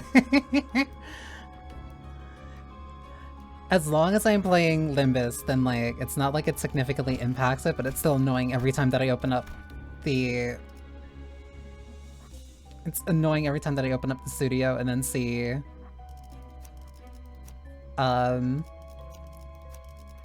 This video has gotten hit by, this video got hit by, copyright. It is now under certain restrictions, like whatever, I don't care. It's not my fault that Millie makes good music. It's not my fault that Millie makes good music.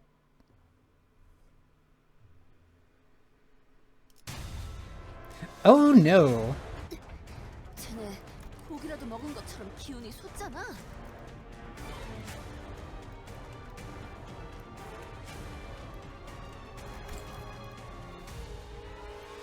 Not what I expected. Okay.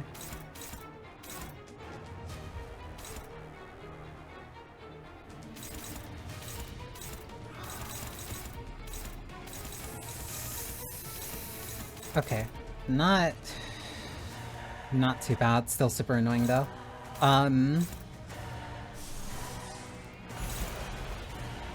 It's not like a full strike, like it's just one of those things where it's just like, hey, like, we detected copyright in this part of the video.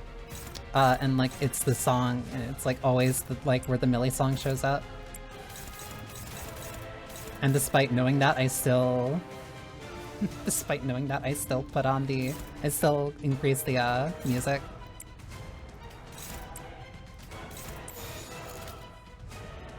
Pride Resonance. I rather just hit you with the Chain of Others.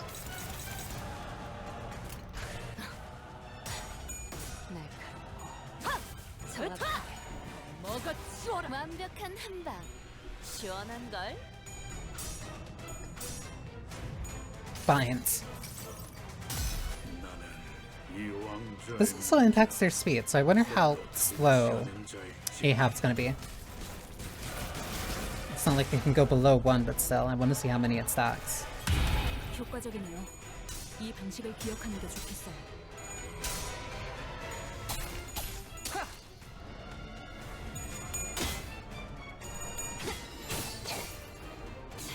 Sorry, Starbot. You're not important here.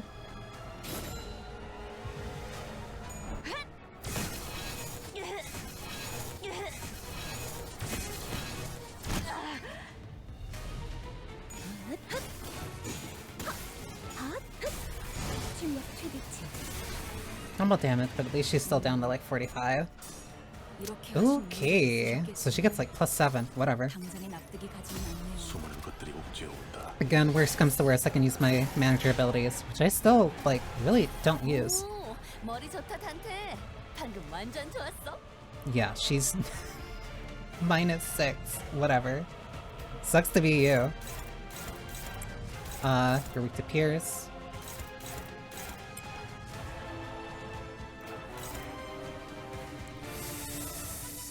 I don't want her actually using that.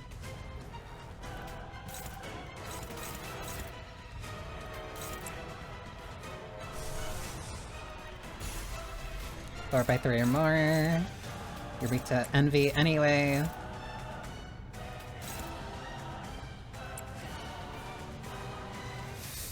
At +6. Oh no. Wait, why is. Oh, because the buy-ins. Yeah, -20, whatever.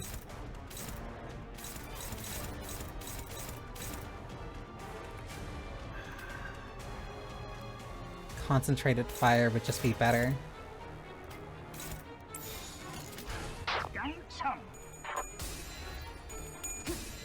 As soon as Starbuck just dies, the better.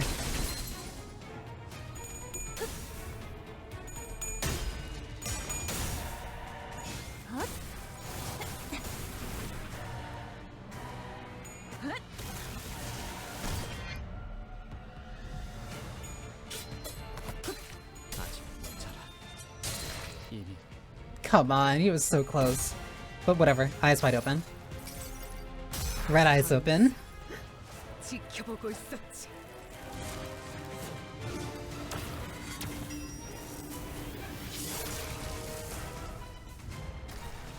놀라운 명령이네요. 적을 완벽히 파악하고 있으신 거군요. She's also close to a stagger.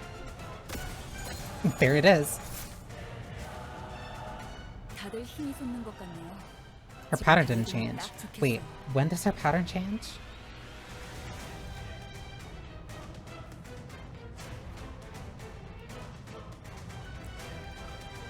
If I can burst her down now. If I can burst her down now, that saves me so much. That saves me so much headache. I don't think I can though. But I'm definitely going to try.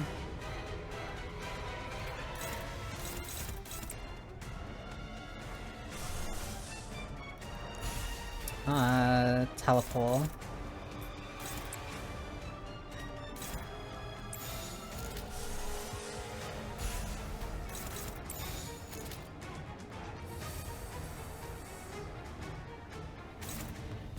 거기구나. 지키기 위해서.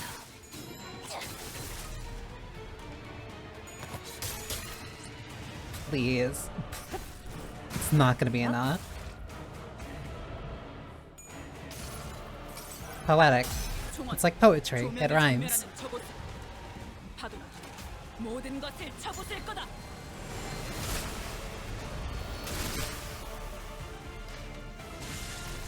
There goes Starbuck. 그렇게 하는 거 맞아? 거의 손방망이인데. If I had quick suppression, that would have killed. magnet 충전 최대치.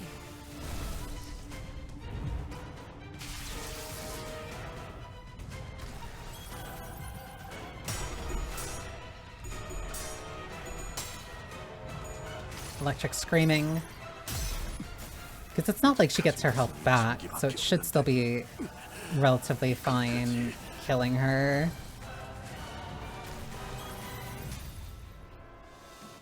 큰 거 온다. Ah, I was incorrect. I was severely incorrect. Whatever.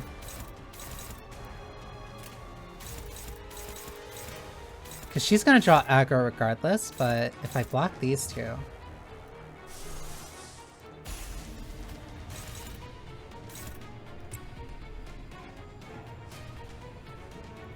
Actually, hang on. If I think this through...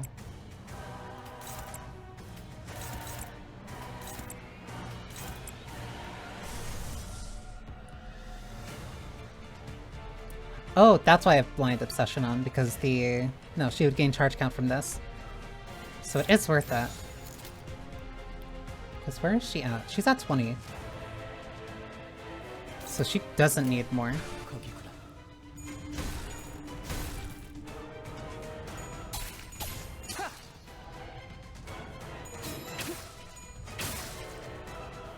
This worked out surprisingly well.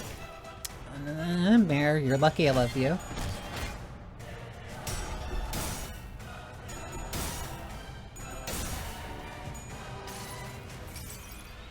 모든 결과들은 파우스트가 알아요. This is mostly to set up for Heathcliff's quick suppression.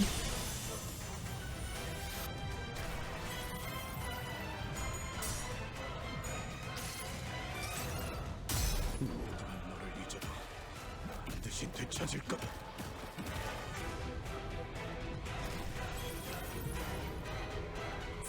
큰 거 온다.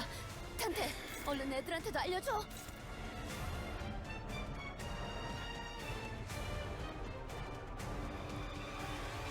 I hate you. I hate you so much.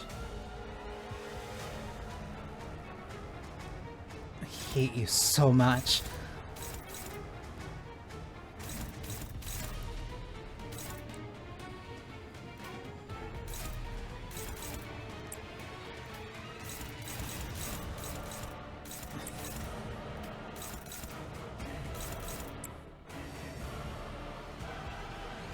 Whatever, just burn her down. That's the only thing that I can do at this point. That's all going to Heathcliff. There's no point in making him dodge that. If he dies, then he dies, whatever.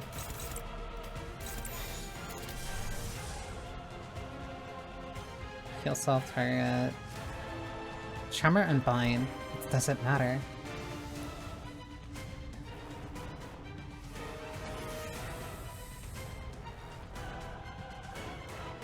No, it doesn't matter. Doesn't matter. 딱 떼고. 아차!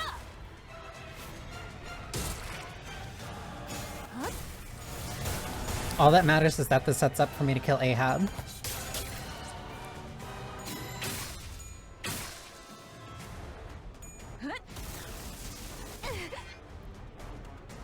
Quick suppression. 아니, 그 You're so close. 말을 알려줘.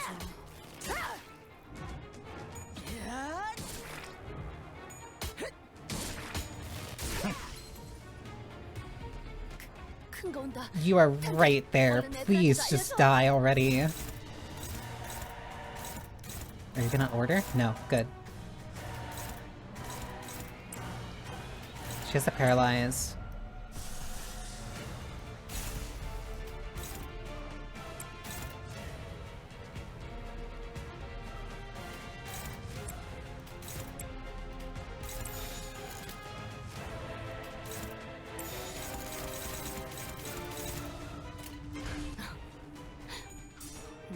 Easy. 정확하게.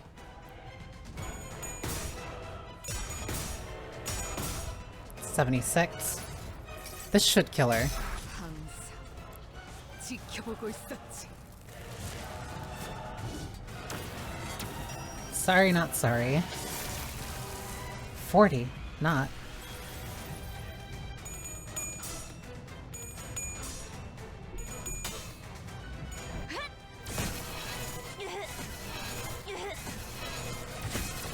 My beloved.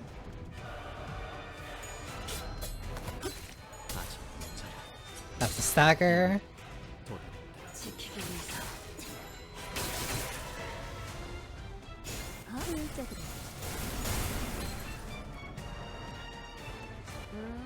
금방 끝내고 버스로 돌아갈 수 있겠다. 그치?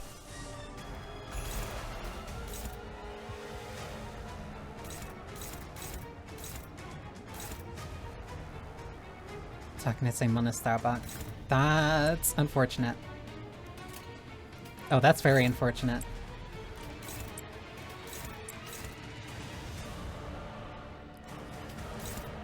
If I do Serious Skullbuster, she's going to die. Like, there's no way around that.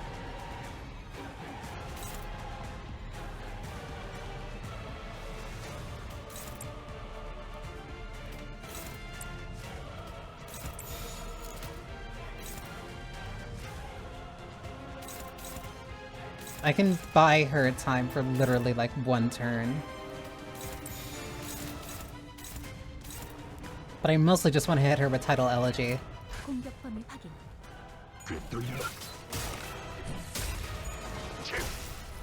생명 활동의 정지를 확인했다.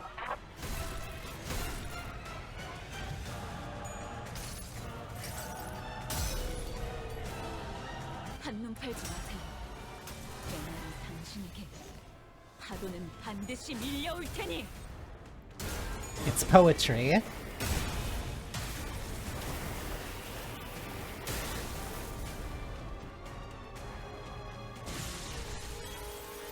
와, 엄청난 공격이었어. 기념할 만한 걸?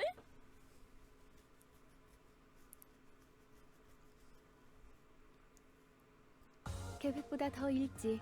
Yeah, 의외로 shocker. 완성해요. Shocker, it's you. 저와 파우스트의 뛰어난 능력 덕분이지만 여러분의 노력도 Oh, by like 나쁘지 않았어요. 3,000 too. Yeah, give me my rewards.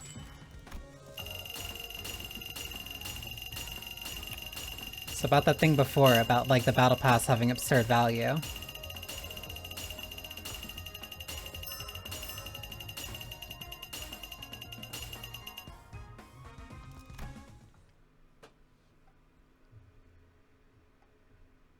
It feels like every season, 가끔 it feels like every season I hit like a new highest of like past levels.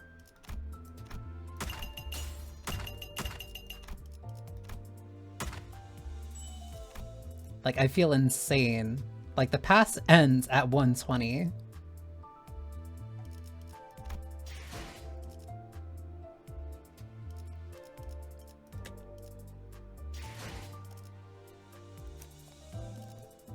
Multi-crack prosthesis.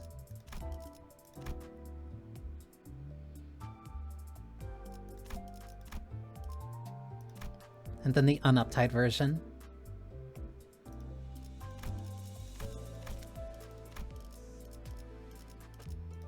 Actually, that only gave me like...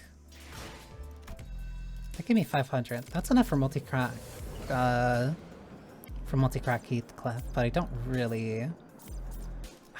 But if I get him, then it makes getting everything else faster. What's his passive even?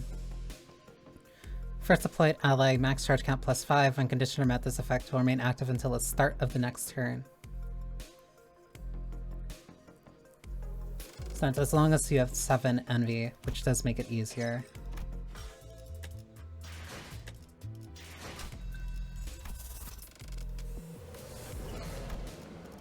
That also means Wild Hunt can't be used.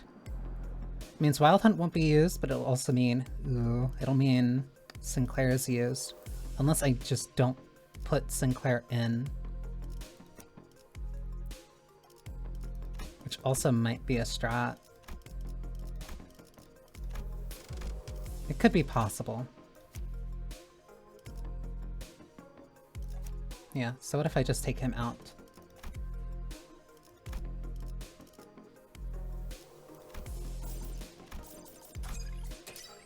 이야, 시간 한번 더럽게 잘 가네.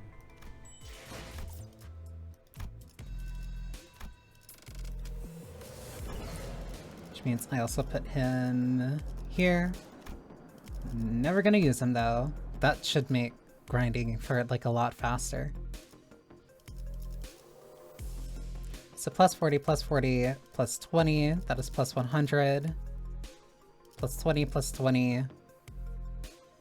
Plus 40, that is 200. So 220. So 200 plus 20. 80. So that means I'm at least getting like 120. 120 and like some change. So like 130. 130 per run of this. Which means that if I can just run this with this team. If I can just run this with this team, then I'll be fine. Would it be worth it? Because this is also blunt.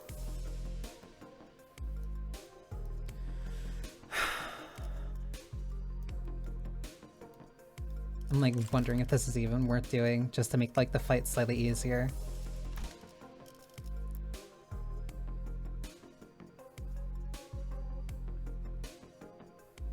It would, because she also gets really good, because Ebony Stem.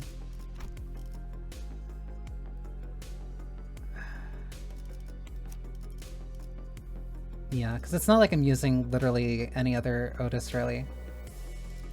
Yeah, I hardly use her, so having like another one that I could use, even if it's charge, I guess is useful. You're only getting up to uptie 3 though? 아직까지도 험난.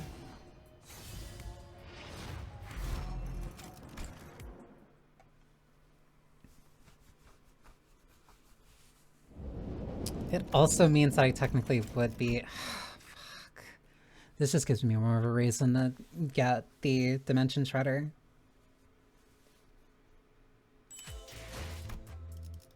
I don't even know if I have... 가끔 그런 생각. No, I don't have the ego shards for it.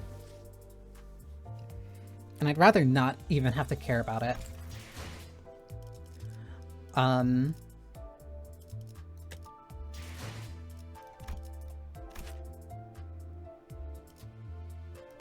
Also blunt.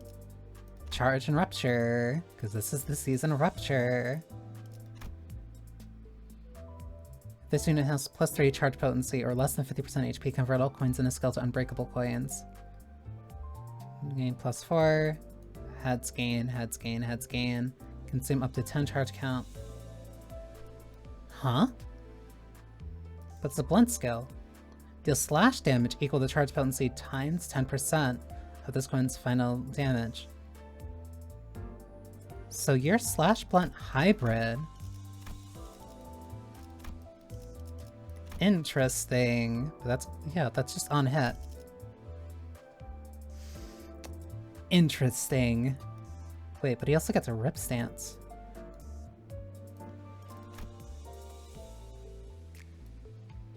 Gain 1 charge every time this unit consumes 10 cumulative charge in this encounter. Gain defense level up equal to charge potency on self. That is to essentially just kind of refund him for getting up to 10. I hate you, charge, so fucking much. I hate you. I hate you!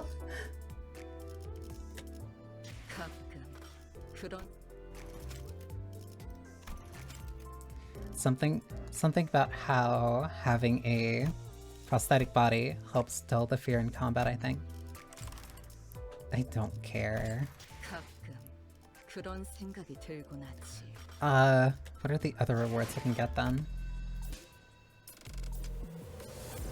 Don't care, don't care, don't care, don't care. Maybe. The boxes are important, getting this is super important. So priority 1, priority 2. I'd say priority 3. No, this would probably be priority 3. Yeah, so I'll grind that off stream. Just to make sure that I got the resources and such. Because I'm also still saving up for... technically 80 free pulls. 80 pulls before going to Lunacy. Lunacy I still have well over enough to spark for next wall perks. Which should be sometime in December, which means I still just have to wait a little bit. But yeah, that is that for right now. That ended up going for a lot longer than I thought it would. Because I thought I was only going to do the...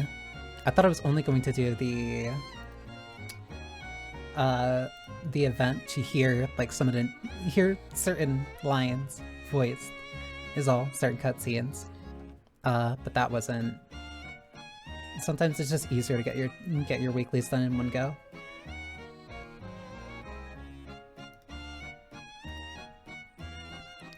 So I can switch this back over.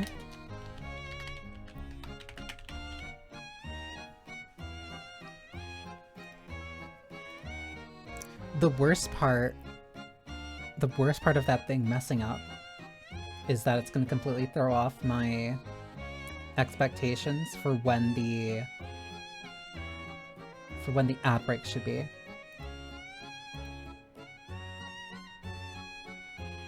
Because it's easier to keep track, like, when there's... Because, like, when you're going just... I don't want to say, like... Because it wasn't by hour, because if you snooze it, like, once, then it moves over by, like, 5 minutes. But... I get used to having an idea of when it'll be, but now it's just kind of just completely up in the air.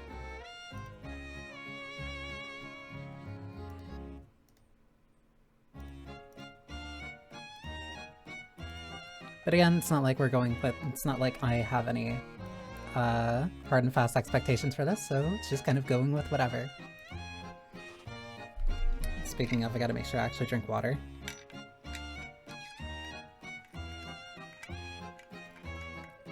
Because again, turns out, whenever I'm talking for an excessive amount of time, then it's annoying. The issue with pre-roll ads is that they're a very big deterrent for people who just joined stream. Like, whenever you click on a stream and then, like, the first thing that you get hit with is, like, a 1-minute ad, that, for lack of a better term, it kind of scares viewers off, because it's like, I want, like, unless you have an established audience and, like, people are, like, willing to wade through that, if somebody just clicks on your stream at random, then it's just like, oh, I have to sit here for, like, an ad, and then they immediately leave.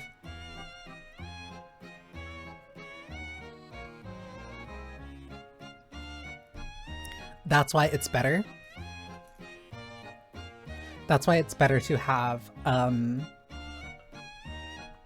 either ads off entirely, or, like, to make sure your pre-roll ads are off, and that is either by having ads off entirely, or by increasing the automated ads to being 3 minutes, because that'll automatically turn off the pre-roll ads. So that way people can join the stream more readily, they'll see, like, kind of what you're doing, how you are, and that also means that you not, like, how do I put it? You kind of get a little bit more value out of the 5 minutes, out of the 5 minute, like, delay, because one, if there's more people coming in and, like, an ad comes up, then you can push that off for an additional 5 minutes, essentially to ensure that, like, the people kind of stay and, like, chat, or at least, like, interact, I guess. Or, like, it gives them more of a chance to kind of just be here. Which helps the general viewer experience.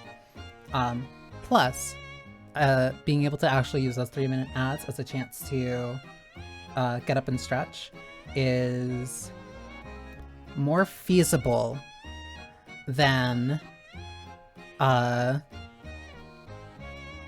what I was doing before, which was having the 30-second ads. Because it's not like I could necessarily get up and stretch. Like that was very...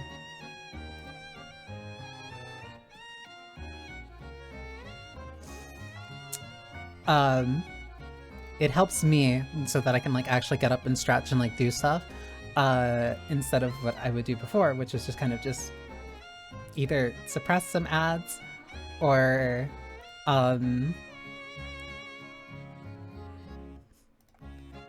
would either suppress some ads or kind of like power through them. But that also factors into like the whole thing I said before about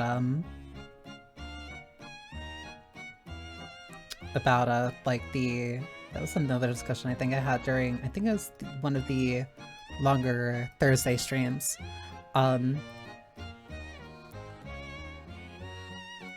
where like to me the conversion of like what's worth like a 30-second ad every 30 minutes isn't like that bad in comparison to like having them be like super long and like super frequent. Like it has to like trade out to being like as valuable or as, I want to say, quote unquote reasonable as like the usual like TV ad breaks in between like cores of an episode. Or cores of like a TV show.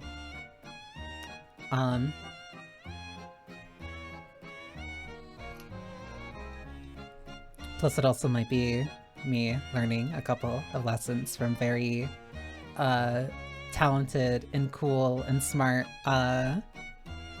VTubers who have been using their 3-minute breaks for 3-minute ads as like small breaks so that they can stretch and such.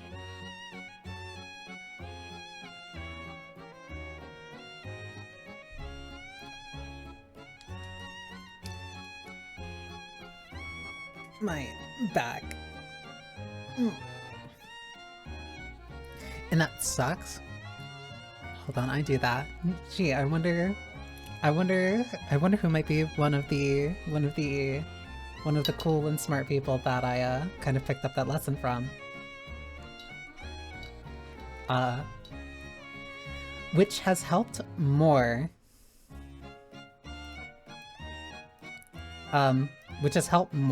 Especially considering that I've been going for longer streams.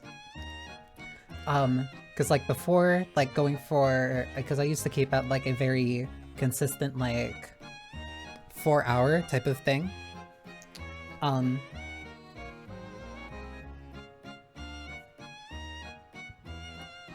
used to keep for like a very consistent like 4-hour type of stream thing, especially when I was doing specifically like Monday, what were the days? I was doing Monday, Wednesday, and Friday. Yeah, it helps a crazy amount with the stamina. Like Monday, Wednesdays, and Fridays when I was doing that as like the consistent type of thing. Like doing the 30-minute break, doing the 30-second ad breaks weren't that bad, so that's why the ads were kind of like that way, and like it made sense to me. And worst comes to worst, I can just snooze those and it'll be fine. But especially when I started doing streams that were getting upwards of like 9+ hours, 30-second ad breaks. Not great. They're great for the viewer. Great value for the viewer because it's like it keeps the pace going. Not great when you can't take like a second or you don't take a minute to kind of like stop and do that thing. Been streaming an enormous amount? Yes, I have. Yes, I have. I've been, no, like I want to look at the analytics actually, because especially since September, my I've been streaming like way more. But I've also kind of been doing it because because I've also kind of been gaining a lot more. Like September flat out was one of my this September, I guess, was like easily my best like performing. It was my best performing month on record, like easy. Like the most that I've grown, the most that I've streamed, highest viewer engagement, highest like average viewers. Like September was a really good month. And kind of since then I've been trying to kind of like increase or like keep that momentum up. Cause like let me see from like June to August.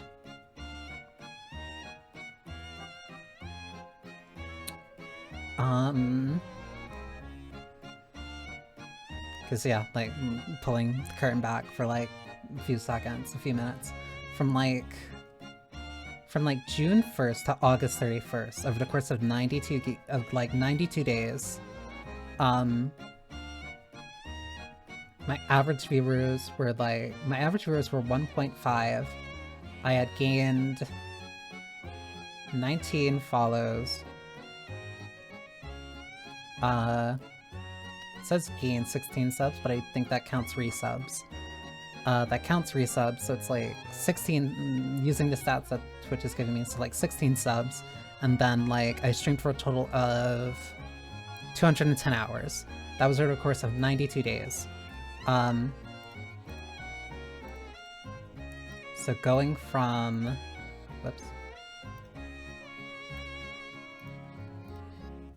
going to September,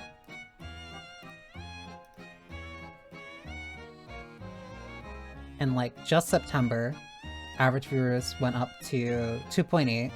I gained 33 followers, 7 subs, so that's like kind of the average that I've been keeping, and that I streamed for 135 hours.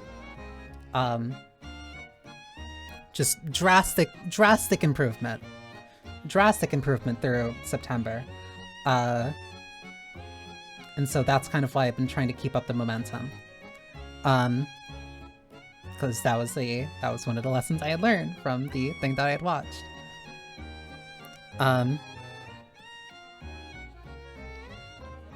Also, thanks for silent. At the same, we're gonna excuse me with your comprehension once again. If I can hit that donation incentive, that is at least a donation incentive for the month of October, because that was kind of like the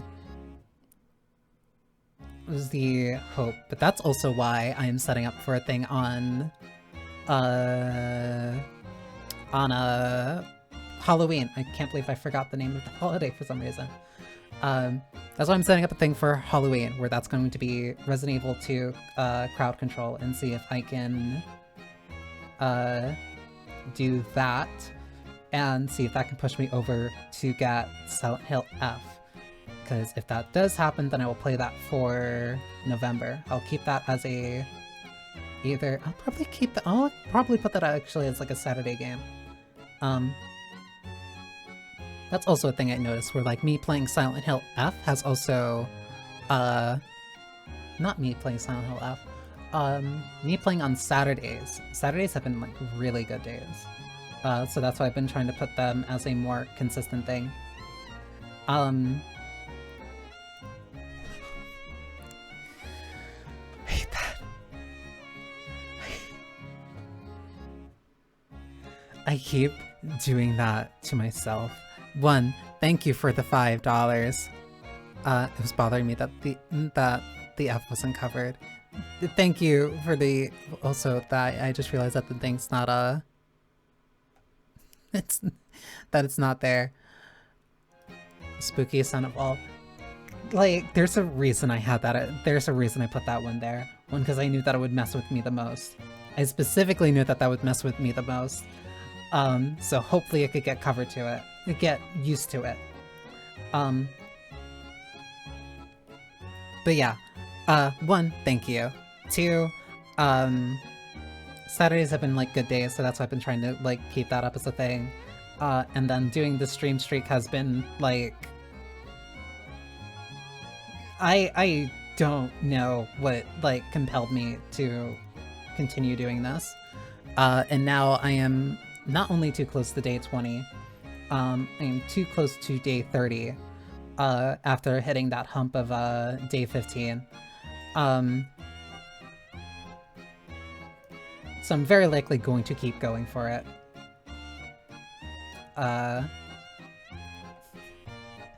Which means I'm probably, because it's gonna be, this has been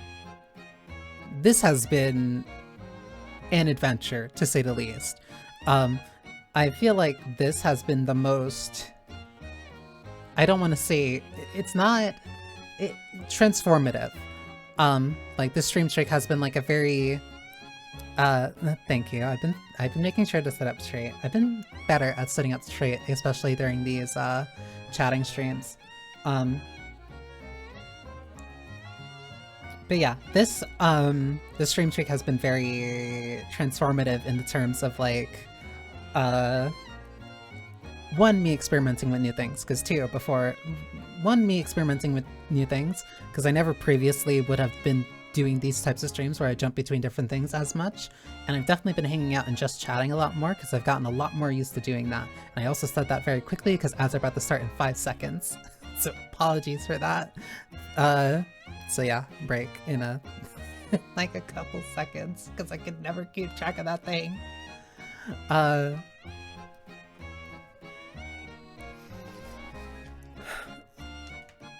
making sure to stretch. Actually, yeah, I'm gonna make sure to put this on the BRB since... Oh, I can also... I had to make sure that, like, I was doing that. I've been trying to make sure... I'm also standing up instead of sitting... and standing up instead of making sure that I sit down. I'm getting a lot better at trying to keep the game audio, like, still going during BRB when I'm at least playing something. Because I've had a very, I want to say sloppy habit of not keeping it not unmuting when I come back.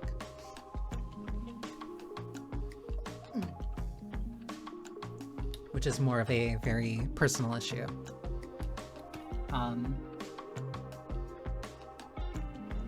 Plus, also these ad breaks gives me a chance to be a little bit of a, I don't want to say like non-sec, no, it is a non-sequitur of just like me being able to,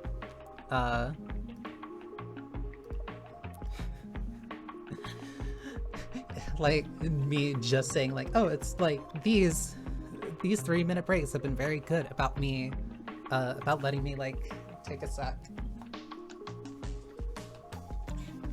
Taking a sec to relax and stretch and make sure that like I can do stuff for longer streams and making sure that I can be better when it comes to stamina, but then here I am still making sure that I'm talking into the mic while standing up and stretching. I'm at least doing my best.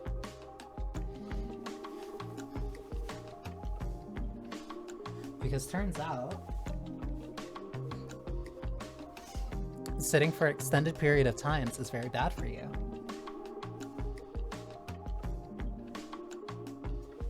But that's also why I typically try to do, like, walks, before, streams on, like, Monday, Wednesday, Friday, because that really tends to help.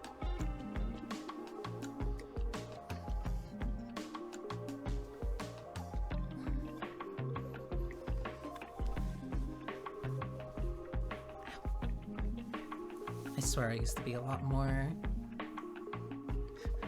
Not athletic. I definitely wasn't... Well, no, I think it's technically athletic. Dexterous, I'll say.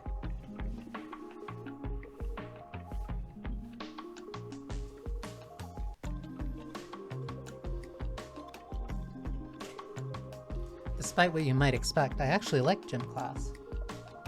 Liked. Past tense. Ow. Okay, no, that's fine.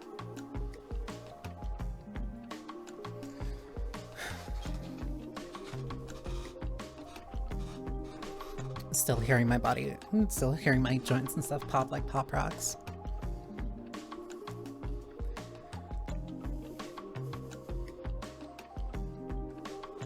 Ah, okay. Okay, that seems fine. But yeah,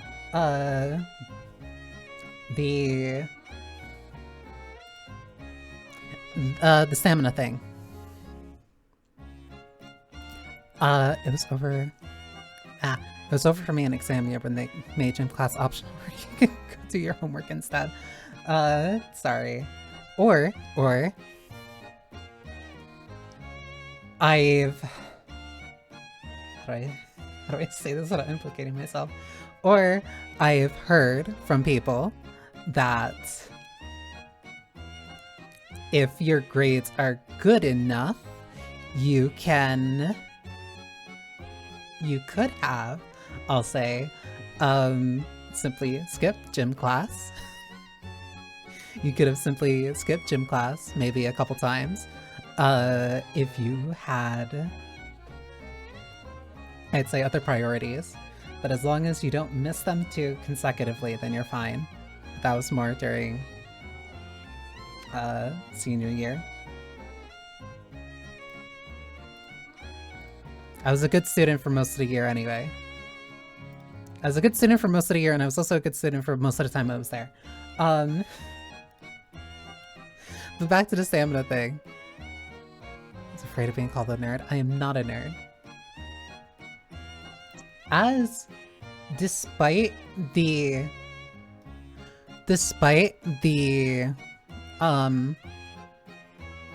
I'd say expectation, especially considering how deep into anime I was, and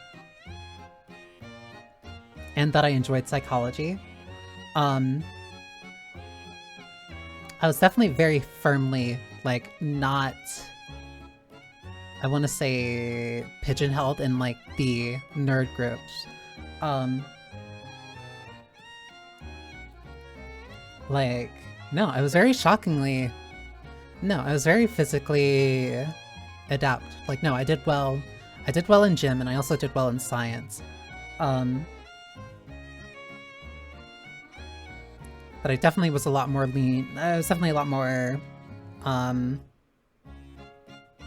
say, invested in the acting classes. I'm skipping my chem classes because I had theater. Now gym, I had like 30 pounds on my back for some reason, so I really defined calves. That was also a thing with like a couple students who had like very heavy backpacks, where like they were trying to be very, well, no, some of them would do that because it's just like, I just keep everything together so I don't take it to my locker, or like you didn't have time to make it to your locker, depending on which periods you had and what classes were in. Goodness, honest and sort of just all into one class. You got singled out. But yeah, the stamina thing. Especially when doing this, especially when doing like this long stream streak, or streamathons, I guess is the proper name, even though it's not as fun. I've definitely felt myself being, I don't want to say capable, even though it is kind of like, it's limit testing. This initially started as just kind of like limit testing, where it's just like, oh, it would be interesting if I could try this and like see what happens as a result. And And the result is that I at least have made it up to 18 days, and I'm trying to make sure that I can consistently keep it up. Because I at least want to hit 30. I think at 30 I would be happy. At 30 I would be happy, and I would and like I could probably, I would actually probably take a break so that I can like properly recover instead of like trying to sleep in excessively over certain days. The stage crew and I were like, a lot of people in running crew are also really cool.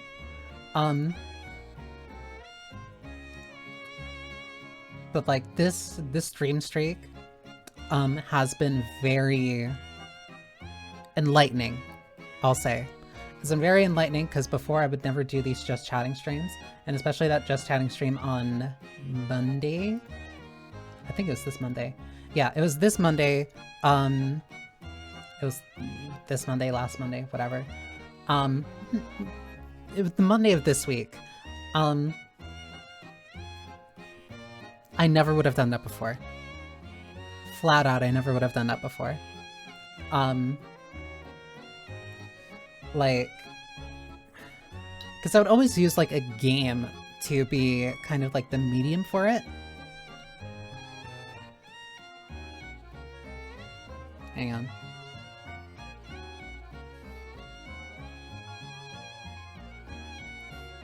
I hate that sensation when like it feels like you're going to burp, but then it doesn't happen, and I'd rather not burp into.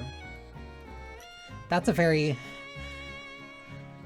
like a very minor thing. Not minor, it's like a very small pet peeve where like burping is one of those like sounds that just like the opposite of an ASMR. It's like nails on a chalkboard to me. Same thing for chewing with your mouth open. Like if that like that, it like it unnerves me on like a very specific level. Your whole class are choir and orchestra, and your homeroom teachers head of the theater department. Oh, at least you were around your people, and that's what matters.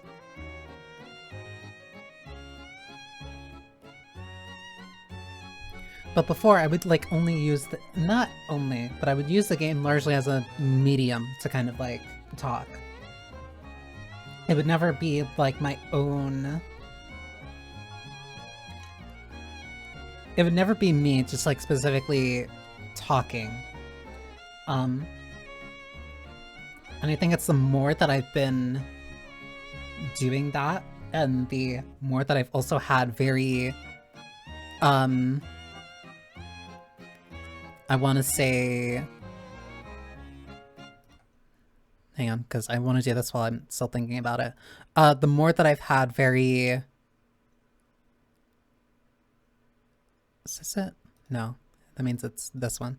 The more that I've had these, the more that I've done these, and the more that I've had like less idea about what to stream, it's just like, all right, screw it, I'll try it. I'll try it, just chatting.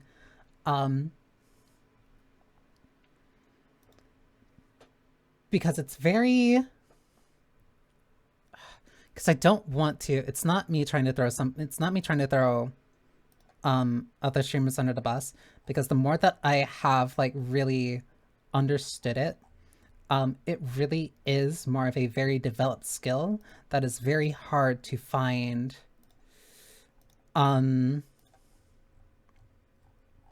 essentially kind of like a place to practice it, of just being able to speak off the cuff and speak in a way that is both continuous while being engaging, and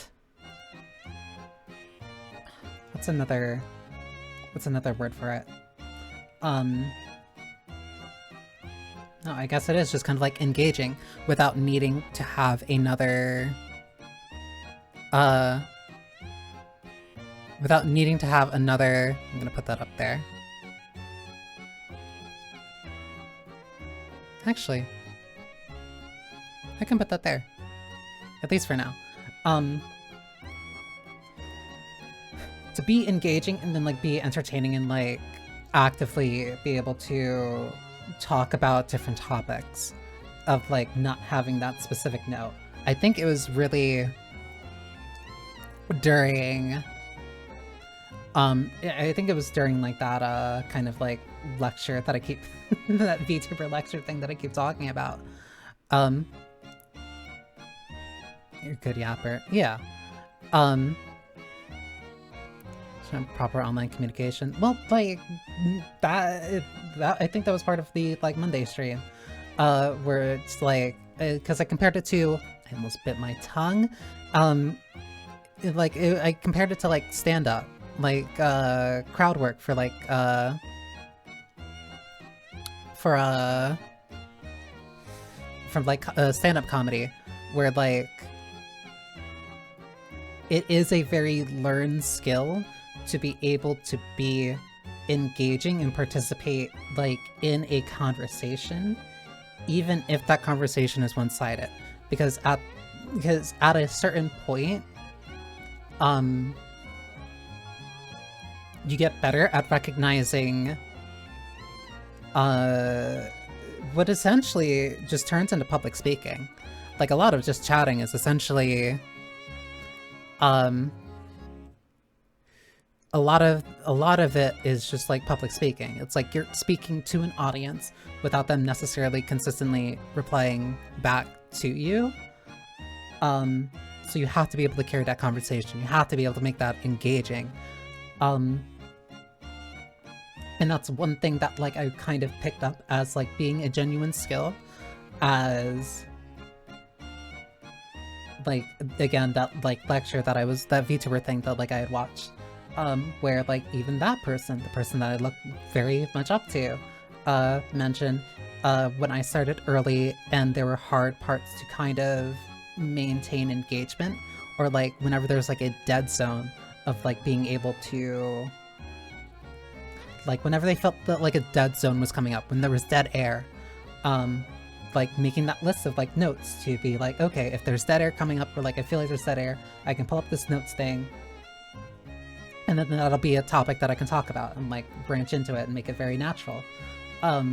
Hearing that is when I really picked up that, oh, that is being able to do that, being able to have those like very long flowing conversations that kind of branch and connect very naturally from one point to another. I thought that was just a thing that people could do. I thought that that was just like a very natural thing that other people could do. I never interpreted that as being something very special, not just to me, but like to certain other people I was kind of around, because I'm used to, or at least like, because I used to be able to talk to people on the phone. Like I would used to talk to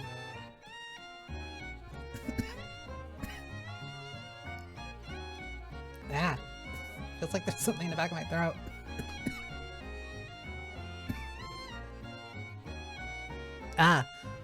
Because I would be able to have conversations. Oh my god, what is this thing? Feels like it's like stuck in my sinus. But like it doesn't make me want to sneeze.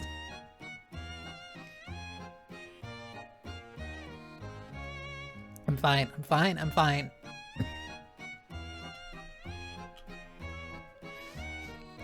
It feels weird.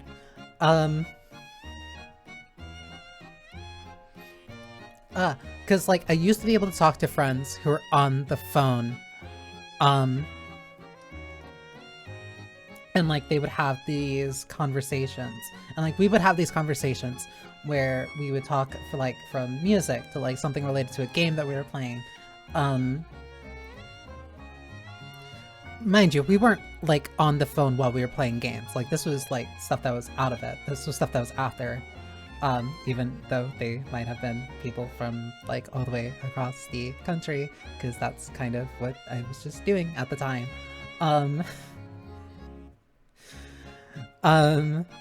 idea if that like had long distance call charges or whatever, and I really hope they didn't, because a lot of those calls sometimes went up for like 3 hours, but that's beside the point.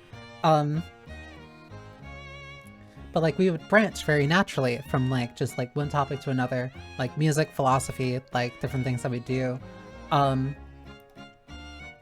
just like various different things. And I always thought that that was just like a natural thing that happened. Like, I thought that was a very natural thing that just like certain friends and like certain friend groups can just like usually do. And it took watching that clip of like that streamer that I thought of and what I thought was like a very natural thing, not only for me but for other streamers, was no, that is a developed skill. That is a developed skill of being like a good conversationalist. So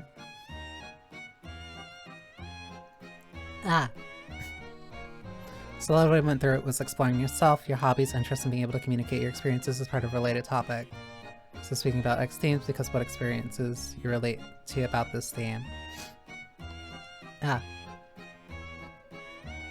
Relate to about this theme. Partly, yes. Because it's more, it's that, it's very give and take.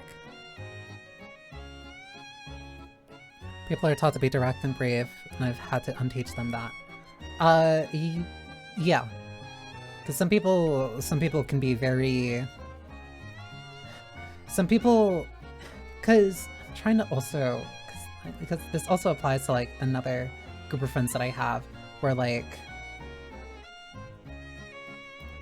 Because they're very bad at talking to people. They're very bad at talking to people. They're very bad at, like, introducing themselves to new people or, like, carrying conversations. Or it's just like, oh, well, I don't know what this person is into. I don't know what this person is like, so how can I talk to them like that?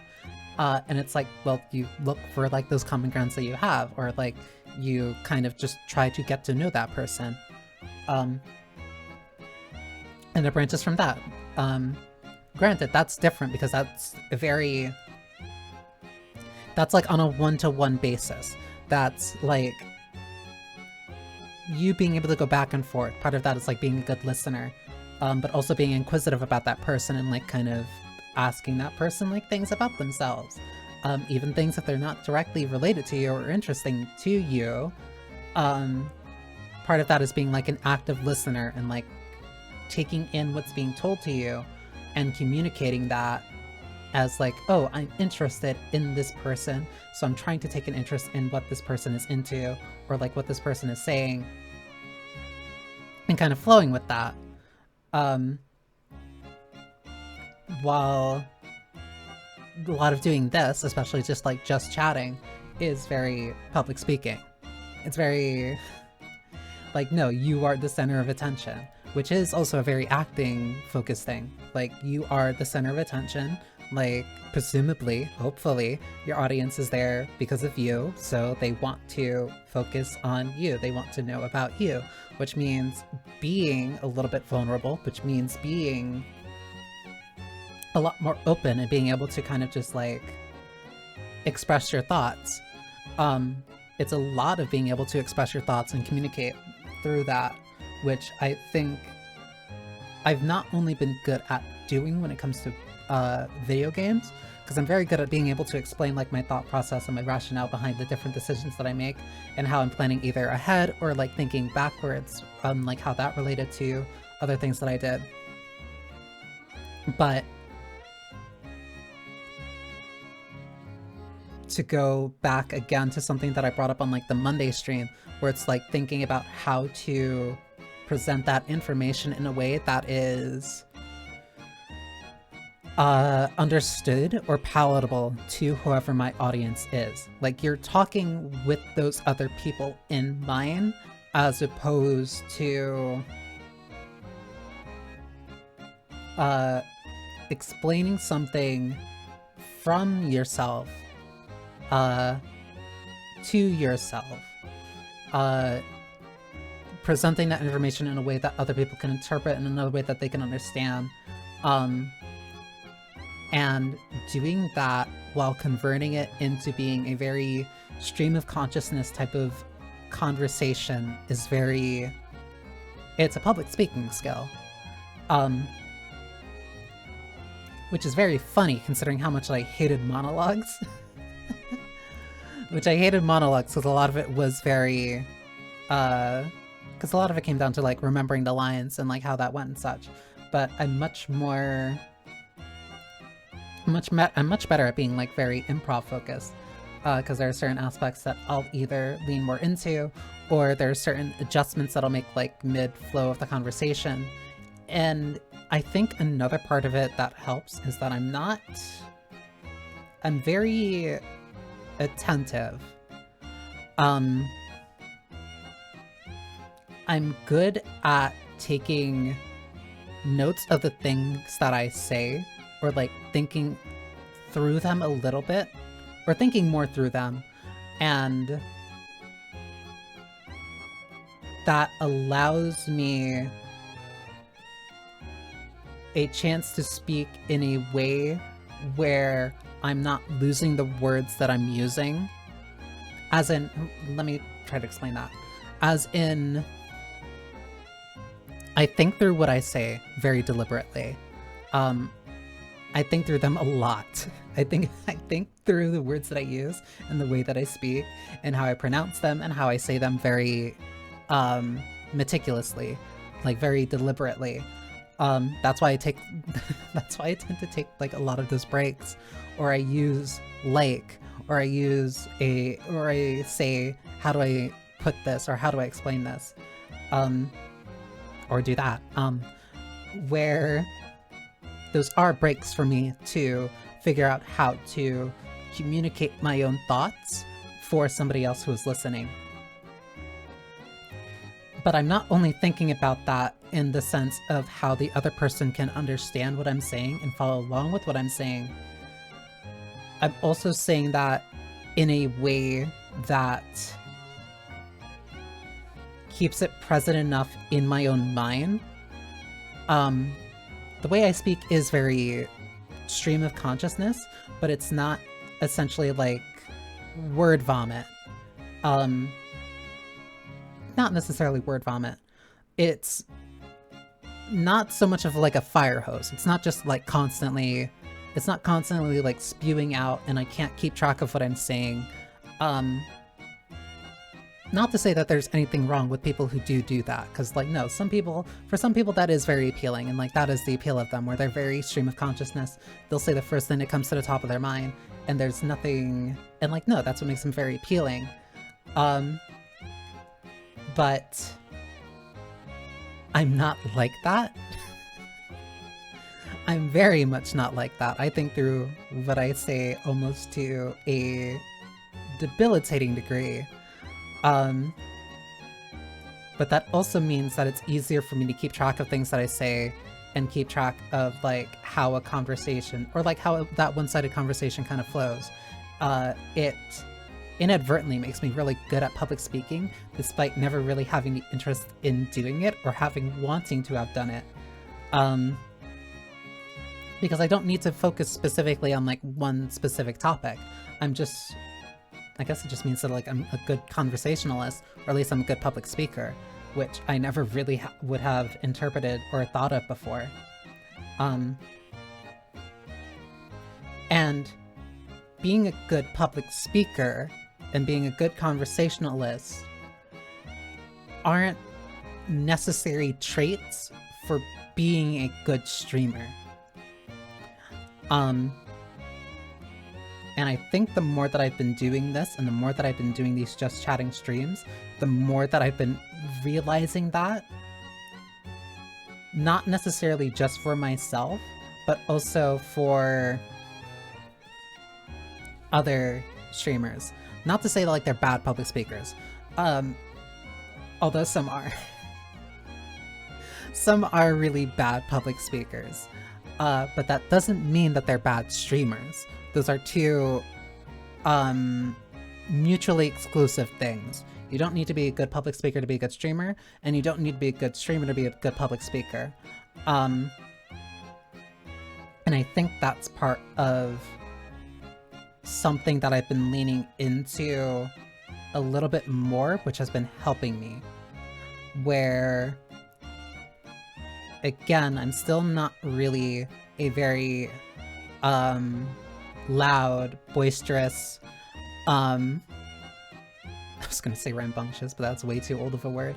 I'm not very spontaneous. Like, part of that is like my own stopgaps and things that like I've done, and like mental walls that I kind of like purposely have built up for myself.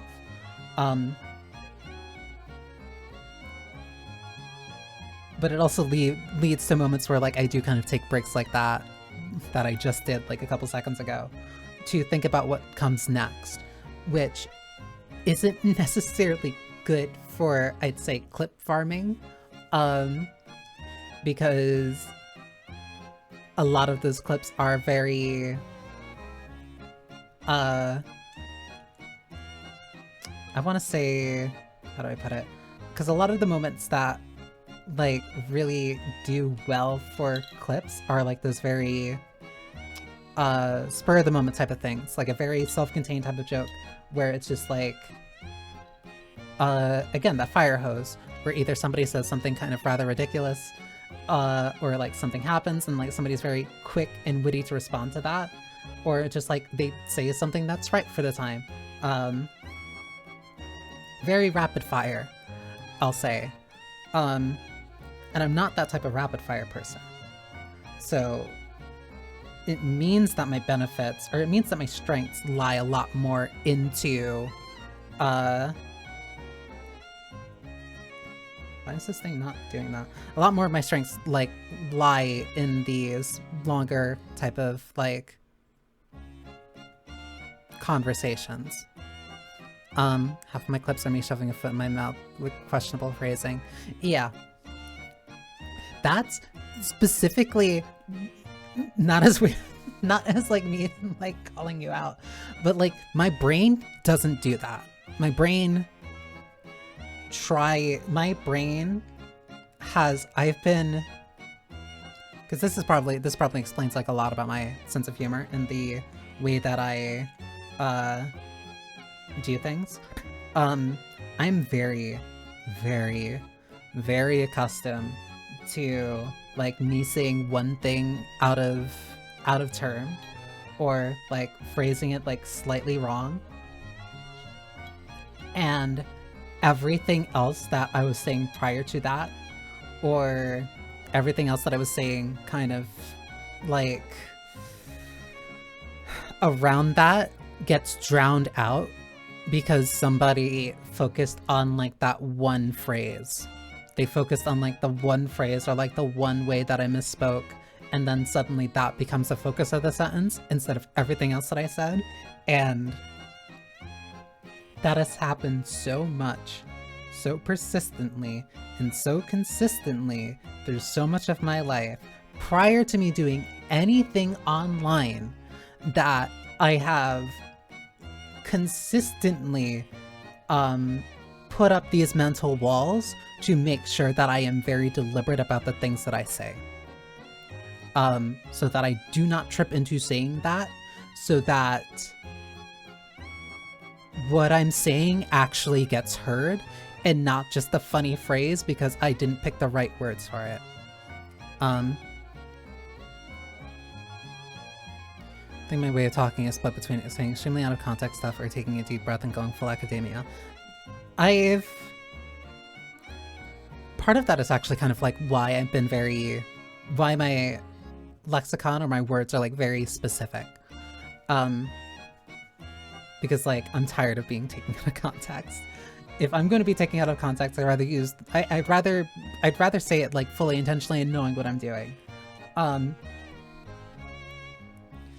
I'd rather set up the joke myself and say the words that I know will get certain looks, which is why I'm very deliberate when I'm very out of pocket. Which is also why the words that also goes back to something that I think I brought up on Monday, where, see that message, I'll make sure to go back to it, where like I'm very deliberate with my words, and the way that like I make myself laugh is by choosing things that are funny to me because I'm too tired of other people taking essentially control over my own sentences and turning them into jokes. If I'm going to tell a joke, I'd rather it being very deliberate and specific and make me laugh instead of somebody else taking my sentence and making themselves laugh. I think the benefit of fire hose with streaming is that when people focus on the wrong point, you can just reiterate the point you wanted to make afterwards. That is also a very good thing when it comes to streaming, because like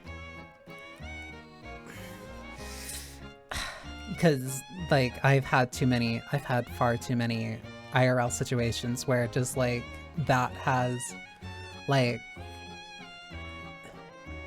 where like the how do I say it? Like the people getting too focused on like that joke or like that the term of phrase and like the word choice ends up stealing the entire focus of that conversation afterwards. Like there's no way of meeting back to the original point, and like even if I try to get back to the original point, somebody like the person listening or like the people listening would just go back to like the joke and then just like not listen to me at all, and it's just like, okay, I guess this is not worth talking. Which again feeds into why I'm very deliberate about the words that I use. Basically, if you want to boil it all down to something very simple, my sense of humor and the way that I speak is a trauma response. But I think that's just very... One, I was going to say that was very natural, that's not exactly the case. But like, no, that ended up turning into a strength that I have. Not necessarily to trauma, though trauma does tend to make you funnier. As long as you're able to laugh at yourself, it's a lot easier to make jokes. But like, I'm better at being able to like express myself, both as an actor and in the form of like public speaking, or being able to express myself in a sense, because I've had to learn how to use specific words. I've had to learn how to use, I've had to learn specific definitions and antiquated words so that I can be very clear about what I mean. The benefit of me being relatively slower with the way that I speak or thinking about the words that I use means that when I'm very certain about the things that I want to say, it comes out very naturally. It comes out very easily. I don't want to say fire hose. I'm not reckless. I can take pride in the fact that the words that I am choosing, the way that I am saying it, and the way that I'm expressing it are very deliberate, which I think have actually rounded back into why, like, which rounds back into, like, the strengths that I have as a voice actor, where I am used to being that meticulous about the way that I speak and the way that I express myself. So when it comes to acting, it's not something that I'm essentially learning or like having to practice. It's something that I've been used to doing. I'm just using that tool in a different way. Which, if again you want to boil it down, like it comes back to just like, oh, trauma is one hell of a teacher.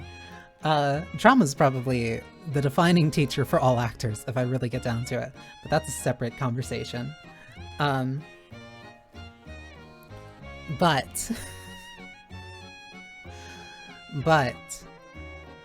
yeah, that all goes back into saying, like, a lot of different streamers, again, it doesn't make them a worse streamer because they're not used to doing that, or they're not used to being very deliberate with their words. It just makes them a very different streamer, and it's very hard to... It was very hard for me to figure out kind of how to make that adjustment, I'd say. It took me, and it's still taking me, a while to figure out how to present myself in a way that is more than just, I want to say wannabe, but that's not the word. That's not the word in the phrase that I want to use. It's allowing me to present myself in a way that I feel is very authentic, and not like I'm putting on something. I'm not putting on too much of a face, because that's something that I've also really respected about VTubing.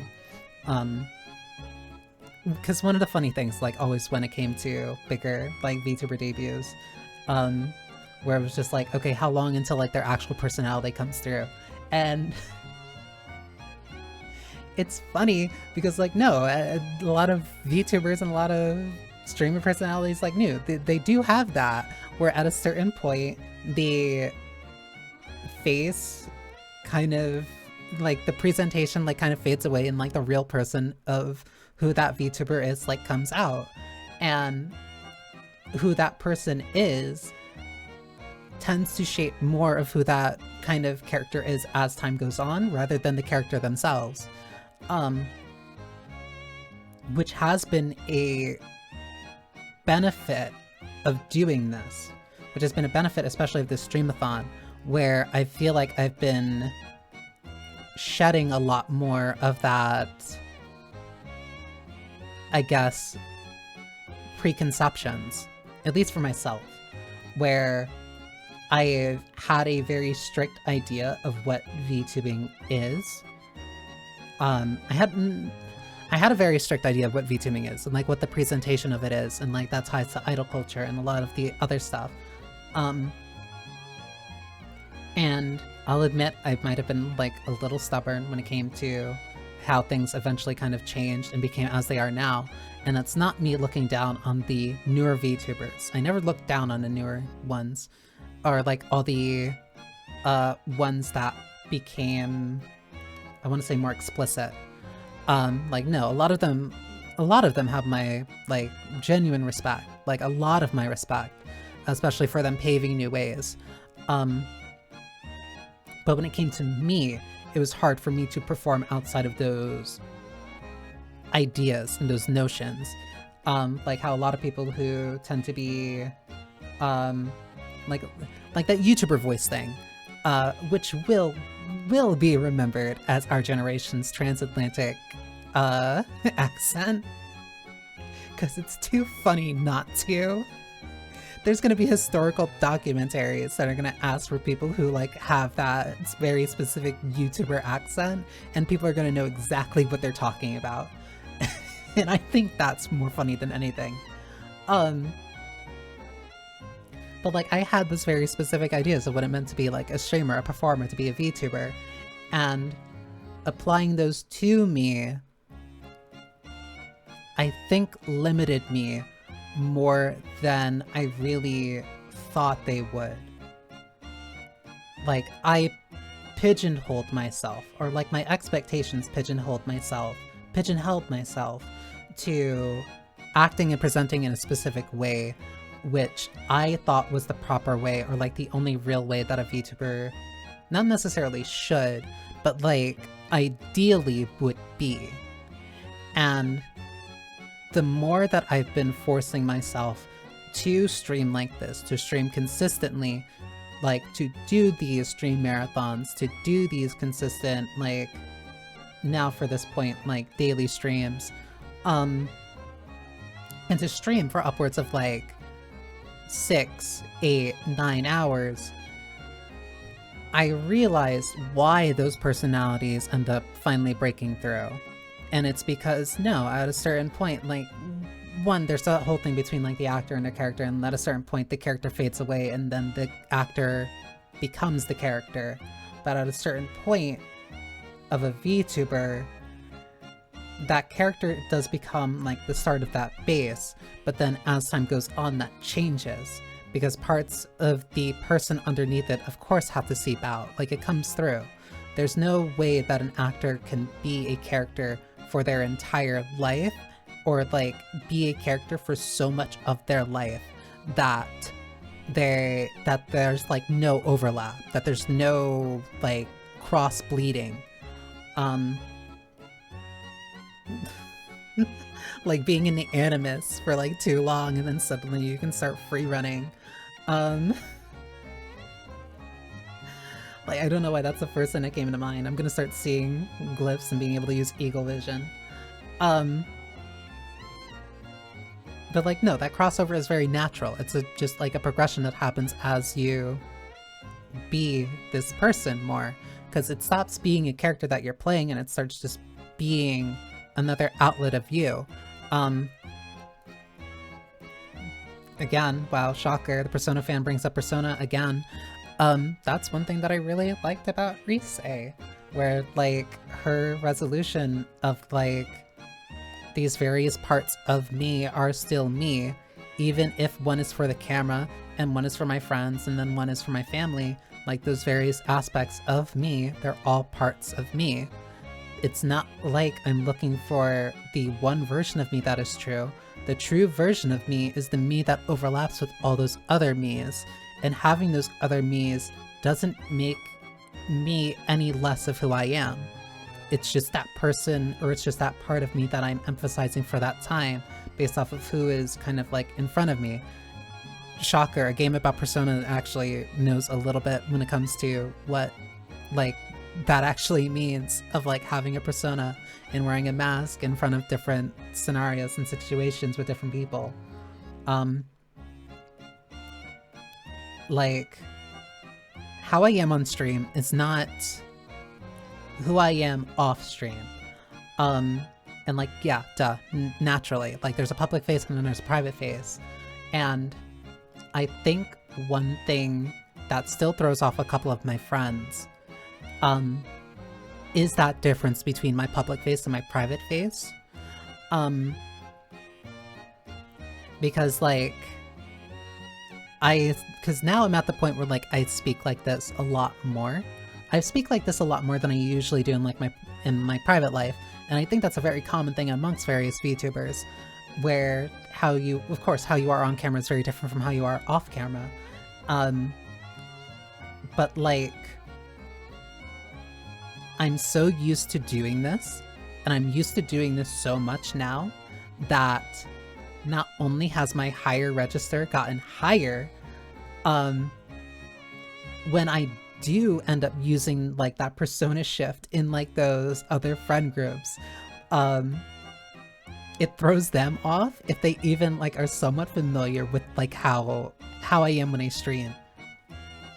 Like, to them it's effectively an entirely different person, because like how I act, my pitch, and all these other things are like very different, they're very distinct between on and off camera. And they're more used to how I am off camera than I am on camera, despite the fact that I'm more used to how I am on camera than off camera, because I rest my voice a lot. Turns out, talking frequently and talking for extended period of times makes you really tired and makes you not want to use your voice a lot. So like I speak in just like a kind of more lower tone, because like that's closer to like a, I want to say resting voice than like an active voice, because like I'm deliberately choosing. But even saying that, that's not even like entirely true. Like, it's hard for me to not talk like this. It's hard for me to not talk like this when I'm on stream. Like, I think I said it during a Zenless stream, where like it's hard for my mind to go like, oh, well, just pitch shift and like do this. Because now I'm just so used to doing this on stream, where like this is my normal voice. Like I'm streaming, I'm VTubing, this is my normal voice, this is what I'm doing. Because it's not like I'm putting on a voice, because it's deliberately hard for me to like pitch shift down, even if it's like for a voice or a character that is completely in my range, because my brain is saying, hey, you're in this situation, that means this voice, that means you're doing this. And it's like, oh, cool, but what if I want to do this other thing? No. You are here now, which means that you do this. It's code switching. And it's code switching so intensely to the point where my brain is actively preventing me from being able to switch back or to switch to a different code. It's like, no, you're in binary right now. yes, I picked that very deliberately. You're in binary right now. When you're off stream, then you can go and do this. But right now, you're here, which means you do this. Very, very deliberate, very focused. And it's like, no, the more that I've like listened and more that I've like watched other VTubers, like, no, that's a natural thing. That's just a natural thing that other VTubers do. And I guess that makes me, I want to say, more comfortable, where I get to feel more natural in the space. I don't feel like I'm necessarily pretending and trying to put on a role that isn't a good fit for me, like trying to be loud and boisterous or trying to be super say-so or trying to be an image that like only I'm really holding to myself. And that helps me not only realize my strengths better, it helps me lean into those strengths a lot better. At the cost of me having to drink water a lot more, considering that I keep going on for so long that my lips get dry, which was never a problem before. I've never had to drink water as much as when I started just doing these chatting streams, because it's so much easier for me to just like speak off the cuff like this. I'm no longer, I wouldn't say no longer, I still try to like hold back certain times, but I'm no longer, or less so, I'm less self-restricting. I'm not shackling myself as much to those other ideas that I had of what it meant to be a VTuber and what it meant to be necessarily a streamer. And that's helping me find my strengths more. And I like that I can do that. I like that I can do these types of long conversations and that I can have them at my type of pace. And I'm understanding the different things that I can do and the things that I'm good at, instead of trying to just simply replicate what a bunch of other people try to do, or what is, I want to say, expected. And it's not to say that there's anything wrong with those other people who are more, I want to say, typical, the ones that are like more loud, the ones, how do I describe it? Like the YouTubers and streamers who like grew up watching Markiplier. I'm sitting straight, but the water I will take, thank you.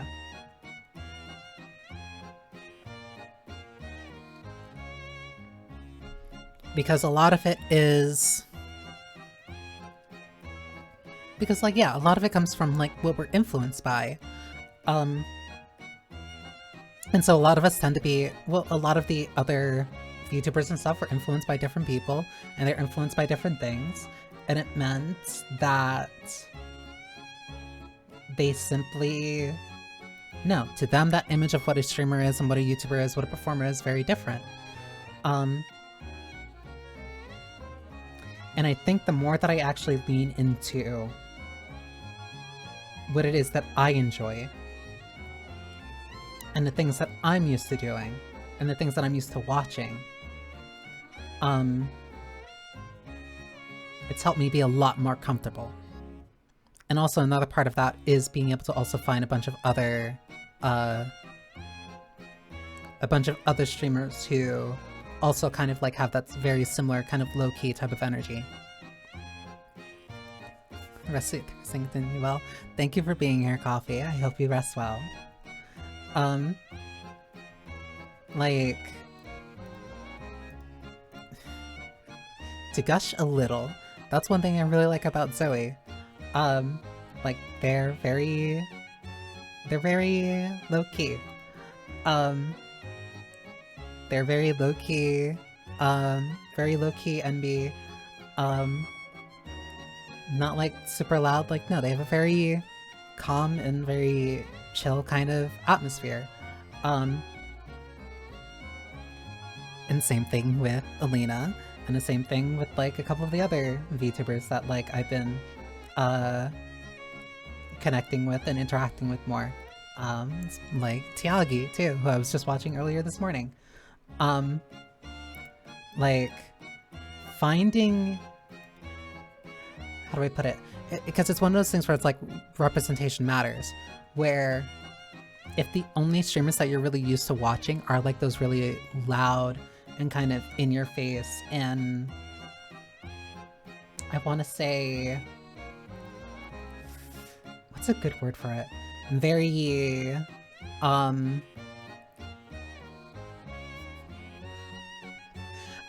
trying to find like a nice way of saying obnoxious, but I realize that that's an oxymoron.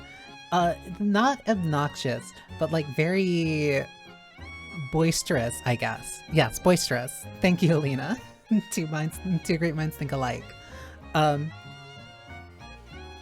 Because like I never grew up watching that. Like that's not what my context of like a streamer or YouTuber is. Like yeah, I watched a lot of streamers who like I used to watch a couple streamers and YouTubers who like scream and get like scared when like something happens. But that's not the... Them screaming was not the funny part to me. Them being scared was the funny part to me. And again, that also goes back to that thing I said before about my my sense of humor being very focused in the context.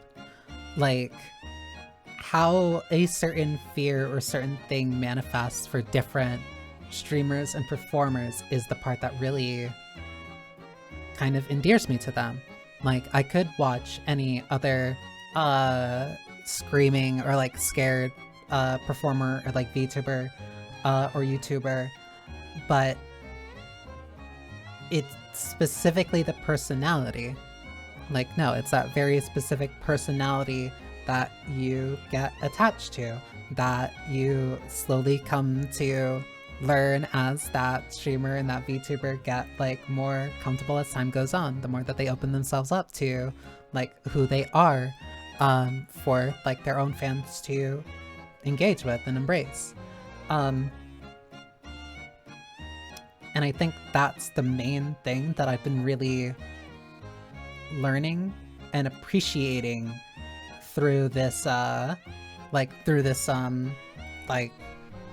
impromptu streamathon, where I'm learning these strengths of mine.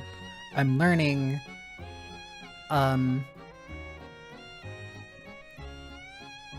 these aspects that I feel make me stronger as a streamer, or make me stronger as like an individual personality.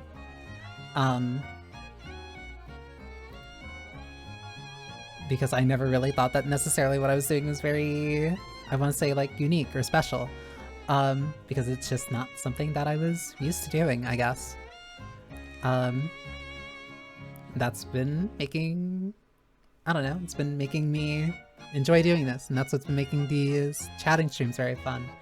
As much as it is kind of like glorified me time, being able to speak and feel heard has helped a lot when it comes to opening up more and feeling like I can be a lot more of myself. And it turns out having a strong personality or understanding like who you want to be, instead of just kind of like being indecisive and going all over the place, turns out that's very good for streaming. Turns out that's very good for building an identity, not only for yourself, but I don't know, for like interacting with other people. Instead of just kind of being Mr. Beast, who sounds like he's living in constant agony of not having a personality so he can be liked by as many people as possible. Man turned himself into a skinwalker and is screaming about the horrors, but it's like, I gotta keep it up. I have too much money.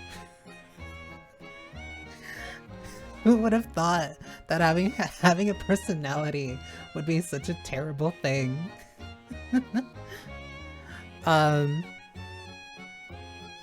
But on a note of like actually terrible things, I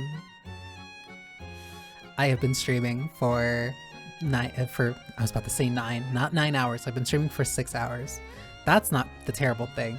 The terrible thing is that I have still not eaten anything, and I said I was gonna get a snack like 2 or 3 breaks ago. So I can finally raid into Delphi because she's finally playing something that like I can chill out and watch instead of Silent Hill F because she's been playing that so frequently. And I wanted to raid her, but I didn't want to see anything of Silent Hill F. And I can finally I can snooze these ads. So yeah, I'm going to finally go get something to eat. Thank you all for spending time with me. I sincerely do mean it. Let me start up the raid. I hope you have a wonderful rest of your morning, noon, or night, no matter when you're watching this. Unfortunately, the atelier is closing. You do not need to go home, but unfortunately you can't stay here.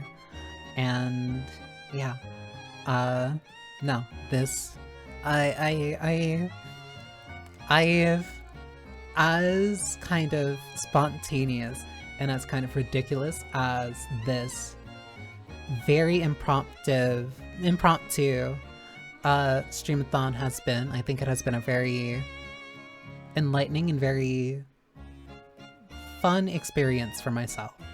It's been a very fun experiment, not only for kind of testing myself in terms of figuring out how to better condition myself for longer streams, but also just for essentially realizing more of what I'm capable of and maybe figuring out maybe why somebody would want to listen to me for like upwards of like 6 hours. So I don't know. Either way, I leave you in the very adorable hands of Delphi as she also endures the horrors of alien isolation. So yeah, thank you for spending time with me. And yeah, see you Friday for Alan Wake. I guess that's tomorrow. But yeah, Johnny!